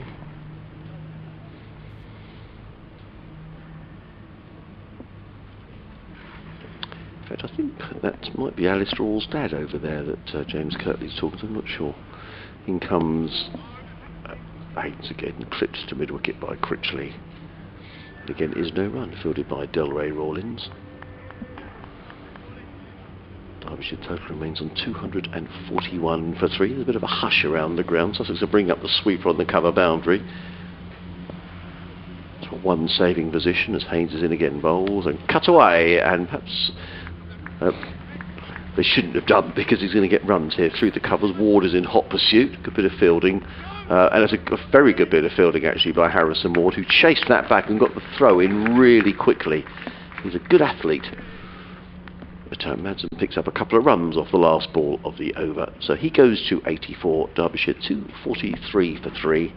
Haynes 4 overs, 1 maiden, no wicket for 6. We've got 1 over left before tea. Yeah. Get the kettle on, Fletch. Delray, absolutely. Delray Rawlins will be bowling it, the final over before tea. Wayne Madsen will be on strike. He's got 84. Matt Critchley's got 29. 71 away from the magical 1,000. If indeed it is magical anymore. Just get 1,000 by the end of May. This one is driven by Wayne Madsen up to mid-off. It's fielded there by Tom Haynes. There's no run. Rawlins is already in again, and Madsen defends it back to him. So 4 balls to go until the interval. You see my first crane fly / daddy longlegs of the match. There were thousands last week. Unbelievable number of daddy longlegs at Derby. It's Rawlins bowls to Madsen. He pushes this one out nicely into the offside. He'll trot through for a single up to the non-strikers, then moves on to 85. Derbyshire 244 for 3. That's one of my roles at home, Fletch. Daddy longlegs catcher. I hope you release them into the wild. I do. Put them out the window. Good. Rawlins to Critchley, who pushes out into the offside. As well as chief spider catcher as well. So that's about what I'm good for, really. Well, no good at any DIY or anything, but I can do spiders and daddy longlegs. It was mating season last week. Apparently, there's Rawlins for spiders and daddy longlegs. Who on earth told you that? It was on the radio. I heard it on the radio. I have no idea. There's no run off that ball. Last ball before tea then. So I chucked that in there so that nobody can get back to me. Rawlins around the wicket, balls to Critchley. Huge cry of no from Wayne Madsen, and that is tea, with Derbyshire on 244 for 3. So just the 1 wicket to fall this afternoon. Billy Godleman for 52, and he didn't think he was out. But the umpire did. He added 96 for the 3rd wicket with Wayne Madsen. Madsen is still there. He's on 85. Critchley has 29. And they've added 59 so far for the 4th wicket. A good afternoon for Derbyshire, following a very good morning for Derbyshire as well. And they will come out for the remaining 32 overs in around about 15-20 minutes time. Yes, they will. Thank you, Fletch. So the players wandering off. I think the sunshine will still be with us. We're set fair. And Dave and I will have a cup of tea. We'll leave the effects mic bubbling away. You can listen to the sounds of Hove. And we'll join you again at about 10 to 4.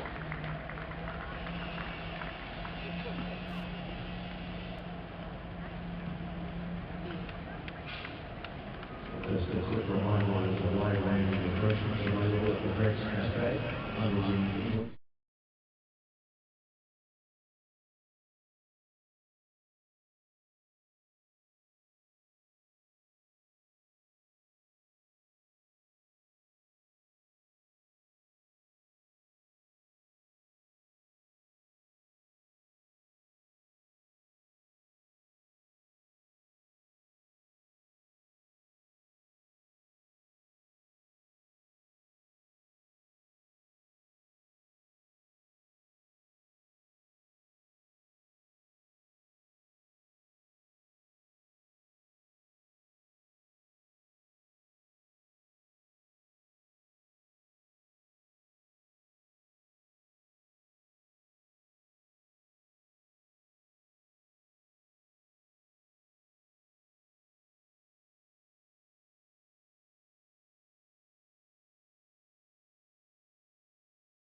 2022 led by Atkins in Hove.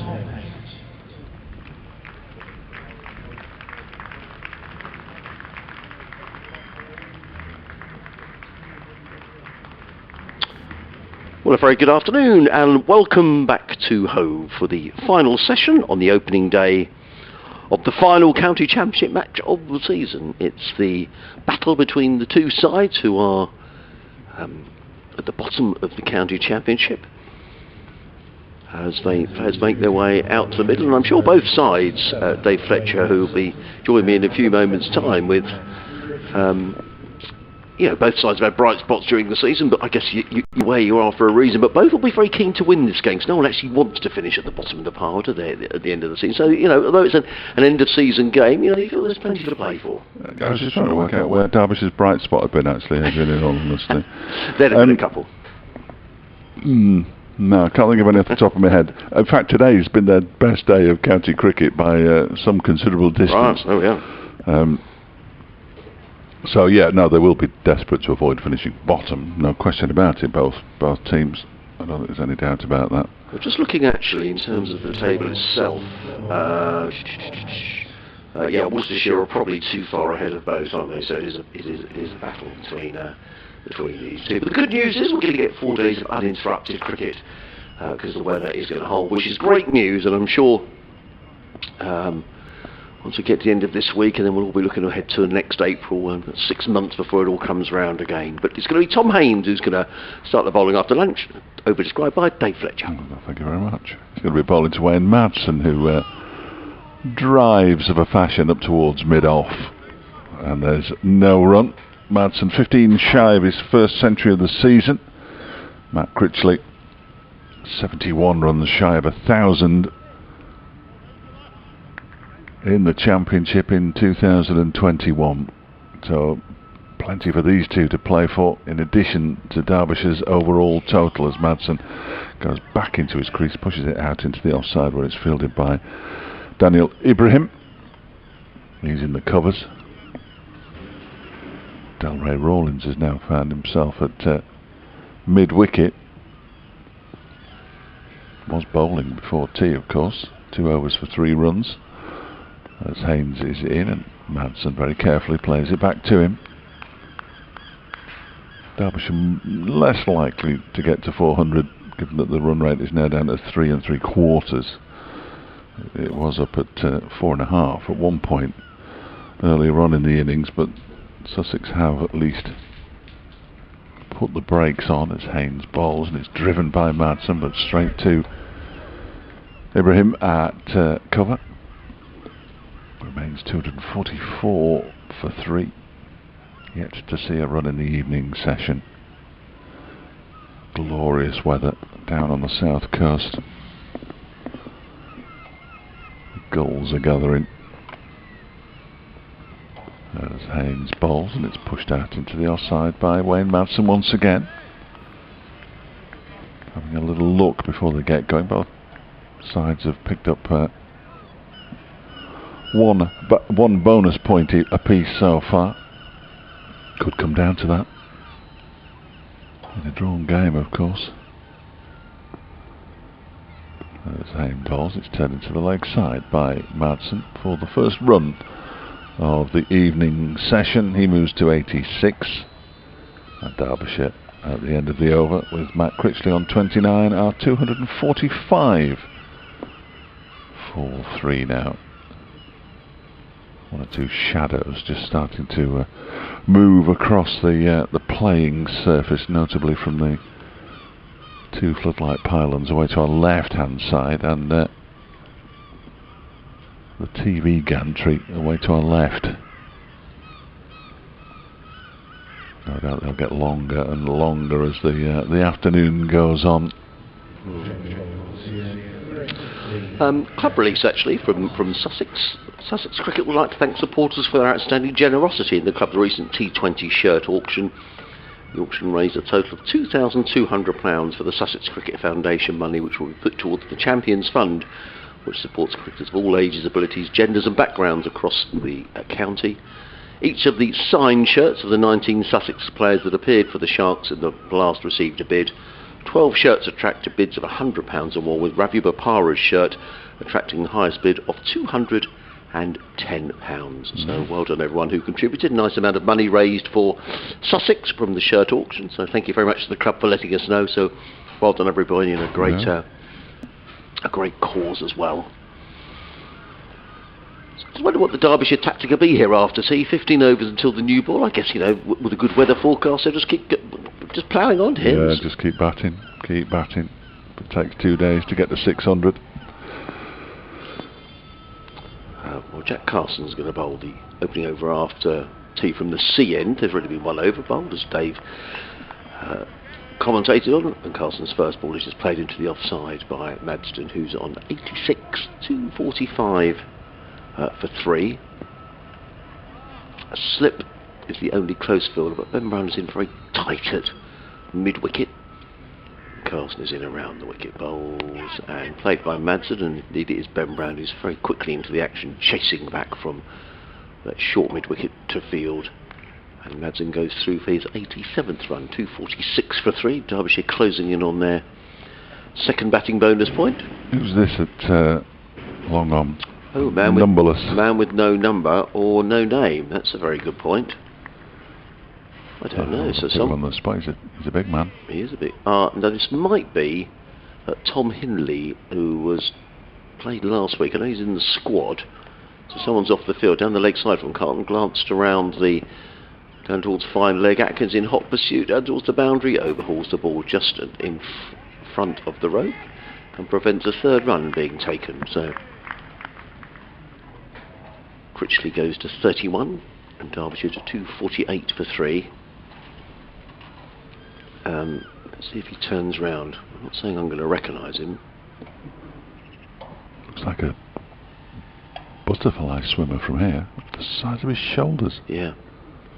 Carston again bowls to Critchley, who plays onto the onside, fielded by Harrison Ward, and there is no run. I'm not entirely sure who that is, so I might be getting a message to the scorer and see if we can find out.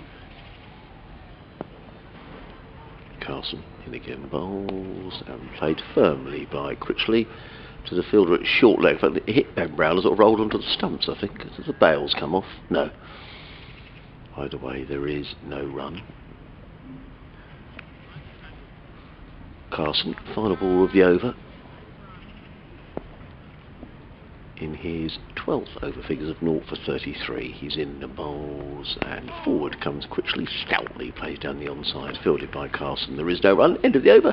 248 for 3. I'm going to see if I can find out who that is, Fletch. Yeah, no, he's a big man. Whoever he is. Madsen 13 away from that elusive first century of the season. Matt Critchley up to 931 runs now for the campaign in the county championship. Derbyshire 2 away from another batting point. Already got one.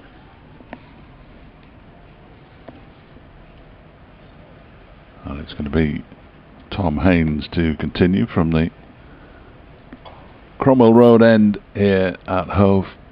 Just giving the ball, which as Adrian said is now 66 overs old. A cursory polish really.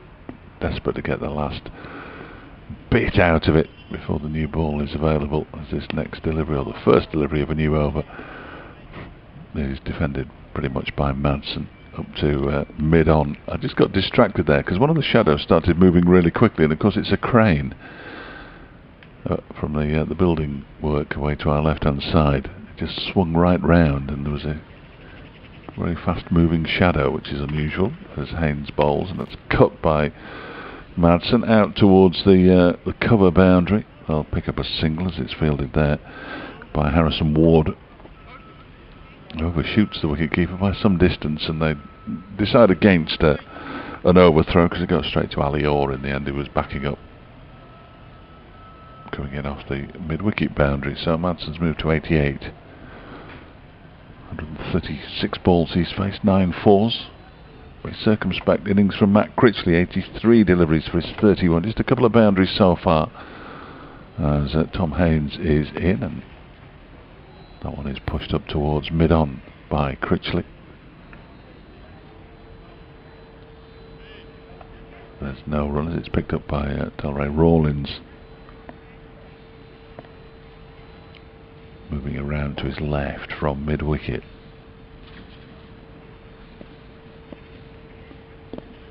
Crowd is either asleep or absorbed as this next delivery is driven by Matt Critchley, but again, he can't beat the ring of fielders.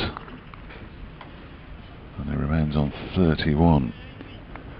Harrison Ward almost warming up as though he was going to bowl out at cover. Yeah, I thought that a bit earlier on actually. Yeah. He was twirling around his arms. I've never seen him bowl before, so perhaps he's just exercising. Critchley turns this one into the leg side. Rawlins is there, picks up and threatens to shy at the stumps, but Madsen was back. Looks like a good batting track, doesn't it? Absolutely beautiful. If you could take it around with you, you'd do it, wouldn't you? Still the option for the heavy roller at some point, as this next delivery is pushed up to mid-off, where it's actually fielded by Daniel Ibrahim, coming across from extra cover. It's the end of an over, which saw just one run scored. It went to Madsen, who moved to 88. Critchley's on 31. Derbyshire 249 for 3 now. Sounds like Thunderbird 3's about to take off. It does, doesn't it? From somewhere. Yeah, really. The Sussex have joined the space race. Sent a man to Mars. He really did. But we're going to get Jack Carson, who's going to come in to bowl his 13th over, figures of 0 for 33. Derbyshire 249 for 3, so the run rate has slowed considerably during the afternoon. But I think that Critchley and Madsen are very content here just to bat Derbyshire into a good position. From a Sussex point of view, they'll be thinking, well, at least they haven't completely got away. Yeah. A couple of wickets, could make all the difference. New ball, not that far away, just 13 overs. Carson again, clipped away by Madsen, back to the square on the leg side, fielded by Atkins, but not before Madsen goes through for his 88th run, was that 89th run, and the 250 up. So second batting point secured by Derbyshire. Not deemed worthy of applause, though. No, not at all. In fact, we turned the effects mic up a bit, because I think our friend with the drill has gone home, thankfully. Carson again bowls, driven firmly by Critchley down the ground, and takes a single because Haynes needed to move smartly to his right to field the ball, and in so doing, Critchley able to go through for a comfortable single. He goes to 32. The partnership between these two now 66. Critchley in, Carson in again. Madsen comes forward, plays him to the offside, and again there is no run. Fielded there by Dan Ibrahim, who since Bolton has been perhaps the most economic of the Sussex bowlers today. Carson again bowls forward, comes Madsen, works it into the offside, thinks about a single, but it isn't there. In fact, Ibrahim's figures, no, he hasn't been the most economic. Tom Haynes has. Ibrahim 9 overs, 0 for 26. Carson in again bowls, forward comes Madsen, plays down the track. There is no run. They have another Carson over, who's keeping things very tight for his skipper. Just 2 runs off the over, 13 overs, 1 maiden, and no wicket for 35. Yeah, they'll be very happy with the way things are going, even after tea, where they're just getting their eyes back in Derbyshire. And taking no risks in the early stages of the evening session. Wayne Madsen 11 away from a century. Critchley on 32. I had a big bar of chocolate at lunch, at tea time. Yeah. Flex, the result was Tooth. it's a big old filling, that is, isn't it? Okay, does it come out? Yeah, Oh, no. I don't know where from. Well, your mouth, presumably. I'd imagine. I'm only guessing there. That's about the first delivery of the new over from Tom Haynes is turned to the leg side by Matt Critchley. But straight to Rawlins. Oh dear. My teeth are just falling apart. Don't know what it is. Years of neglect, possibly. But yeah, they're struggling. Haynes is in, balls to Critchley, who turns this into the leg side straight to Rawlins. And there's no run. The Sussex 12th man, and I'm hugely indebted to the Sussex scorer, is Graham Davidson Burrows. He's a prospect from Lancashire Cricket Club. Born on the 22nd of June 1998. He's 23 years old, comes from Wigan.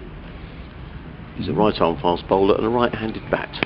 Haynes bowls to Critchley, who this time plays it much straighter up to mid-on, rather, and there's no run.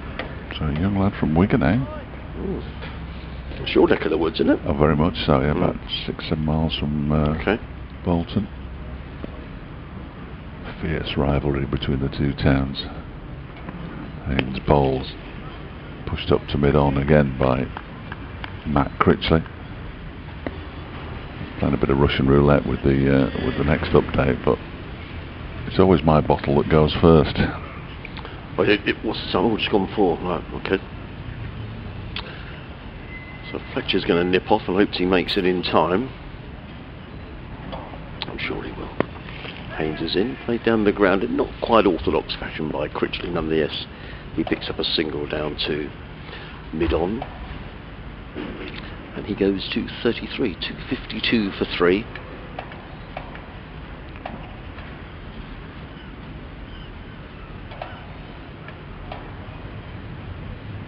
Haynes is on his way. Bowls and drops low. And Madsen was looking to play that ball on the onside, but rather squared up and played it. Sorry, looked to play it on the offside. Ended up playing it on the onside. So end of the over, 252 for 3. Madsen 89, Critchley on 33. 27 overs remaining today. Tom Haynes 7 accurate overs, 1 maiden, no wicket for 9. Jack Castle's going to carry on from the end of the ground. You know, all the time that Sussex was keeping the brakes on here, I think probably Tom Haynes will be very happy to let things drift along like this. The new ball is only now 11 overs away. He's got his quicker bowlers nice and fresh to bowl when that does happen. And I think Sussex has done a good job here in the last couple of hours, because it looks like a good batting track, and they've kept the Derbyshire batsmen reasonably quiet with that new ball not too far around the corner. As in comes Carson bowls, and played by Critchley firmly into the covers, but fielded by Ibrahim. And there is no run.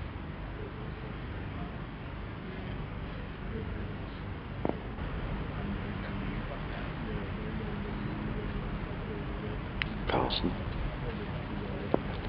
bowled and hammered down the ground, and he's been threatening to do that for a little while. As Critchley, it's gone all the way for 6, just down in front of us. Took a step down the track, did Matt Critchley, and decided the time had come to have a little go at Jack Carson. I say he's just been threatening to do that for a little while. Used his feet, and having said how well I thought Sussex had done to keep Derbyshire reasonably quiet, Critchley just removing the shackles. In fact, I don't think Henry Crocombe, who's come down below us to find the ball, can actually find the ball.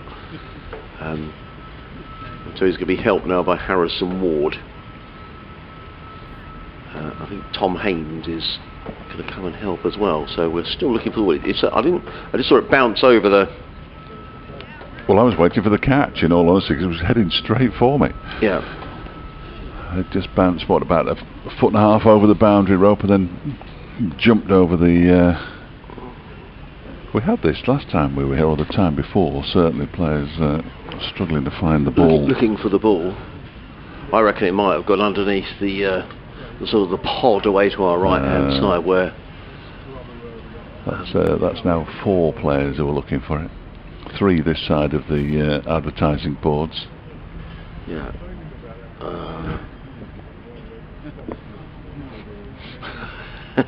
Tom gives us a little wave. saw it bounce, and it bounced over towards. I wonder if it's gone underneath this sort of Yeah, shed. it could have done, couldn't it?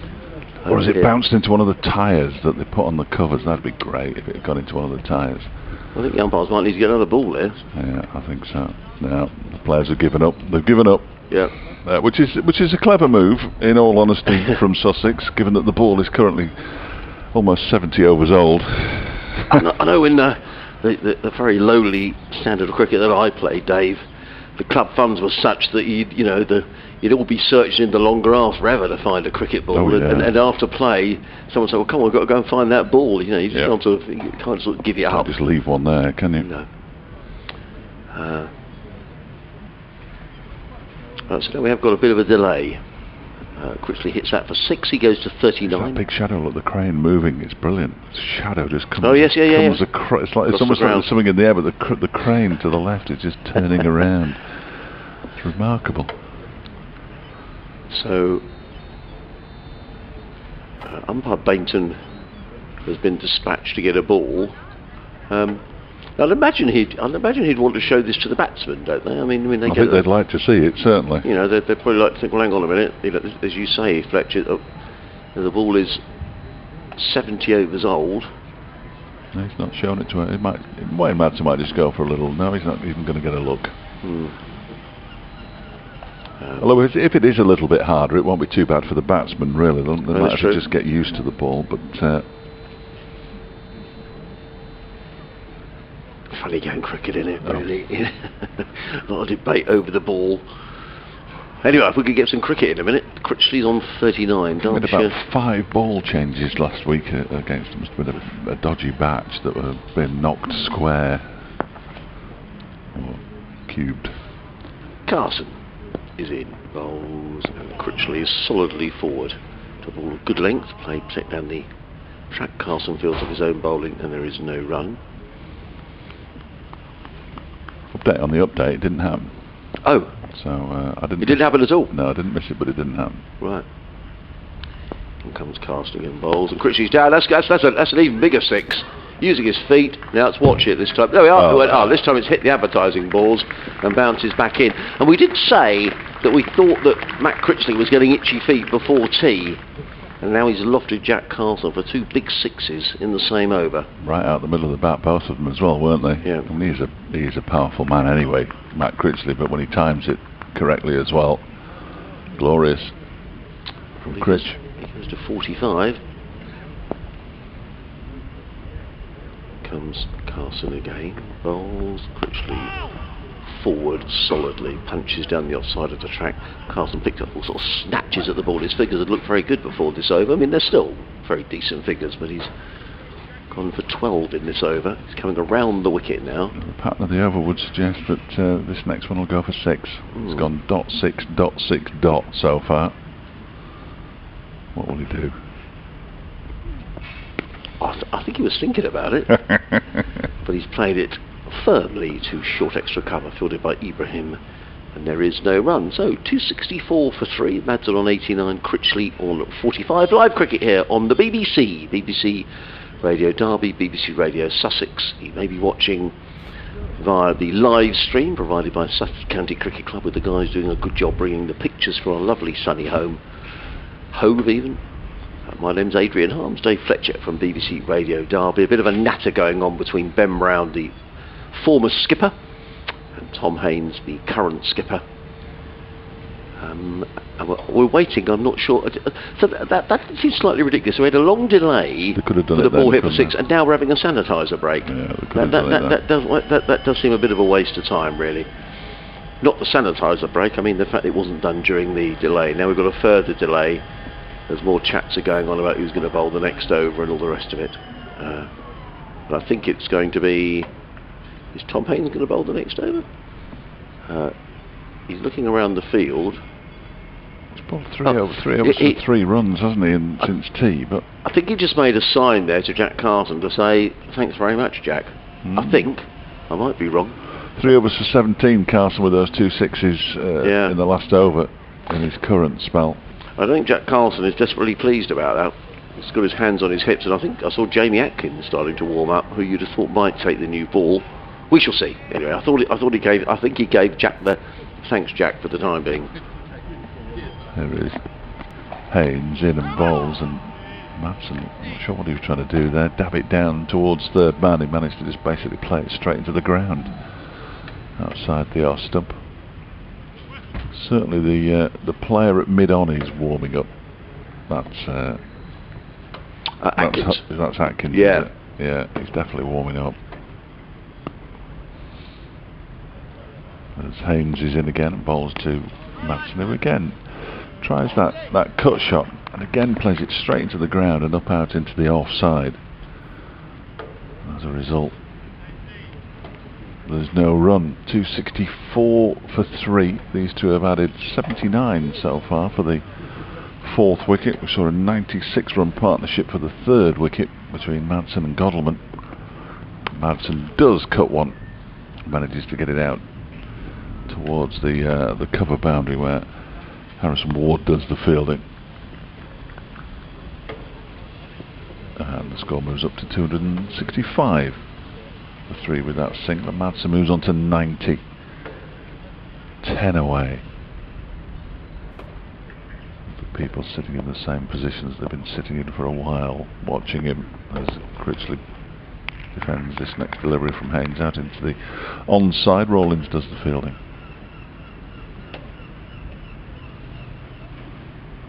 Derbyshire have, of course, now got their second batting bonus point. Very few batting bonus points throughout the course of the campaign. As Haynes bowls, and that strikes the pad of Matt Critchley. Was there a little inside edge on it? It did sound Like a bit of a sound, woody, wasn't it? Yeah, that was my initial thought. I mean, just by the way he played the shot, he wasn't very far forward, No. I mean, we're looking over third man, so it's an awful view in terms of determining an LBW. It's a great view, but not for LBWs this week. But you wouldn't have been surprised if the finger went up there, would you? No, you wouldn't. Something must have perhaps umpire Baldwin thought there was a little inside edge as well.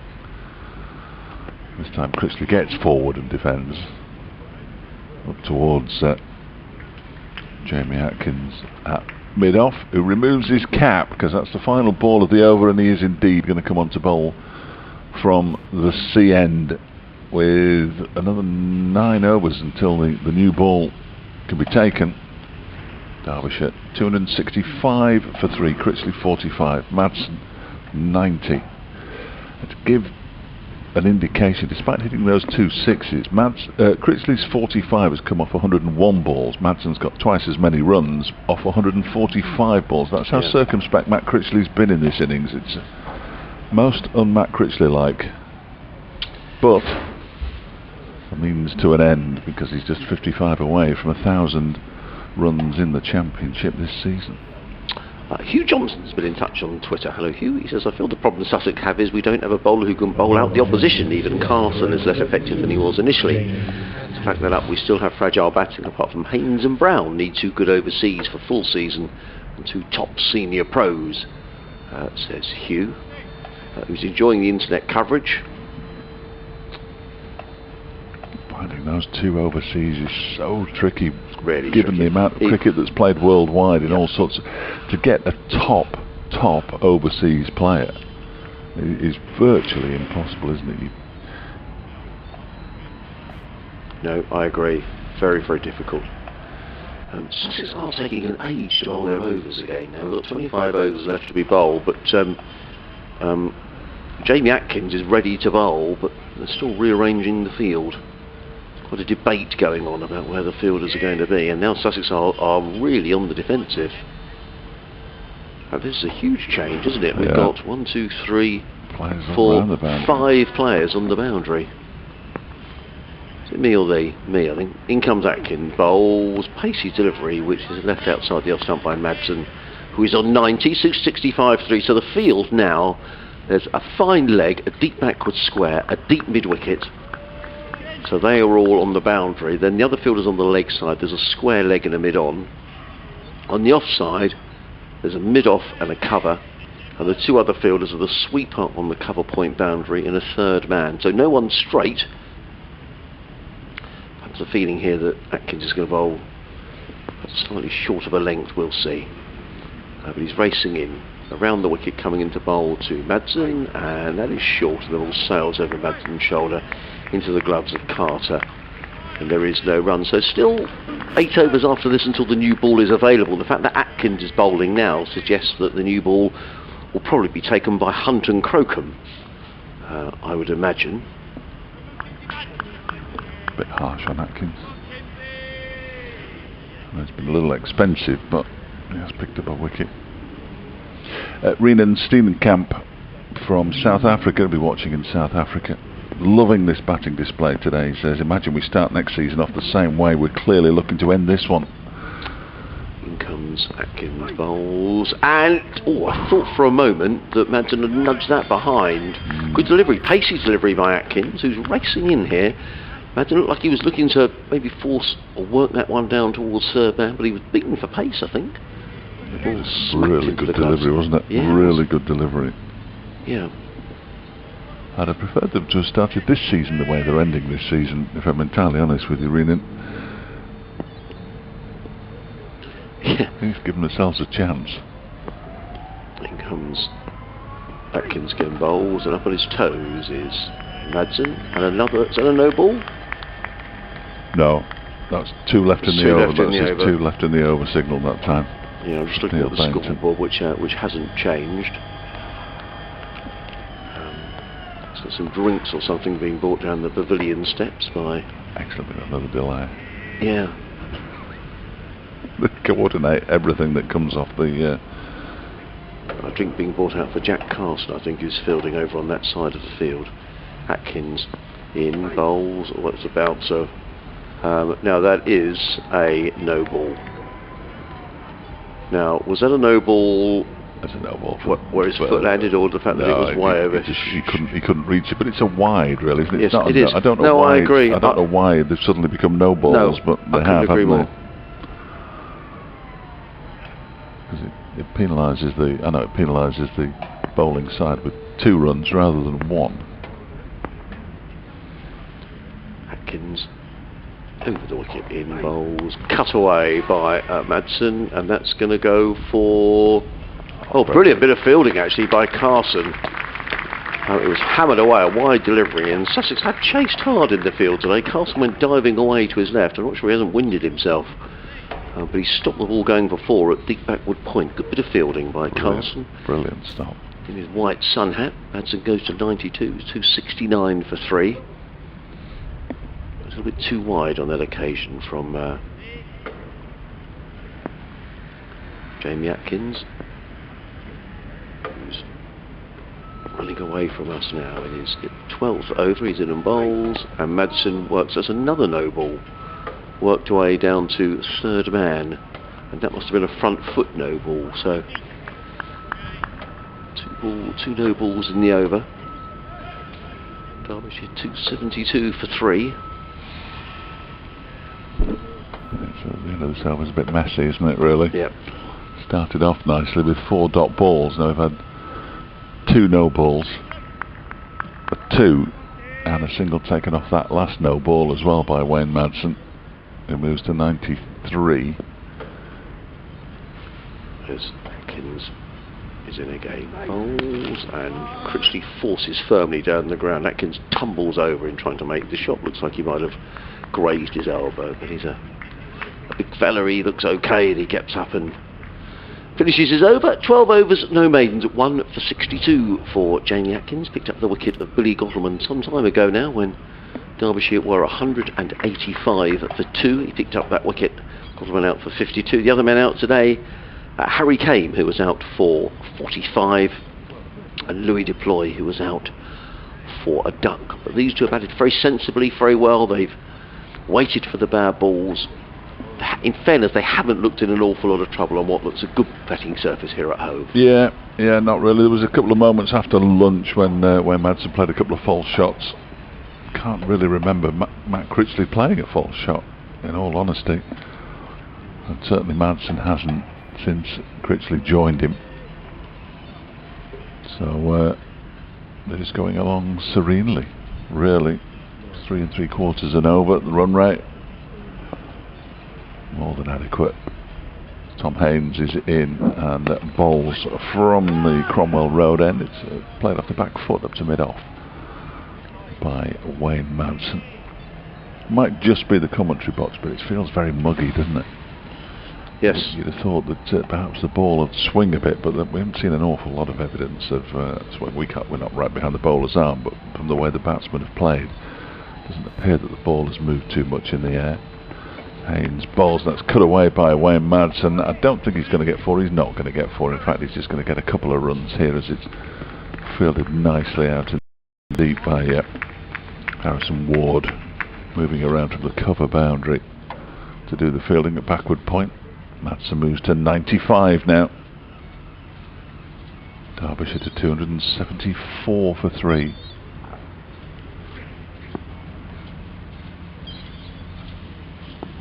Madsen waits. Haynes bowls and he chops that into the ground, out into the offside. Around to do the fielding goes Jack Carson, again overshoots the wicket-keeper. Got a look from his skipper there, didn't he? Yeah, and they decided against the overthrow because it was being well backed up out on the boundary by Ali Orr. Just a little bit over exuberant. Madsen moves to 96.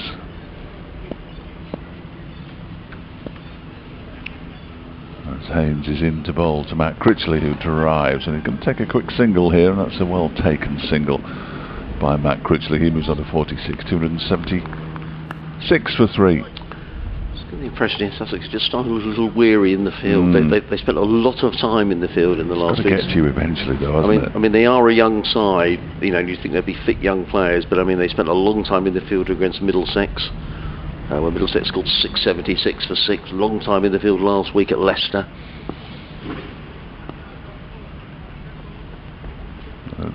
Madsen just steps away there, perhaps a fly buzzing around. Yeah, a bit of chattering going on, I think, maybe.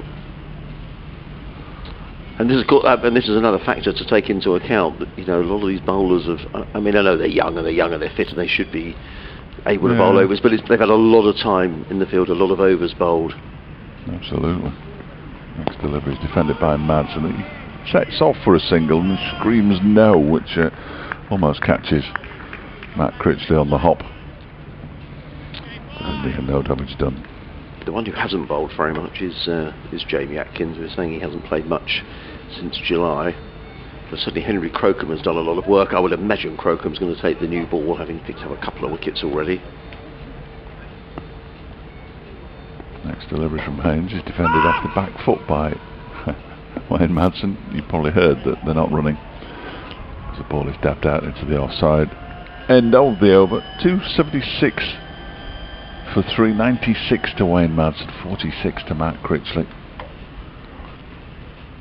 Critchley, who this season has got to 58 times. It's a good effort. And he's moved on to 946 runs. He's gone back to the top of the Derbyshire batting averages, although only just ahead of Harvey Hussain, who hasn't played for some time now. Those sixes that he hit, moving back to the top of the six hitters chart. He's won 7 sixes now for the campaign, moving ahead of Ben Aitchison, who's got 6, who doesn't mind hitting the ball a long way. Ben Aitchison, one of the Derbyshire quick bowlers. So what could Jamie Atkins do? He's coming running in from the end of the ground, short, pulled away, and it's pulled all the way down to deep backward square. Just a single fielded away out in the distance by Harrison Ward. Madsen goes to 96. Derbyshire to 277 for 3. A change in the field for... I think they're going to try and prevent Madsen from scoring here. That was Critchley who pulled that ball round the corner. Well, I'm sorry. So Madsen's on 96, and I think by the look of the offside field, they're trying to cut off the cut shot, which is one of his big shots, Wayne Madsen. So he's having a little look round. Madsen waits as in goes Jamie Atkins from the C end and bowls to him, and it's a short delivery down the leg side that He thinks about for a moment. There is a man down at long leg who would have been in play. There's a man out on the backward square leg boundary as well, so he bailed out of the shot. Matt Critchley's laces somehow have come undone.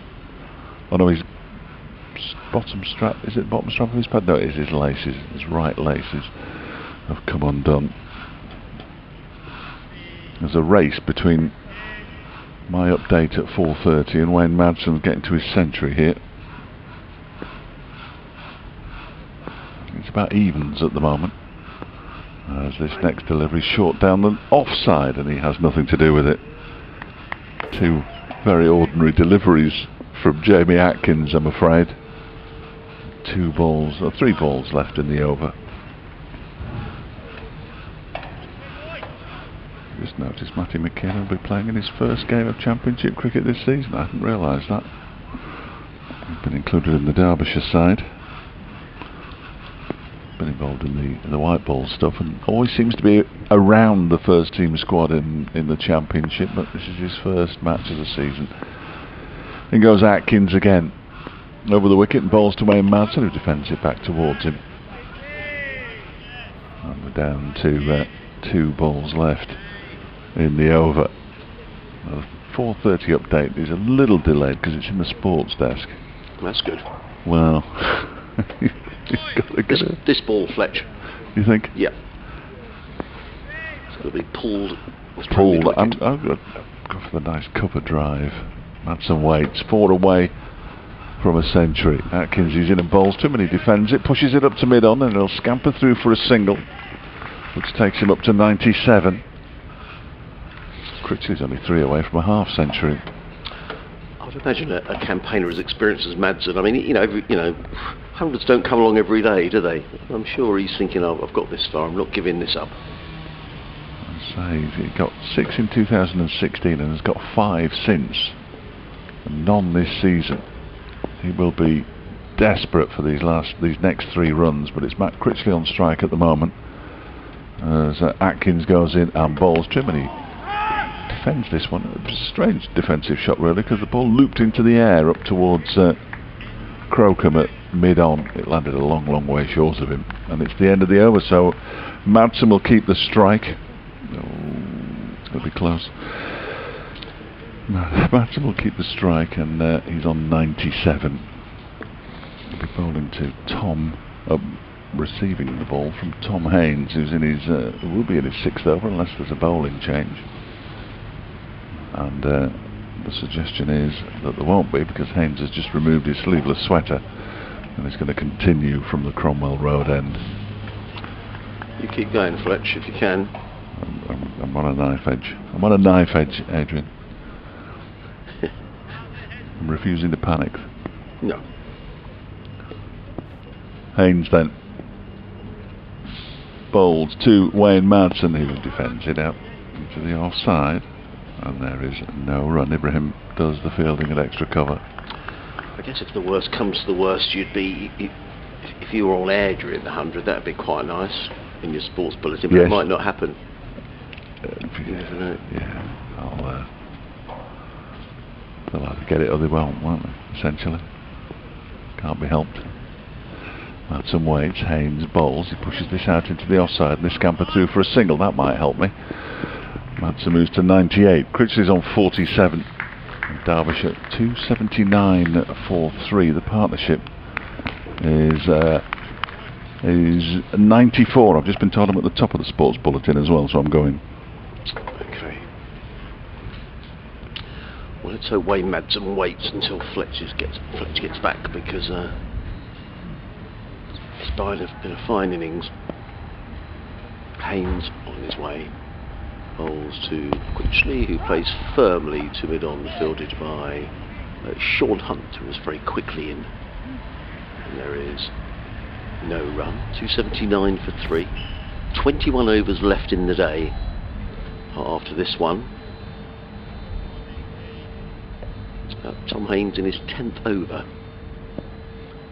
and is on his way bowling to Critchley, who drives without timing to short extra cover, fielded there by Daniel Ibrahim, and there is no run.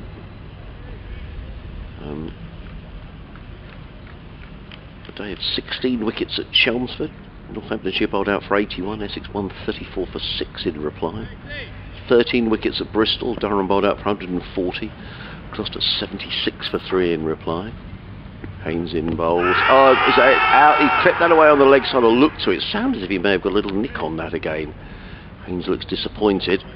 It's a big appeal from Tom Haynes. Turned down though by umpire Baldwin. Haynes remains on Critchley remains on 47. 11 wickets in the day at Canterbury. Middlesex won 47, Kent 17 for 1. Hampshire bowled out for 143 in the first division at Lancashire. Notts 209 for 6 against Yorkshire. Glamorgan 298 for 4 at the Oval against Surrey. Warwickshire 189 for 3. Edgbaston against Somerset as Haynes bowls, clipped away nicely by Critchley, who's going to pick up a couple of runs, fielded by Ward, but not before Critchley comes back for his 49th run. It is the end of another over. Tom Haynes, 10 overs, 1 maiden, no wicket for 17. Derbyshire 281 for 3 with Madsen on 98, Critchley on 49, and a partnership now between these two worth 96, which was the same as the partnership between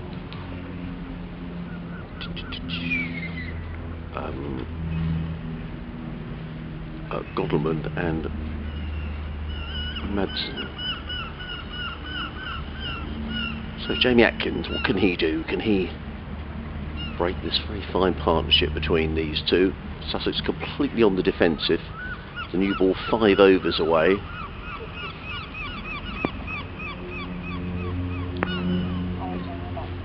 And thank you very much. Getting a message from the studio. There's Atkins. Is in, bowls, short delivery, Madsen ducks underneath it, the ball rattled through to wicket-keeper Carter, and there is no run.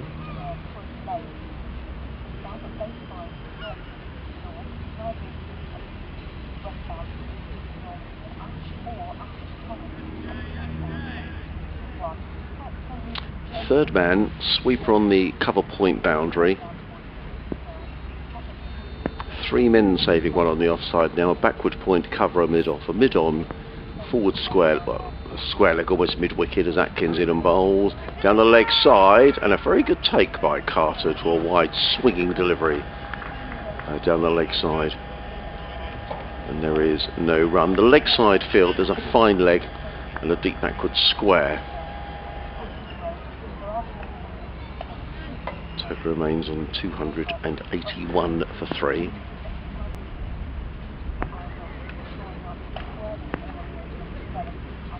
Atkins in again, bowls another short delivery again down the leg side. Madsen has absolutely nothing to do with it.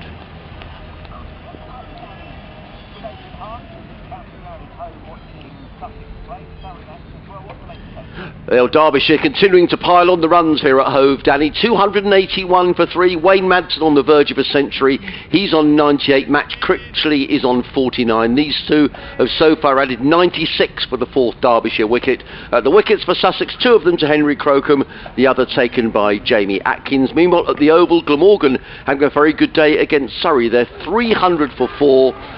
The wickets taken by the spinners, 2 from Mayaverdi, 2 for Daniel Moriarty, but Glamorgan 300 for 4.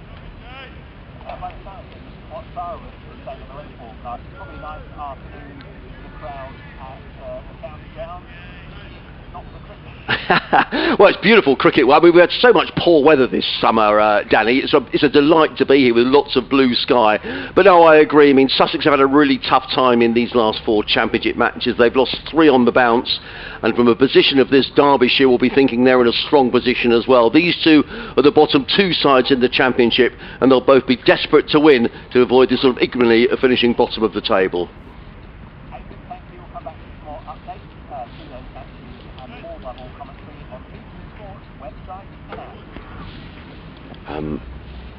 And it just seemed to me there, and I'm sorry because I was giving our update of whether Delray Rawlings actually dropped Wayne Madsen. We'll have to see and get the reaction from the guys in the press box, but it certainly looked like it. If the guys in this studio could turn the feed off, that'll be really helpful. Atkins on his way. Bowls to Critchley. Critchley pulls away down to deep square leg. Ward is there. That's a very, very good bit of fielding by Harrison Ward. And a half century to Matt Critchley, and that's a very good half century as well to Matt Critchley, who goes to 51 and Derbyshire to 284 for 3. I think we're going to have a sanitizer break. Fletch is back from his update. Wayne Madsen is on 99. He will have strikes, so all is well with the world. However, Fletch, I was giving an update, and I wonder whether it was short of him. Yeah, I actually commentated on the ball next door. Well, I commentated on a couple of deliveries during the update, just in case Wayne Madsen got to his century, and it fell probably a foot and a half, 2 feet short of Delray Rawlings' backward point, but it was a bit of a let-off for Wayne Madsen, who is on 99 not out. Matt Critchley with another half century. I'm going to say that, how many did I say he's got this season? I can't. God, I only said it. 5, I think you said. Oh, I think it's more than that. I think that is. Let's have a look. That's the. Oh, I should be able to tell. That's the 7th, 8th, 9th time he's got to 50 this season. Wow. Okay. Which is a decent effort. He's only gone on and made a century once. Been good partnerships in this innings, haven't they? 89, 96, down 99 between these two. Yeah. And one of naught. No, it wasn't naught, was it? Yes, it was. It was naught, yeah, yes. It was naught. But 2 wickets fell on 89. Yeah. Here we go. Tom Haynes bowling to Wayne Madsen on 99, and Madsen. Oh, he's wrapped on the pad. Not out, says umpire Baldwin. I bet his heart was in his mouth there. I bet it was. Dear oh dear, did he get a little inside edge because he was back in his crease? That looked mightily close from here. We are not right behind the bowler's arm, as we've said, but dear oh dear. Wayne Madsen on 99 almost falls leg before wicket to Tom Haynes. And Haynes, well, I think he thinks that was out, because look at him, he's still got his hands on the back of his head as he walked back to his mark. Wow. And breathe. Wayne Madsen settles himself down, looking for his first century of the season, and pushing this ball out into the offside, where it's fielded by Ibrahim. Well, you put it this way, you wouldn't have been surprised if the finger went up. I wouldn't have been surprised. That must have been really close. Yeah. The umpires have they've given one leg before wicket. Harry came, and I did have a look at the replay of that, and he'd gone a long way across his stumps and was actually showing his leg stump. Haynes is in, bowls to Madsen, who drives out into the offside, and there it is. He's going to get the single. In fact, he's going to get the 2 runs that he requires to get to 100. His first century of the season. He's already celebrating as he goes back for the 3rd run, and he turns to the pavilion and clenches his fists and gets the applause of the crowd. Now he removes his helmet and points his bat towards the changing room.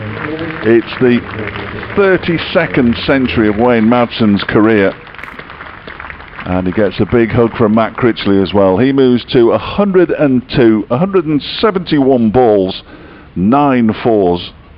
Well batted, Wayne Madsen. And it was a drive into the offside that got him to 3 figures. His not quite trademark shot, but not far off. 171 balls, as I say, and 9 fours. What a super knock, wasn't it? Critchley flexes his knees as he waits for this next one, and he drives it straight down the ground, and it hits the stumps at the far end. Yeah, I mean, I think he came in, didn't he, Wayne Madsen? They'd lost that 2nd wicket on 89. A side who hadn't been in great form with the bat. Yes. First of all with his skipper, and then with Matt Critchley. It also brought up partnership, boundary partnership, which I'd missed completely. This one is driven by Critchley. He stuck a foot out, did Haynes, but he didn't get any of it, and it's gone all the way up the hill for 4 runs, and Critchley moves to 55 with his 3rd 4. And Derbyshire up to 291 for 3 in the 77th over. New ball available fairly shortly. Derbyshire may well get their third batting bonus point before the new ball arrives. They have not had a better day in the Championship this season, certainly with the bat. As Critchley waits and drives this one, but doesn't time it quite as well. Hits it straight into the floor off the toe end of the bat. Haynes, he still doesn't look happy. No, he doesn't. Still doesn't look happy, having conceded 7 runs and had an unsuccessful appeal for leg before wicket turned down. Umpire Baldwin is staring at him just to make sure he doesn't do anything silly. He turns round now, Haynes, and Umpire Baldwin's still looking at him. Yes. As he walks away. What if he said something? Yes, I wonder if he said something there, because Umpire Baldwin isn't usually as demonstrative as that. And he went for a long, long walk, as far away from Umpire Baldwin as he could get. And now stands with his hands on his hips. Not a happy man. 2-9-1 for 3. Yeah, but yeah, just the way it goes. Some you get and some you don't. I know it's easy to say, but Nick Hartsall, who earlier on today said, "Well, no, Harry Kane wasn't out," says he looked out.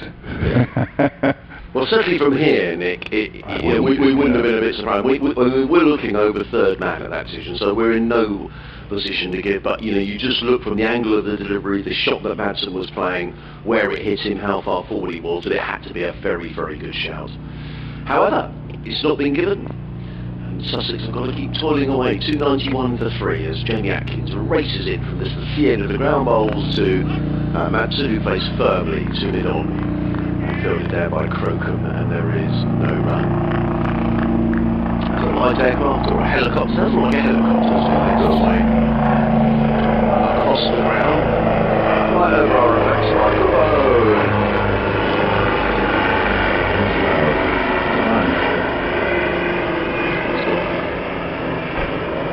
Atkins, he was in his 15th over, figures of 1 for 67, runs away from us, comes into bowl to Wayne Madsen. He's in a bowls, and Madsen clubs this one away towards backward point, fitted by Rawlins, who throws at the non-striker's end. Crocombe is fortunately backing up even, and there is no run. Very good afternoon, very good evening, wherever you're listening from. We've got another 18 overs remaining on a day which has been very much Derbyshire's, having won the toss, elected to bat first, and they've made use of what looks a very good pitch. In beautiful conditions throughout the day, and now they're looking to cash in as in comes Atkins to bowl and clipped away by Madsen down to deep backward square, picks up a single. Does Madsen fielded there by Harrison Ward. He goes to 103. Harry Kane making 45, Billy Goodman 52. Those two putting on an opening partnership of 89 before Kane became the first victim of Henry Crocombe. Louis deployed finish without an addition to the score, caught by Dan Ibrahim. Again off Henry Crocombe for a duck. I think Fletcher was saying that's his 8th of the season. Yeah. As in comes Atkins again, bowls, and forward comes Critchley, and as he eases that down to deep backward square, picks up a single as Critchley, he goes to 56, to 93 for 3. A partnership then of 96 between Billy Godwin and Wayne Madsen before Godwin became the first victim of, well, the only victim so far for Jamie Atkins, caught behind by Ollie Carter, a decision that Godwin didn't look happy with. But then batsman Radio, he made 52, and now this unbroken partnership between this pair of 108. Wayne Madsen 103, Matt Critchley on 56. Critchley particularly circumspect early on in his innings, but then hit Jack Carson for a couple of big sixes. In comes Atkins over the wicket bowl, short, pulled away, 4 runs. Good shot by Madsen, wasn't it? It was too short from Atkins, and he just belted that away through mid-wicket for 4 runs. Madsen to 107, Derbyshire within 3 now of a third batting bonus point. New ball available to Sussex in 2 overs time. But I just wonder here late in the day against an attack that's starting to look a little weary whether Derbyshire might really decide to cash in here. They're already in a very powerful position in the match. Atkins is coming around the wicket to the right-handed Wayne Madsen. He's in now, bowls, and that's wide of the off stump, taken by Ollie Carter behind the stumps. End of the over, Derbyshire 297 for 3, Madsen 107, Critchley is on 56, Atkins 15 overs, no maidens, 1 for 73. New ball available in 2 overs time. There are 18 overs left in the day, and I think we're going to get a spin, and I think it looks like it's going to be Delray Rawlins who's going to come back into the attack. Just a bit of correspondence about the leg before wicket shout when Madsen was on 99. Slowed down frame by frame. There is a slight deviation which could be an inside edge, but if it wasn't an inside edge, it was very close. So perhaps a little scratch onto his pads has saved Wayne Madsen and got him to his first century of the season, the 32nd of his career. Number 9, Delray Rawlins. He will be the story today, no doubt, though. Wayne Madsen is at the non-striker's end at the moment. There's Matt Critchley, who's moved to within 44 runs of 1,000 in the championship.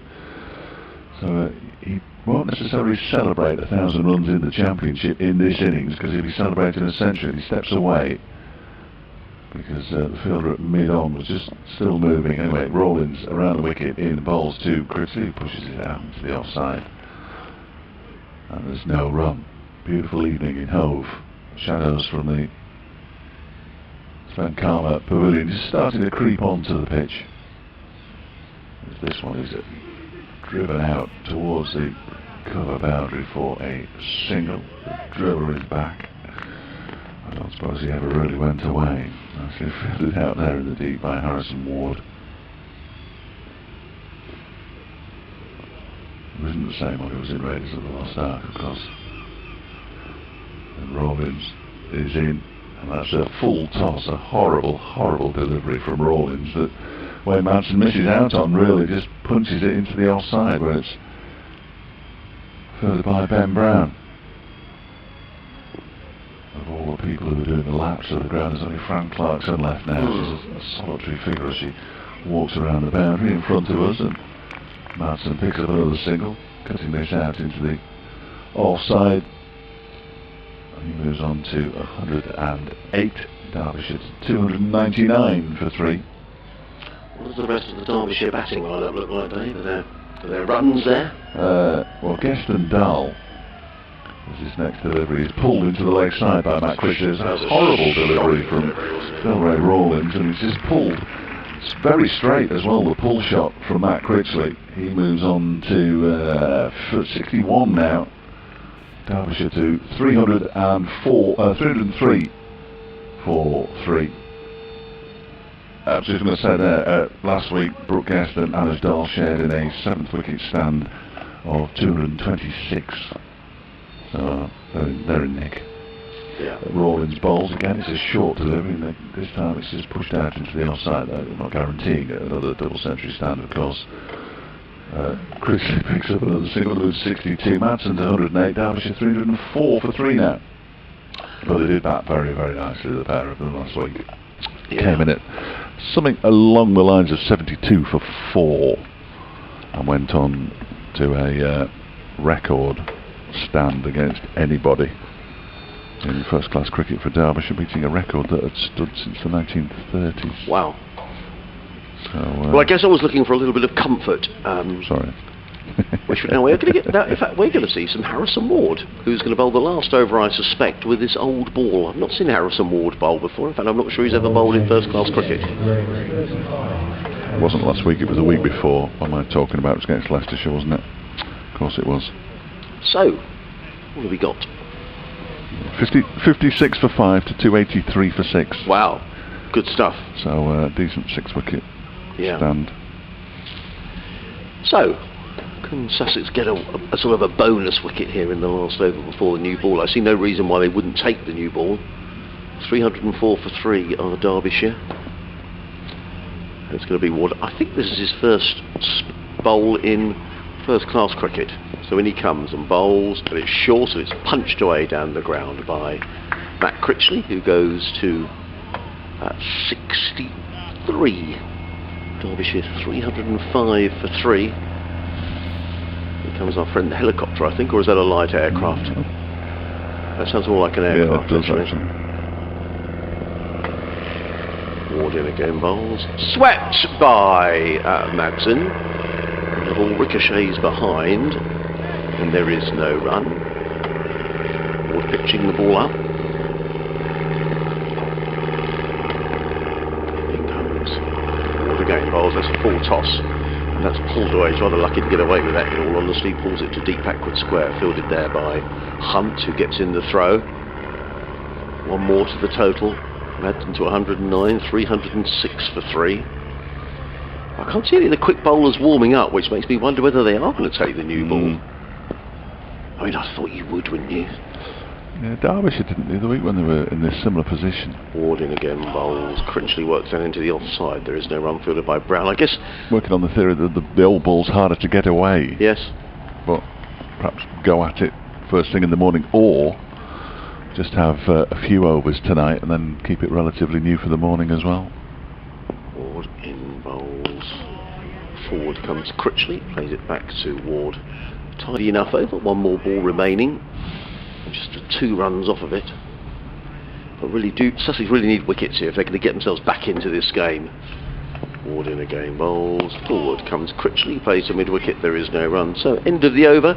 A new ball is available for Sussex should they decide to take it. 306 for 3. Madsen on 109. Critchley is on 63. If you just joined us, a very good afternoon, early evening on a lovely summer's day here on the south coast, and a day that's belonged entirely to the visitors, Derbyshire, who won the toss and are batting themselves into a very powerful position in the match. 306 for 3. Madsen on 109, Critchley on 63. Sean Hunt is going to bowl for Sussex, and I think the new ball has been taken. Yeah.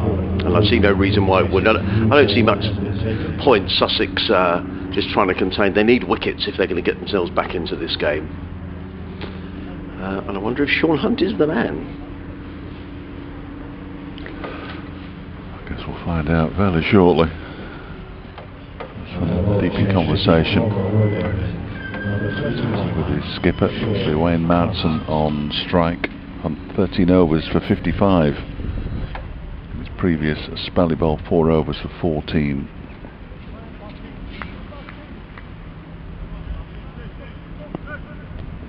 Madsen waits.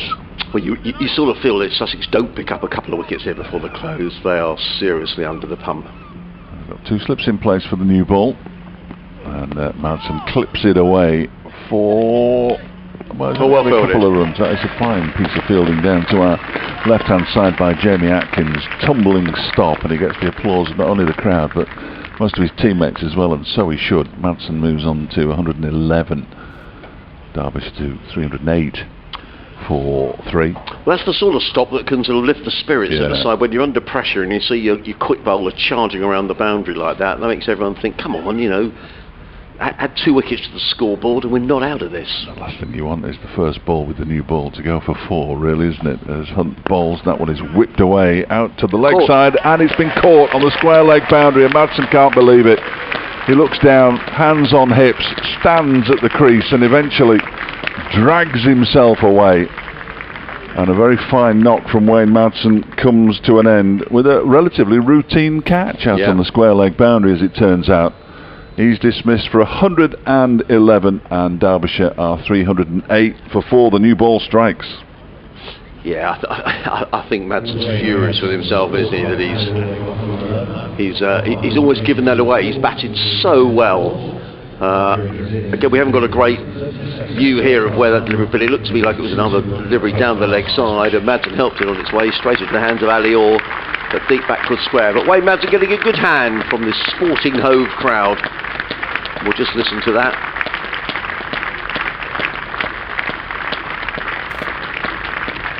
But it was the way that Wayne Madsen sort of stood there after he played the shot, as if to say, how on earth have I got out to that ball? Hands on hips. Yeah. Couldn't believe it.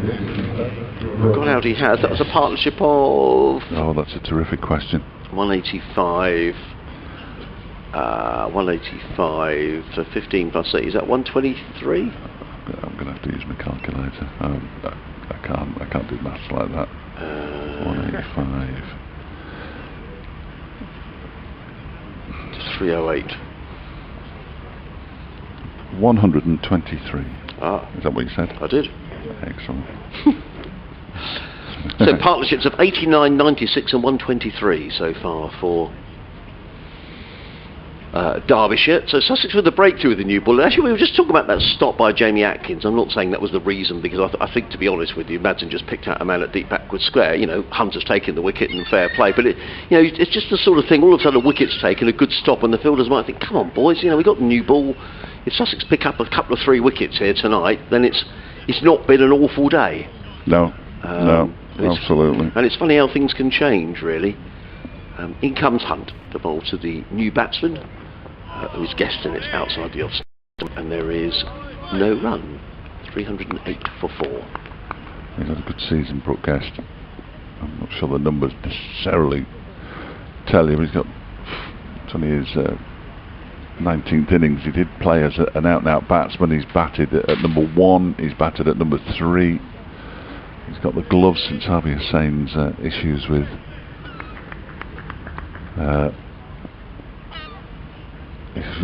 concussion. Here comes Hunt, bowls at really wide outside the off stump, and guess there's nothing to do with it. Sorry, on-air production continues, unfortunately, because it's a question that I should have asked before. But do we do post-match interviews down in front of the pavilion? Yes. Excellent. Yeah. I don't know if you heard that, Stephen, but I'll message you just in case. Born in Perth, Western Australia. Well, Brooke Guest. Yeah. Or is that what it says? Born in Manchester, moved to Perth in Western Australia, you. and has played for Australia under 19s, but he is English. Hunt is in bowls.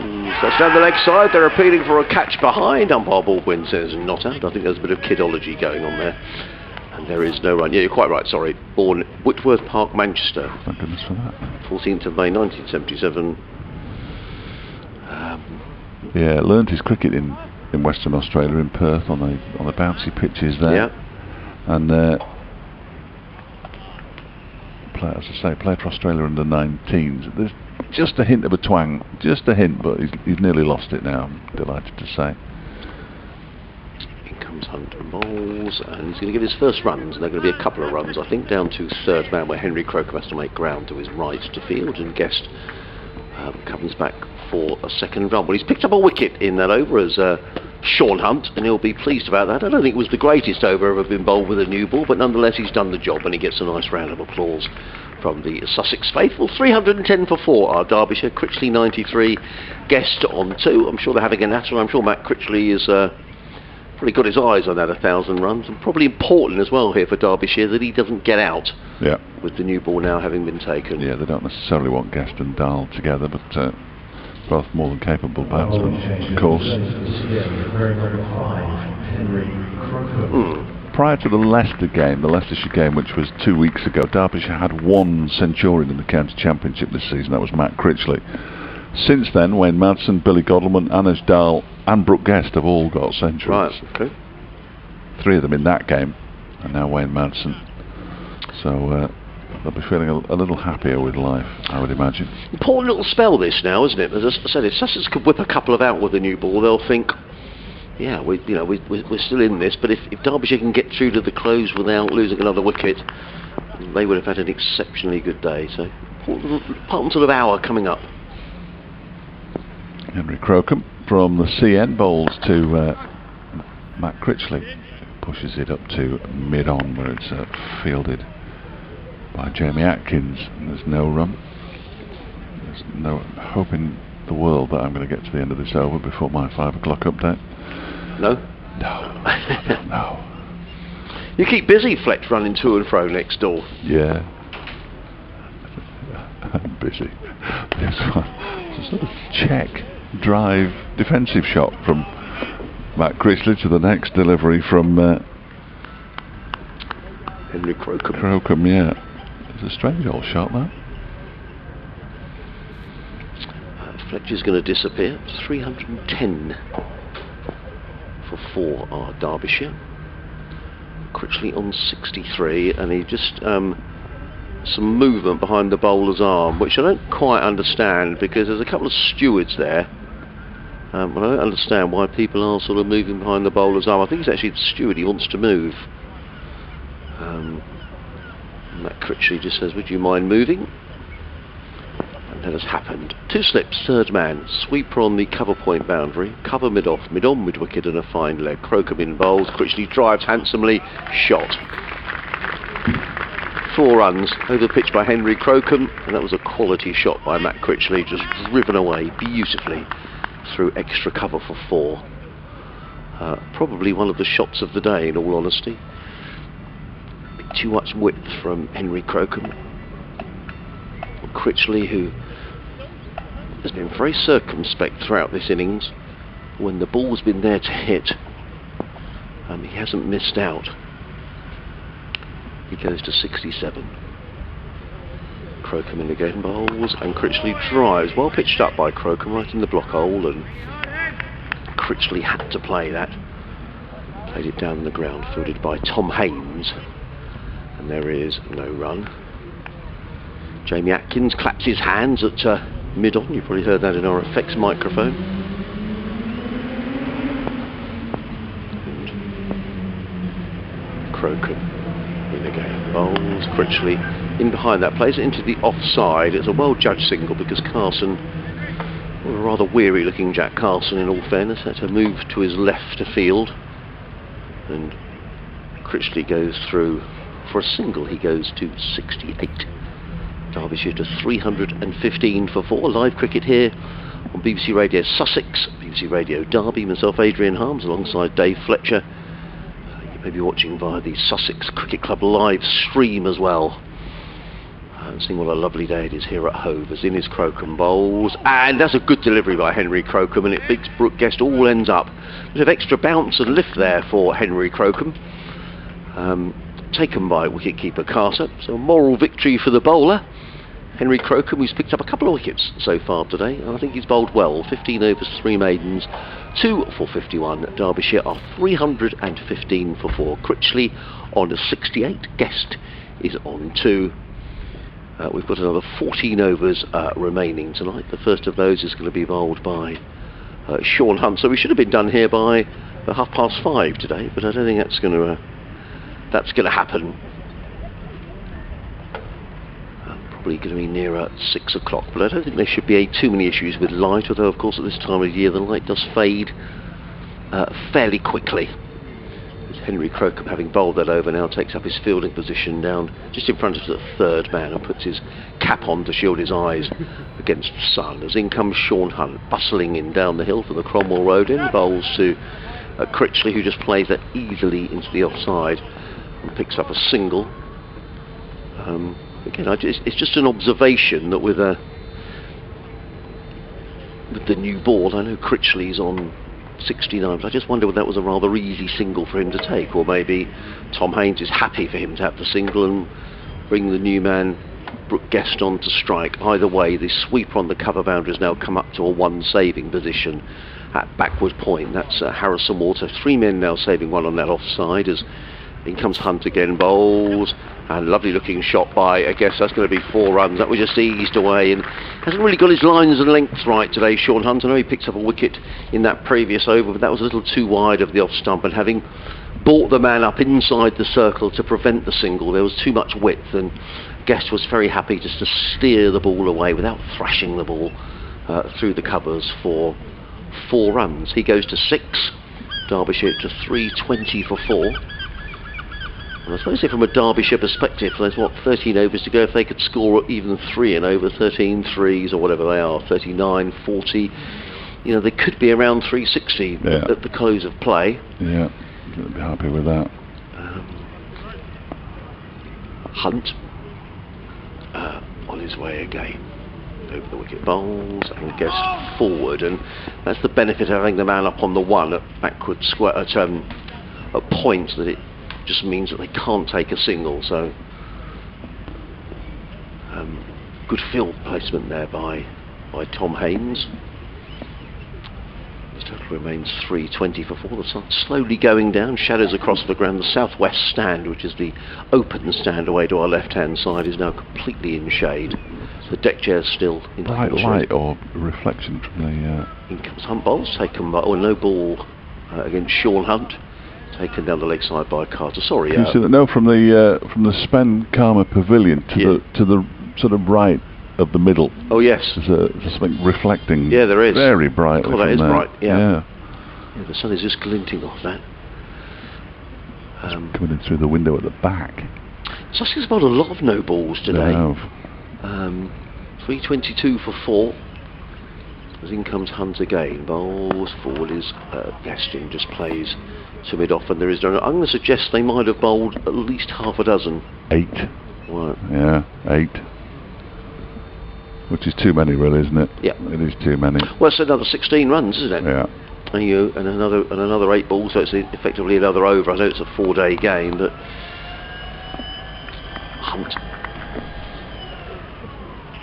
back to his mark and in again. Bowls, Guest is forward, plays that firmly down the ground. Haynes has to move smartly to his right to field, and there is no run.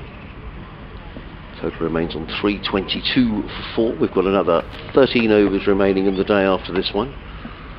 Lovely day for watching cricket though, Fletch. Not too hot, is it? Yeah, no, it's nice. You know, if nice. the weather was like this all the time, I think we'd all be quite happy, really. Or sort of, early 20s, 23, 24 degrees maybe.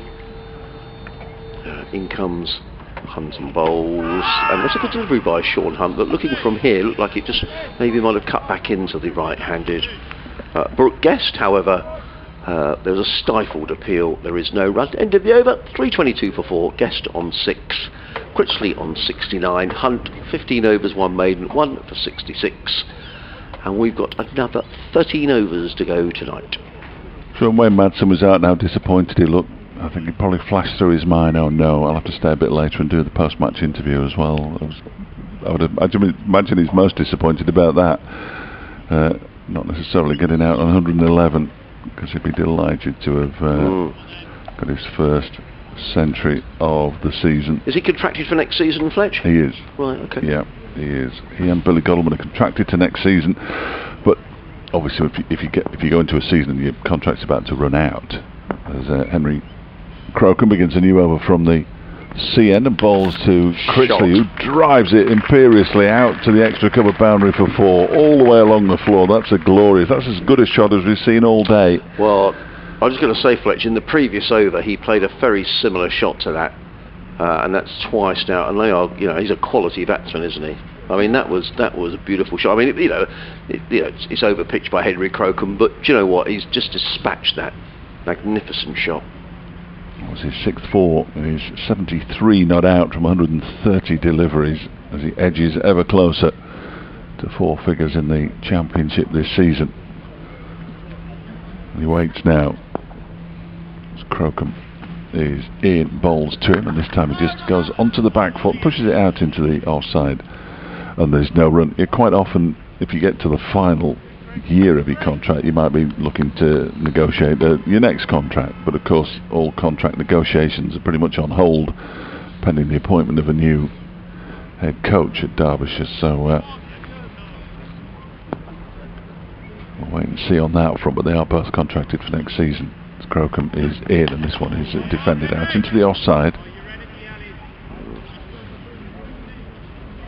Some enthusiastic fielding in the covers. And he bowls a bit of leg spin as well, which is more than a little bit of leg spin. Matt Critchley, the last game here against Middlesex, when we had the young Middlesex Luke Holman. Crocombe's in again, bowls to Critchley, who defends it out into the offside. Took 10 wickets in the match. It was a game where, at lunch on the 3rd day, the game looked to be heading for a bit of a bore draw, to be honest. And then Holman got in amongst Sussex, and so the leg spinner, and I'm sure Derbyshire will know that in the way that the last game here went. So they're probably thinking, right, we want to, build a big score here. And 2 leg spinners in the team, because Matty McKiernan is also a leg spinner, playing his first game of the championship this season. So perhaps that is the reason McKiernan is in the side. Crocombe is in again, bowling to Critchley, who just turns this into the leg side. Harrison Ward does the fielding, and there's no run. Yeah, little, I'm going to say surprise. McKinnon played it's his first game in first class cricket since the last game of the Bob Willis Trophy last year, when he batted really nicely at Aigburth against Lancashire. Derbyshire went into that game knowing a victory would probably take them through to the Bob Willis Trophy final, but were handily beaten in the end by the home side, as Crocombe is in, and Critchley turns this up towards mid-on, sets off for a single which triggers Brooke Guest, and then screams no, which forces Guest to turn and get back into his crease as quickly as he possibly can. The two batsmen punch gloves. Derbyshire 326 for 4 with 12 overs to go today, so we'll probably go through till close to 6 o'clock. If you want to hear from Wayne Madsen, you will need to tune into BBC Radio Derby's Sports Scene at 6 programme, where of course they will be dissecting the very latest from Derby County. Here on the Sports Bulletin, there's a young man who went from Derby to Liverpool, I assume from the academy, but there was clearly some kind of clause in there, and he may make his debut for Liverpool tonight, which would, because they're playing in the EFL Cup, which may bring Derby County some much needed funds. Some money into the coffers. Yeah, I heard that in the sports news as I was leaving.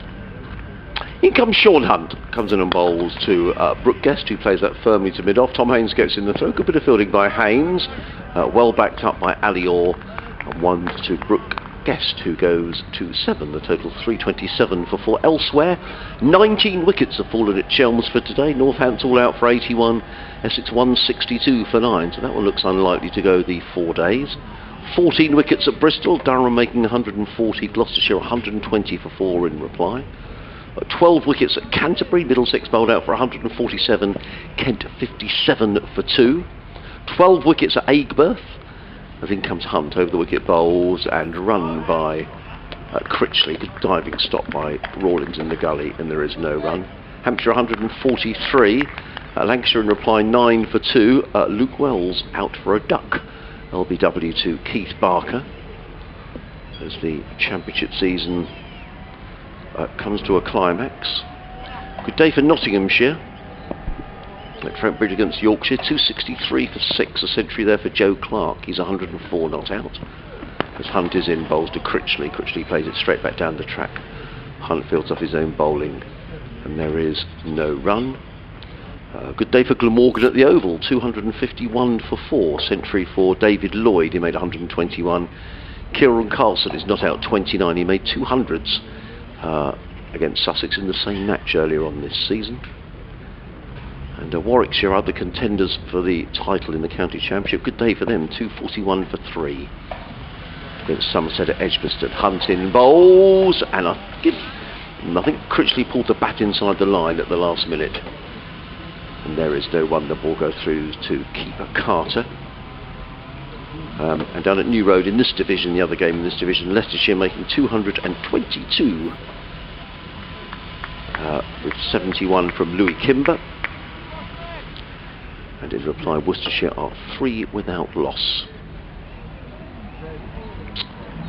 Here at Hove, if you just switched on or just dialed in, it's been very much the visitor's day as Hunt is on his way over the wicket bowls, and in there, is that going to be caught by Rawlins? Well, the ball ballooned towards Rawlins in the gully. There was a loud appeal, presumably for LBW. It sounded to me like there was something woody going on there. It sounded like bat, didn't it? Whether it was pad first and then bat, I don't know, but yeah, and it looped tantalisingly towards Delray Rawlins, yeah, who well, it dropped about a couple of yards short of him in the end, didn't it? But there's a little warning sign there for Matt Critchley. He's on 73. So Hunt is on his way again to bowl to the right-handed Critchley. He's in on bowls. And Critchley plays that through mid-wicket. They've taken 1. I think they'll think about 2. Carson is there. No, that's a good decision. Good bit of fielding by Carson, actually, because that could easily have been 2, and there's a good chase by the young off-spinner. Critchley pinches to strike. He goes to 74. And Derbyshire 328 for 4. Hunt 16 overs, 1 maiden, 1 for 68. Derbyshire Day tomorrow. Is it? Yeah. Does that mean you come in sort of Fancy dress, or the national dress of Derbyshire for the things happen in Derbyshire on Derbyshire Day? I mean, probably. I'd be lying if I said I knew everything about it, but I imagine so. Yeah, I imagine so. I think the station goes big on it. So yeah. They do in Sussex and Surrey as well. You know, with getting various dignitaries on and there'll be people doing a funny dance or whatever it is. Flowers in their hair. And yeah. That's absolutely. Yeah. So Derbyshire Day tomorrow. They'll be celebrating throughout the course of the day on Radio Derby, and no doubt dragging me in for a chat about Derbyshire's cricket team, which is actually doing them proud at the moment, as Henry Crocombe is in and bowls to Matt Critchley, who pulls him for 4 runs out towards the mid-wicket, quite a straight mid-wicket region, but that was quite a blow. It was like a gunshot off a bat. He moves on to 78, Derbyshire to 332 for 4. I thought on a couple of occasions the ball has almost sounded like the crack of a rifle when it comes out the that was bit of his fierce, bat. Wasn't it? Fierce. Good start to the over for Derbyshire, not so much for poor old Henry Crocombe. 2 for 59 now. His figures. Picked up the wickets this morning of Harry Kame and Lears deploy in quick succession. He's in again to Critchley, who turns it into the leg side, and they're going to go through for a comfortable single. Harrison Ward does the fielding, moving across to his right from mid-on as Critchley moves to 79 and Derbyshire to 333. Triple Nelson for 4.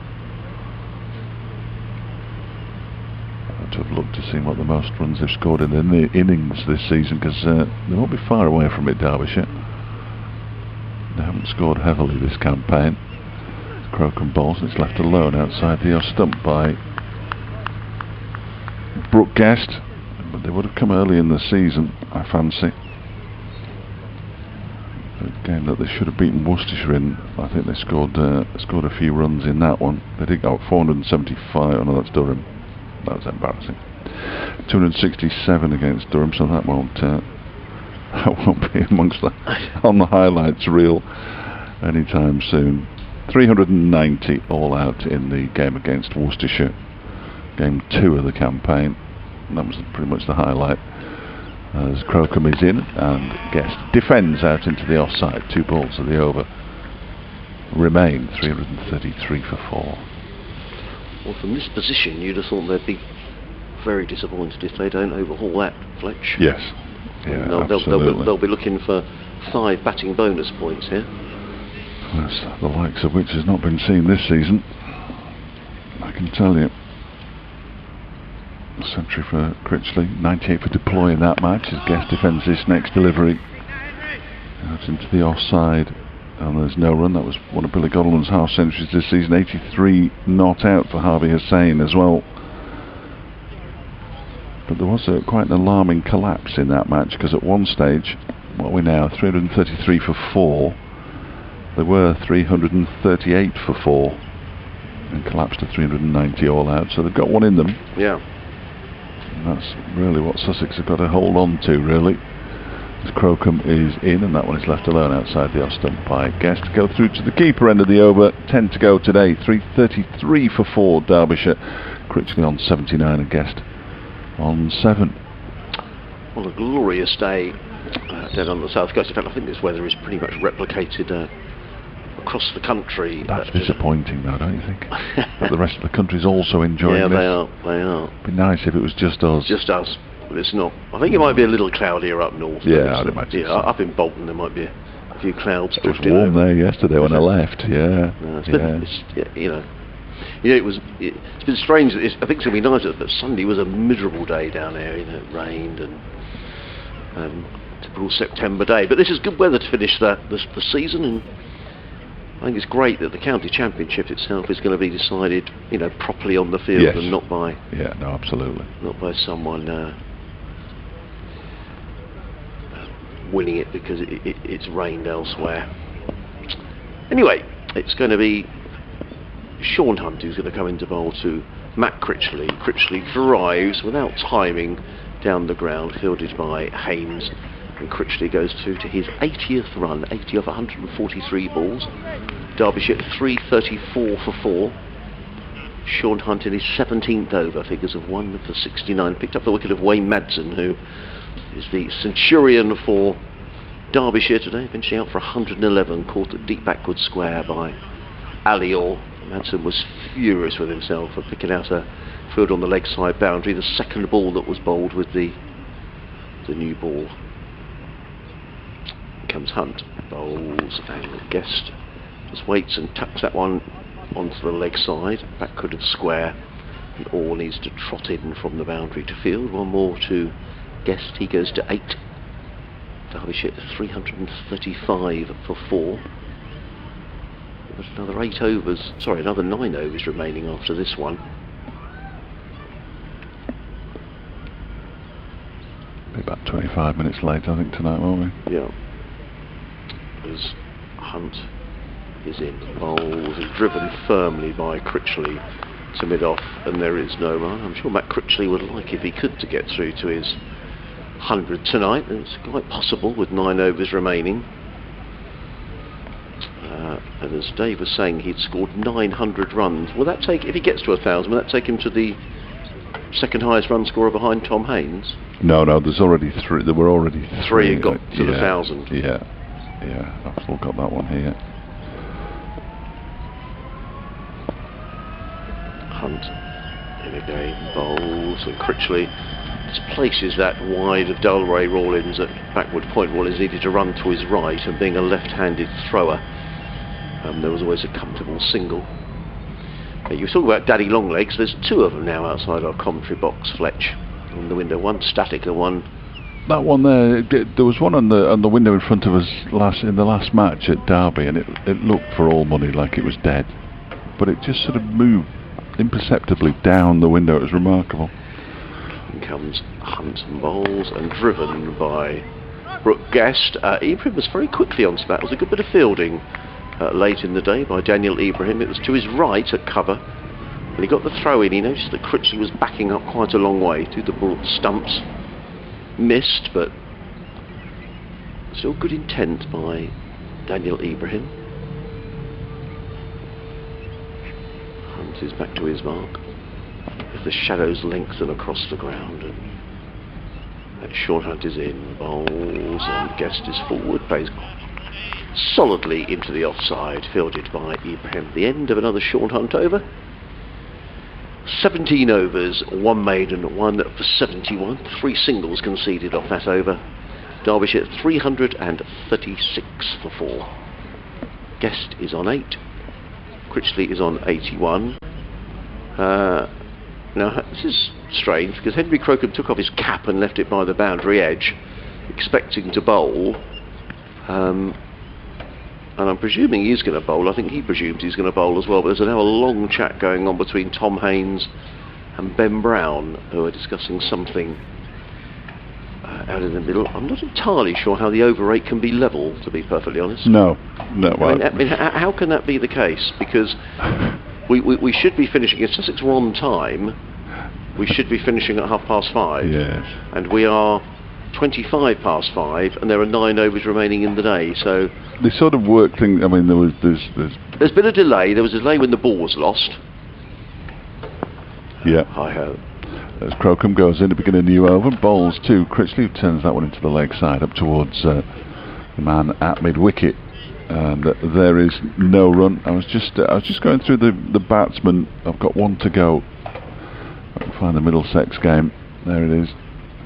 I don't think he'd have scored too many runs, Sam Robson, today, because Middlesex were dismissed for 147. So yeah, 15 I think he got. Did he? At a guess.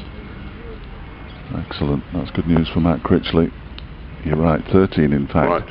As in comes Crocombe and bowls, and that one is turned into the leg side by Critchley for a single. Jake Libby's just begun his innings for the day. He's got 6 in the early stages of his innings. So Jake Libby has actually now got to 1,000 runs for the season. He's become the 4th person to get to 1,000 runs this season. He's on to 1,001 with those 6. David Bedingham, who's above Matt Critchley, scored 19 today to move on to 1,021 as Crocombe bowls to Brooke Guest, pushed out into the offside And there is no run. And Lewis Hill is up to 942, having made 40 today. Matt Critchley, of course, up to 982, so he's overtaken Hill and is looking now to become the 4th batsman this season to get to 1,000 runs in the championship.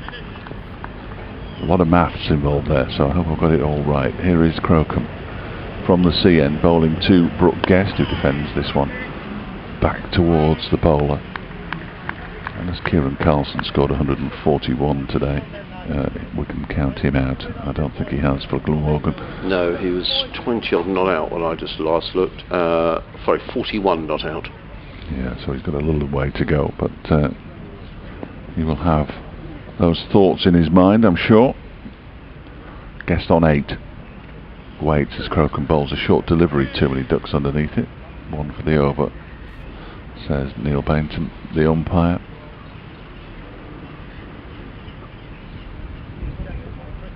And the score remains 337 for 4. Been some really good in the stand of 96 between Godleman and Madsen. Stand of 89 between Godleman and Kame. There's Crocombe is in, and that one comes off an inside edge out into the leg side from Brooke Guest. And it's the end of the over, and a stand of 123 between Wayne Madsen and Matt Critchley, who's on 82 not out. Guest has 8. Derbyshire at the end of the over, 337 for 4. We should have around about half an hour's play left here at the county ground in Hove. 8 overs remain in the sunshine as the shadows do start to creep across the playing surface, and by the time we get to 6 o'clock we might be doing the interviews in the dark. Yeah, we might. Ian makes a point here. He says that Sussex have given away 37 extras. I'll double check that in a minute, but I'm sure you're right, Ian. It's up to 39 now according to the board. 11 buys. Well, we saw 8 of those in 1 over, didn't we? Yes. Through short deliveries that Ian's flew past the keeper, and 12 leg buys. Ian's a very despondent Sussex fan in Finland. You're a regular correspondent, Ian. I won't read out all of your email, but I know you're not happy with the way things are going. And certainly Derbyshire are on top in this game. 337 for 4 as it comes. Sean Hunt in and bowls, and Critchley plays that into the offside, picks up a comfortable single. He goes to 83, 338 for 4. A rather weary looking Sean Hunt trudges back to his mark. Is in his 18th over. Figures of 1 for 72. We said that if the Derbyshire could well be around about the 360 mark by the close, as Hunt is in again, bowls, and Guest looks to glance that one down towards fine leg, but he doesn't time it. The ball just dribbles out into the onside, and there is no run. Fielded by Rawlins. Total remains the same. And the spectators now in the corporate area have been sort of in the sun for most of the day, but now they're I can see just a few sort of jumpers going on down there. Yeah. A few people just looking like they're getting a bit cold, because once you're out in the sun it's probably not that warm, to be honest, at this time of year. But we shouldn't complain as Hunt is in again, bowls, and the Guest just lets that one go. You probably heard the thump as the ball went into the gloves of Ollie Carter. Fletcher's going on to do his updates for the listeners on BBC Radio Derby. And Hunt on his way again around the wicket, bowls to Guest, who eases that one at 2 mid-off. Haynes with the throw, misses the stumps, but good cricket all round actually. It was a well taken single by Guest, who punched the ball to Haynes. Haynes had to go to his left at mid-off to field, shied at the stumps, missed, well backed up, but it was a good bit of fielding and a good bit of batting. 339 for 4. Lovely blue sky above Hove, a few high level clouds, but nothing to worry about in terms of rain today. There's Sean Hunt around the wicket in and bowls, and Played away into the offside by Critchley. Again, it's just an observation that they're very easy singles to pick up. I know perhaps they want to protect the offside boundary, but it's just a little dab into the offside to keep the scoreboard ticking along. Critchley goes to 84 and Derbyshire to 342 for 4.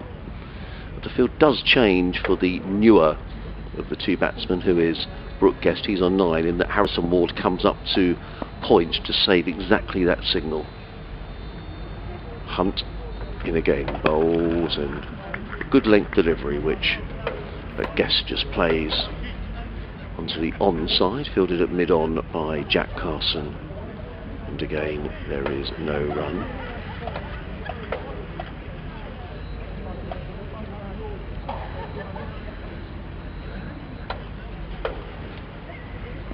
A slip, a third man, backward point cover mid-off, mid-on, mid-wicket, 2 men back on the leg side as Hunt is in and bowls, and this time Guest thumps that to mid-off. There probably was a single there if they'd gone for it, but I think Guest wanted the single and Critchley turned him down, maybe a little mindful of the fact that Tom Haines was moving quickly from mid-off to field.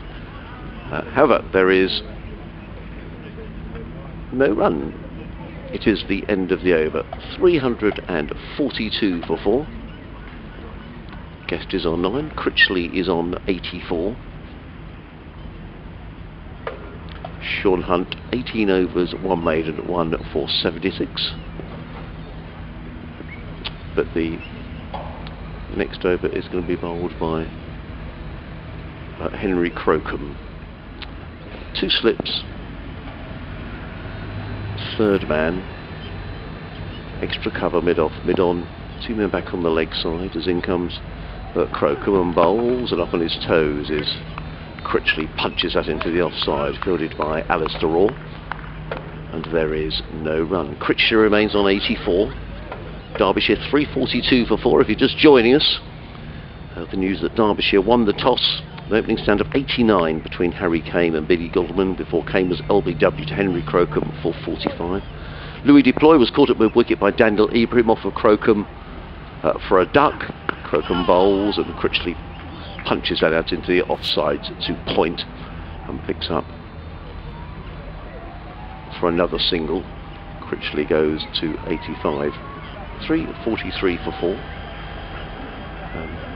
So 89 for 2 were Derbyshire when that wicket went down. Then a very good partnership of 96 between May Madsen and Billy Goldman eventually ended when Goldman was caught by Ollie Carter off the bowling of Jamie Atkins for 52. In comes Crocombe bowls and Guest is forward, plays it to extra cover, and there is no run. And then the next partnership was 123 between Wayne Madsen and Matt Critchley before Madsen was out for 111. With a total on 308. And these two have now added, thank you, a message from the studio. In comes Crocombe over the wicket, bowls. Oh, and very nearly played on, did Brooke Guest. That's a thick inside edge, looking to thrash that one away through the covers. And a thick inside edge of the ball hurries on down to the fine leg boundary. So a spot of good fortune there for Brooke Guest. He goes to 13. Derbyshire 347 for 4. Guest goes to 13. He's faced 30 deliveries. As the shadows lengthen, and already the light, although it's been the most beautiful day, you can just see the light is just starting to go slowly here at Hove.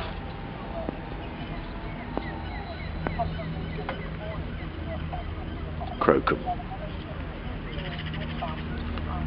in and bowls, short, pulled away down towards fine leg by Brooke Guest, who wants a second run, and they're going to come back for the second as well. The throw comes in, and that's good running. The throw comes in from Ibrahim, but that was good running by Guest, who realised he hadn't quite timed the ball as much as he liked, and the ball took its while to get down to Daniel Ibrahim at fine leg, and Guest was very quickly back for the second run. He goes to 15. Derbyshire to 349 for 4. Crocombe turns and is on his way. Again bowls, and there's the 350th run for Derbyshire, played away by Guest down to deep backward point. 6 overs left in the day. Derbyshire have picked up their 4th batting bonus point.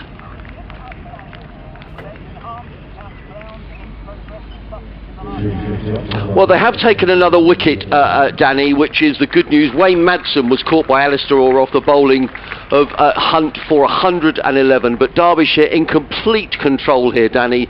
They're 350 for 4, 6 overs remaining in the day. Matt Critchley is batting beautifully. He is on 85. Apart from that wicket taken by Sean Hunt, 2 wickets for Henry Crocombe, 1 for Jamie Atkins. But I'm afraid it's been another long, hot day in the field for Sussex. Derbyshire 350 for 4, and similar for Surrey at the Oval as well, because Glamorgan winning the toss and batting first have racked up 379 for 4. The spinners, Amir Verdi and Daniel Moriarty, taking the wickets. They've now finished for the day at the Oval. As I say, Glamorgan 379 for 4.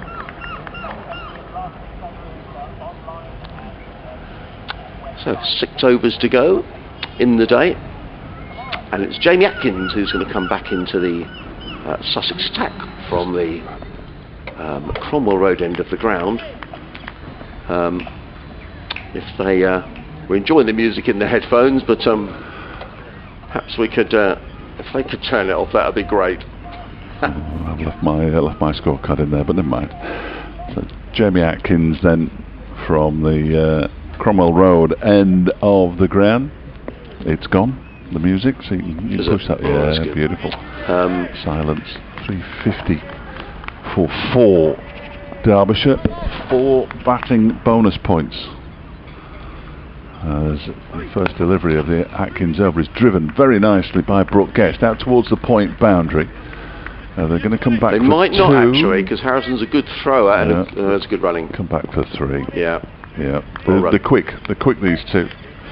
Between the wickets, not as quick as Guest and Dahl when they're together, perhaps, but pretty speedy nonetheless. 19 now to Brooke Guest, who's just starting to build his innings.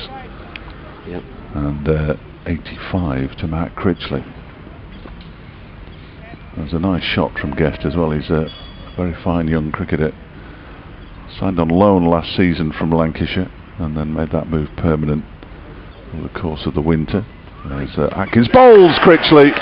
Middle stump goes back. Critchley was looking for quite an aggressive shot there, trying to turn it into the leg side, and he's 15 shy of a century and 15 shy still of 1,000 runs in the Championship this season. 152 deliveries he faced for his 85, but finally Hunt gets his man.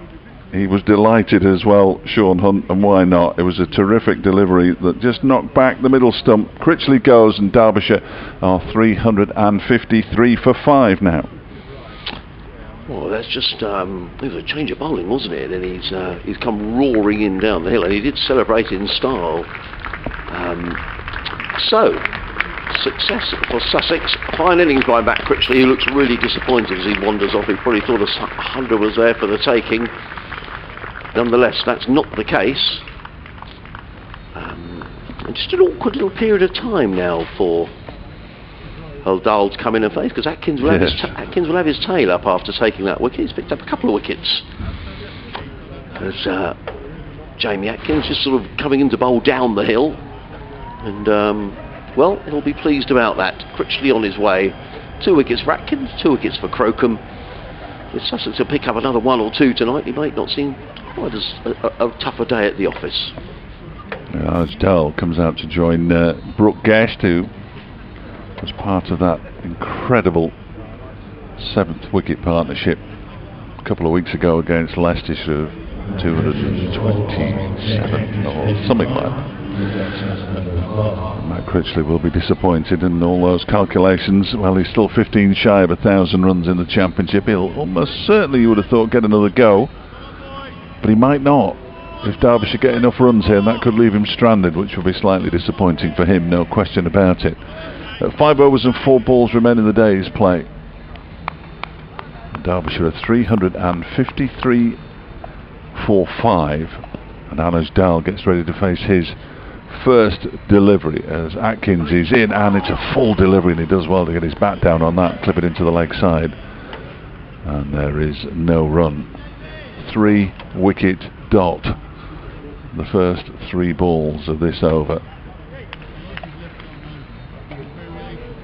And that was a good first delivery to any batsman, right up in the block hole, and Anuj Dal almost certainly was expecting something like that, because he managed to get his bat down on it nicely, clip it into the leg side.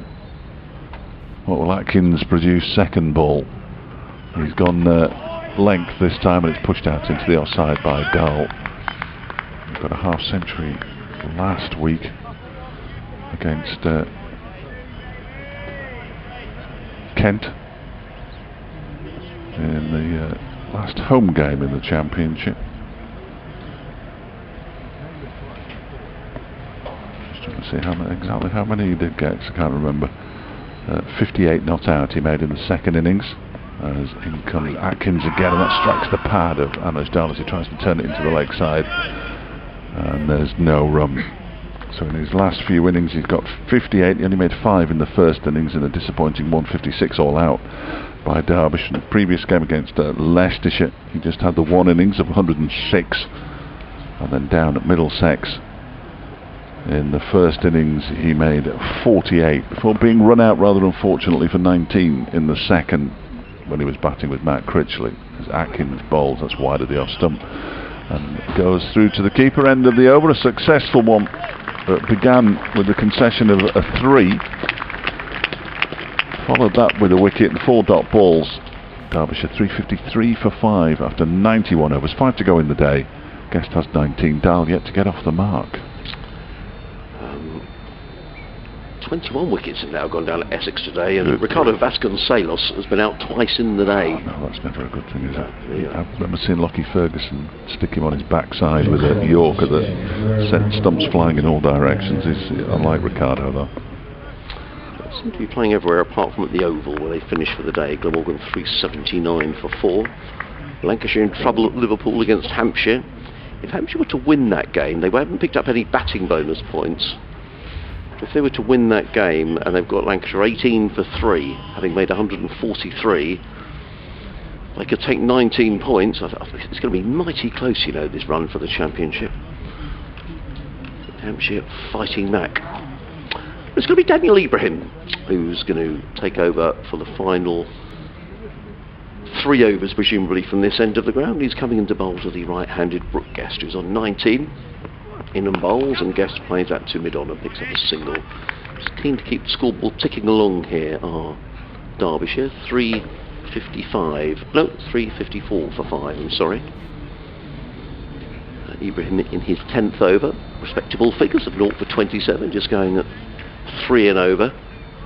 2 slips, a third man, point on the 1 now, cover mid-off, mid-on, mid-wicket, and a fine leg. Umpire Bainton holds out his arm and just says hang on a moment to Daniel Ibrahim, who runs in and bowls, and Dal is forward, plays straight back down the offside of the track, and there is no run. Just tell us a little bit about Anuj Dal, who's a young player. He's saying a very confident young player, looks a good prospect. Well, your book will tell you that he was born in Tyneside, but he was actually born in Newcastle under Lyme. Right, which is Stoke, which is Staffordshire, yeah. So he began his career with Nottinghamshire, but never played in the first team. As in comes Ibrahim bowls and Dal straight back down the track. There is no run. And he's a player who, I mean, he's 25 now, but nobody really, certainly none of the coaching staff, really knew where to put him. He started the season as a number 3 batsman, which he clearly isn't. And then he was dropped down to 7, and not used as a bowler either. And then was dropped from the side, and at that point you must have thought his career was in his boots, really. Ibrahim in bowls, Dal forward, plays to mid-on, and there is no run. But he's probably the one person, he won't have been pleased to see Finn Hudson-Prentice leave, but he has capitalised on the departure of Finn Hudson-Prentice by becoming the all-rounder in the side. And he did take the new ball in the second innings when Sam Connors was injured against Kent last week.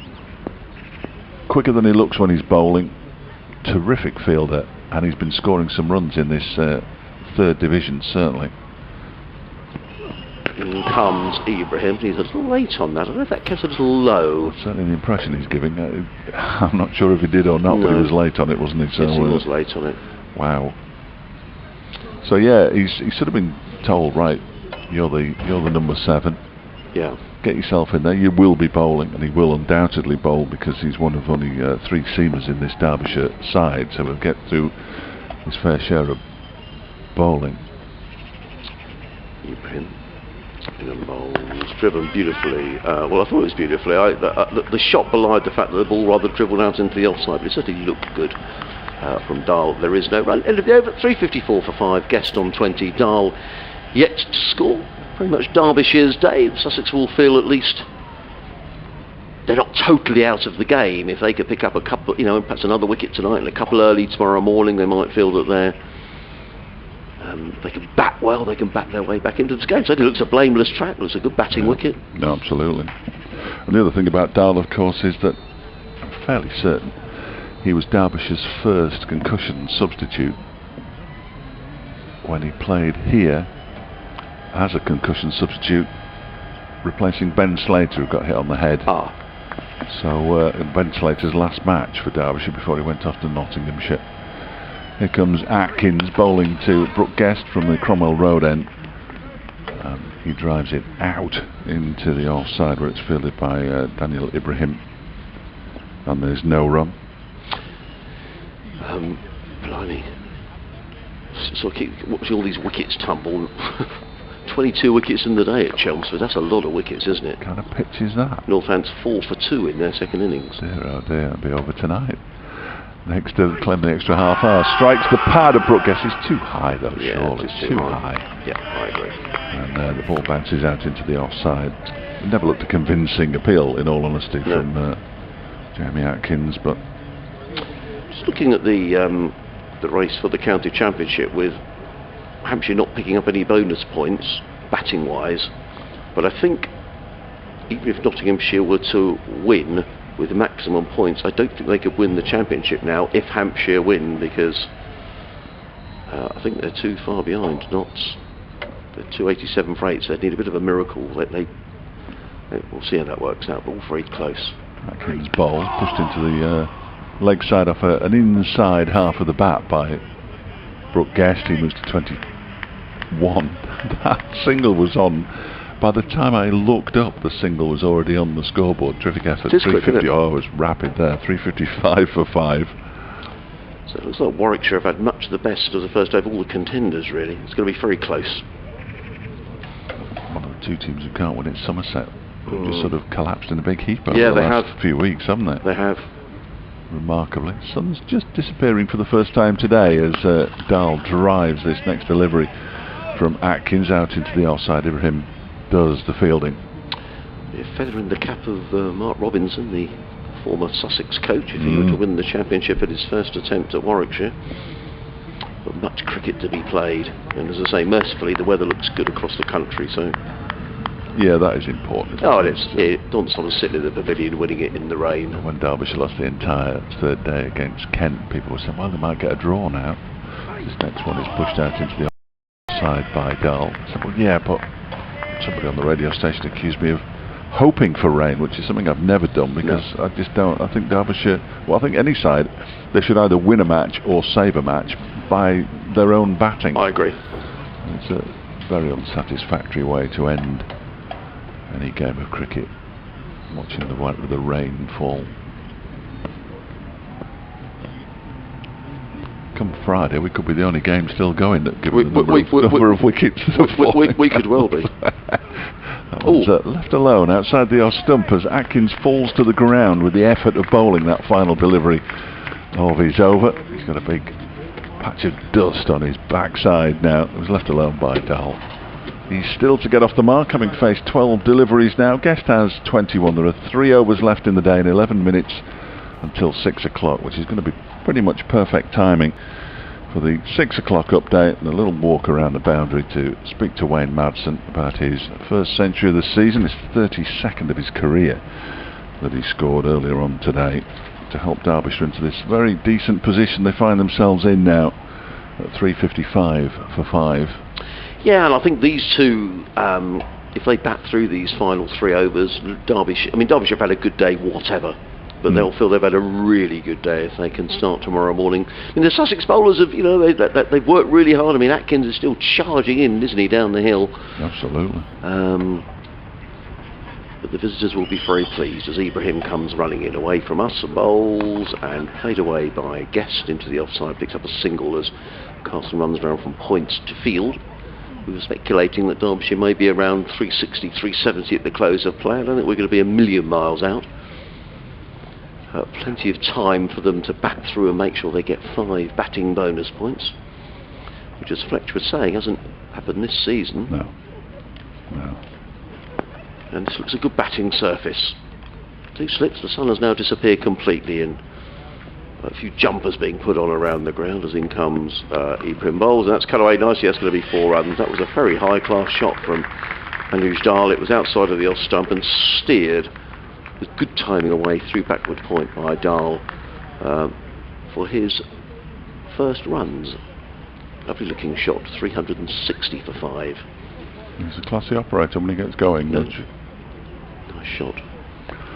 Vice chairman of the PCA as well. Should have mentioned that before when we were talking about him. Okay. So he's high up in the PCA as well. So who do a lot of great work, don't they, for cricketers?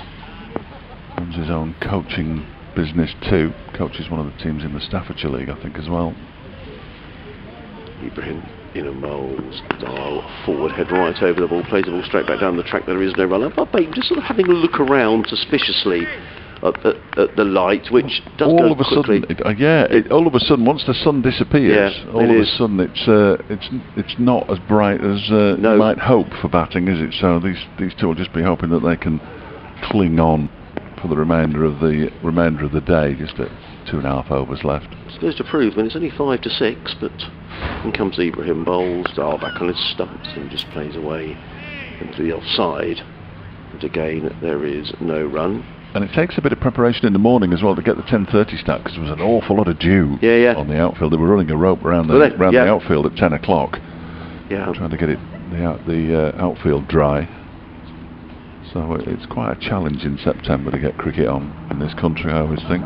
You can just tell when the umpires just have a little look at each other, don't you? As if they're almost thinking about the light. As Ibrahim is in bowls, Dahl drives sweetly to mid-off, fielded by Haynes, who falls on his knees, a very tired-looking Tom Haynes.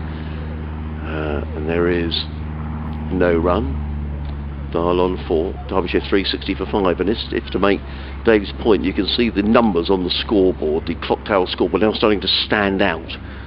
The yellows, whites, greens and reds, which make up the Sussex scoreboard, which gives a lot of information as Ibrahim is in and bowled, and Dahl again is solidly forward with a model 4 defensive shot. And I think the umpires are going to have a word, are they? I thought they were just for a moment. I mean, it's always a little darker in here than we think because of the slightly tinted windows, so it may not be quite as bad as we're making up, but certainly the light has deteriorated a little. But just 2 overs to go. The first of those is going to be bowled, I would imagine, by Jamie Atkins, who'll give it his all. 17 overs, 2 for 77 for Jamie today. But Derbyshire very well placed at the end of day 1. Yep.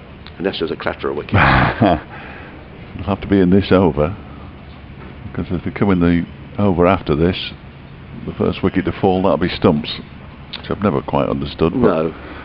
They're the rules, apparently. Laws, regulations, call them what you will. Still playing around the country, Dave. It's extraordinary, isn't it? So most games have gone beyond the normal cut-off. Atkins in and bowls to Guest, who drives it up to mid-off. And there's no run. Yeah, it is weird, isn't it? Cricketers just simply can't bowl 16 overs an hour. I was looking through an old Derbyshire yearbook, and it wasn't that old. It was only the early part of this century. And I think it said they'd bowl 116 overs on days 1, 2 and 3, and then 96 on the 4th, as this one is kept out nicely by Brooke Guest up towards mid-on. Can you imagine that these days? Well, and way back when they were bowling 130 overs a day, cricketers. Yeah, I mean, I'm a great believer, in the only way really to speed up overages is to penalise sides by runs. Yeah, I think that's the way to do it. Sides would soon zip through the road. A bit of sun has come out. Yeah, it's good news. The sun is out and it's got a bit brighter again as Atkins bowls to Brooke Guest into the ground. There's a bit of a misfield there by Ibrahim, which is unusual, and they've gone through for a single as Guest moves on to 23. Derbyshire up to 361 for 5. There haven't been too many misfields today either. I mean, the fielding has been just about impeccable. Yeah. Yeah. So, no missed chances as far as I'm aware. There was one that fell short of Delray Rawlins after tea when Madsen was heading towards 3 figures. Big shout against him at 99 as well, which his heart would have been in his mouth. As in comes this next delivery from Atkins, turns into the leg side. Because watching Jamie Atkins all week and then going back and commentating on Lucas Akins, I'm bound to get it wrong, because Lucas at Burton Albion at home to Lincoln City on Saturday. Okay. So a quick trip up from here then if this go. What day was it today? Tuesday? Well, it'll finish Friday, won't Right. it? So if it goes all the way, I might put a phone call into my old mate Twiggy. Ask him if I can stop at his overnight. Where's he live? In Derby. Oh, okay. Yeah, Rather than going all the way up to Bolton and coming back down the next day, it seems rather futile. But we'll wait and see as Atkins bowls, and that one is off an inside edge. It's gone down to fine leg. Oh, bad luck. There is the first piece of misfielding, and it is bad luck, really. On is that Ward? Jack Carson. Jack Carson, I beg his pardon. And he's so competitive, Jack. Yeah. He's furious with himself. He got round and he put the slide in and just couldn't quite lay a hand on the ball. And Brooke Guest moves up to 27 and Derbyshire to 366 for 5. It's making me thirsty. There's a couple of fellas down there, they've just perched their drinks on the sort of advertising, holding a glass of red wine and a nice looking pint of beer. This one is cut away by Brooke Guest. I might have a pint tonight and have out towards the point boundary where it's fielded by Harrison Ward, who couldn't have been on the other side of the field. And Guest moves on to 28 now, 369 for 5. Actually, these two have done pretty well, haven't they? Because at this time of day, Derbyshire could have easily lost 2 or 3 wickets here. Yeah, and these are the last of the proper batsmen, certainly. Right, okay. The Aitchison, Melton, and McKinnon can bat, to be fair. Matty McKinnon can bat. Dahl waits and Atkins bowls wide of the off stump, so he has nothing to do with it. Goes through to the keeper, and we have reached the final over of the day, with Derbyshire on 369 for 5. It's been a really good day for Derbyshire. Anuj Dahl and Brooke Guest having a chat, saying, right, we'll get through this over, come back tomorrow morning, glorious sunshine, and put a few more runs on, get to that 5th batting bonus point. They're on 4 at the moment. That'll be the target now. They'll have, it's 110, isn't it? So they'll have 14 overs to get they'll get 30 runs in 14 overs, won't they? So as long as they don't get bowled out, you would have thought Derbyshire would be favourites to pick up that 5th batting bonus point for the first time this season. Exciting times. Yeah, runs on the board. Anyway, what can Daniel Ephraim do? Can Sussex pick up a wicket? As Fletch says, if a wicket goes down, that'll be it for the day. As in comes Ibrahim running in. Over the wicket comes in and bowls. Oh, very nearly. That cut Brooke Guest in half. I think he was surprised by that. And the ball, we can't tell where it pitched, but it looked as if the way Guest played it, that it cut him in half and was ending up going down the leg side. I want to know where that's come from, really. Wow. Yeah, that was remarkable. Well, the Derbyshire bowlers may be thinking, actually, with 369 for 5 on the board, they won't mind a bit of that. Too much. Absolutely. But it's a good batting track, as it was indeed here for the game against Middlesex. What, a couple of weeks ago now, as in comes Ibrahim. Over the wicket bowls, and forward comes Guest and just plays into the offside, and there is no run. I'm going to bid you farewell, Adrian, for the day. Thanks for your company today, Fletch. 6 o'clock update. Always good fun. Enjoyed it, and we'll see you tomorrow. We will indeed. Game's finishing around the country now.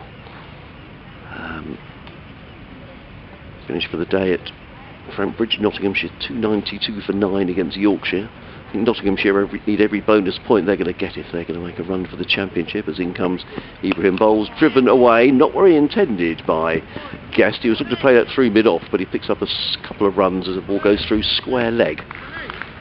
And the Guest goes to 30. Derbyshire to 371 for 5. finished for the day at Bristol. Gloucestershire 146 for 6 in reply to Durham's 140. But everywhere else they still seem to be playing. Well, they finished at Edgbaston. Warwickshire 283 for 4 against Somerset. In the first division, in comes Ibrahim over the wicket, bowls and played into the onside by Guest, and you'd have heard the call there from Brooke Guest. Wait there, he says to his partner Anuj Dal. 2 balls remaining in the day. Been a lovely day's cricket down here at Hove. Beautiful weather. Derbyshire winning the toss. 111 from Wayne Madsen, the highlight of the day. 85 from Matt Critchley, 52 from Billy Gottleman. Sussex have tried their best. They've never given up, as in comes Ibrahim bowls to Guest, who bit of thigh pad, the ball ricochets onto the leg side, and there is no run. 2 wickets for Jamie Atkins, running hard throughout the day, as indeed of all the Sussex bowlers. 2 for 86 for Atkins, 2 for 69 for Croker, 1 for 76 for Sean Hunt. They were the wicket takers. As here we go, the final ball of the day to be bowled by Daniel Ibrahim. He's in and bowls, and Guest is forward, plays it to mid-on, and that is stumps. Fielded there by Henry Crocombe. Applause around the ground from the spectators who have remained. So very much Derbyshire's day here. Winning the toss, 371 for 5, they go to stumps, with Guest on 30, Anuj Dal on 5. Thank you very much for listening throughout the day. It's been a thoroughly enjoyable day. Great to have Dave Fletcher with us on commentary. We'll be back tomorrow morning at 10:30 for the second day. But thank you for your emails. Thank you for your tweets as well. For myself, Adrian Harms, wherever you're listening from, we wish you a very pleasant evening, and we'll see you tomorrow. In the meantime, please check around and make sure there are no personal items you may have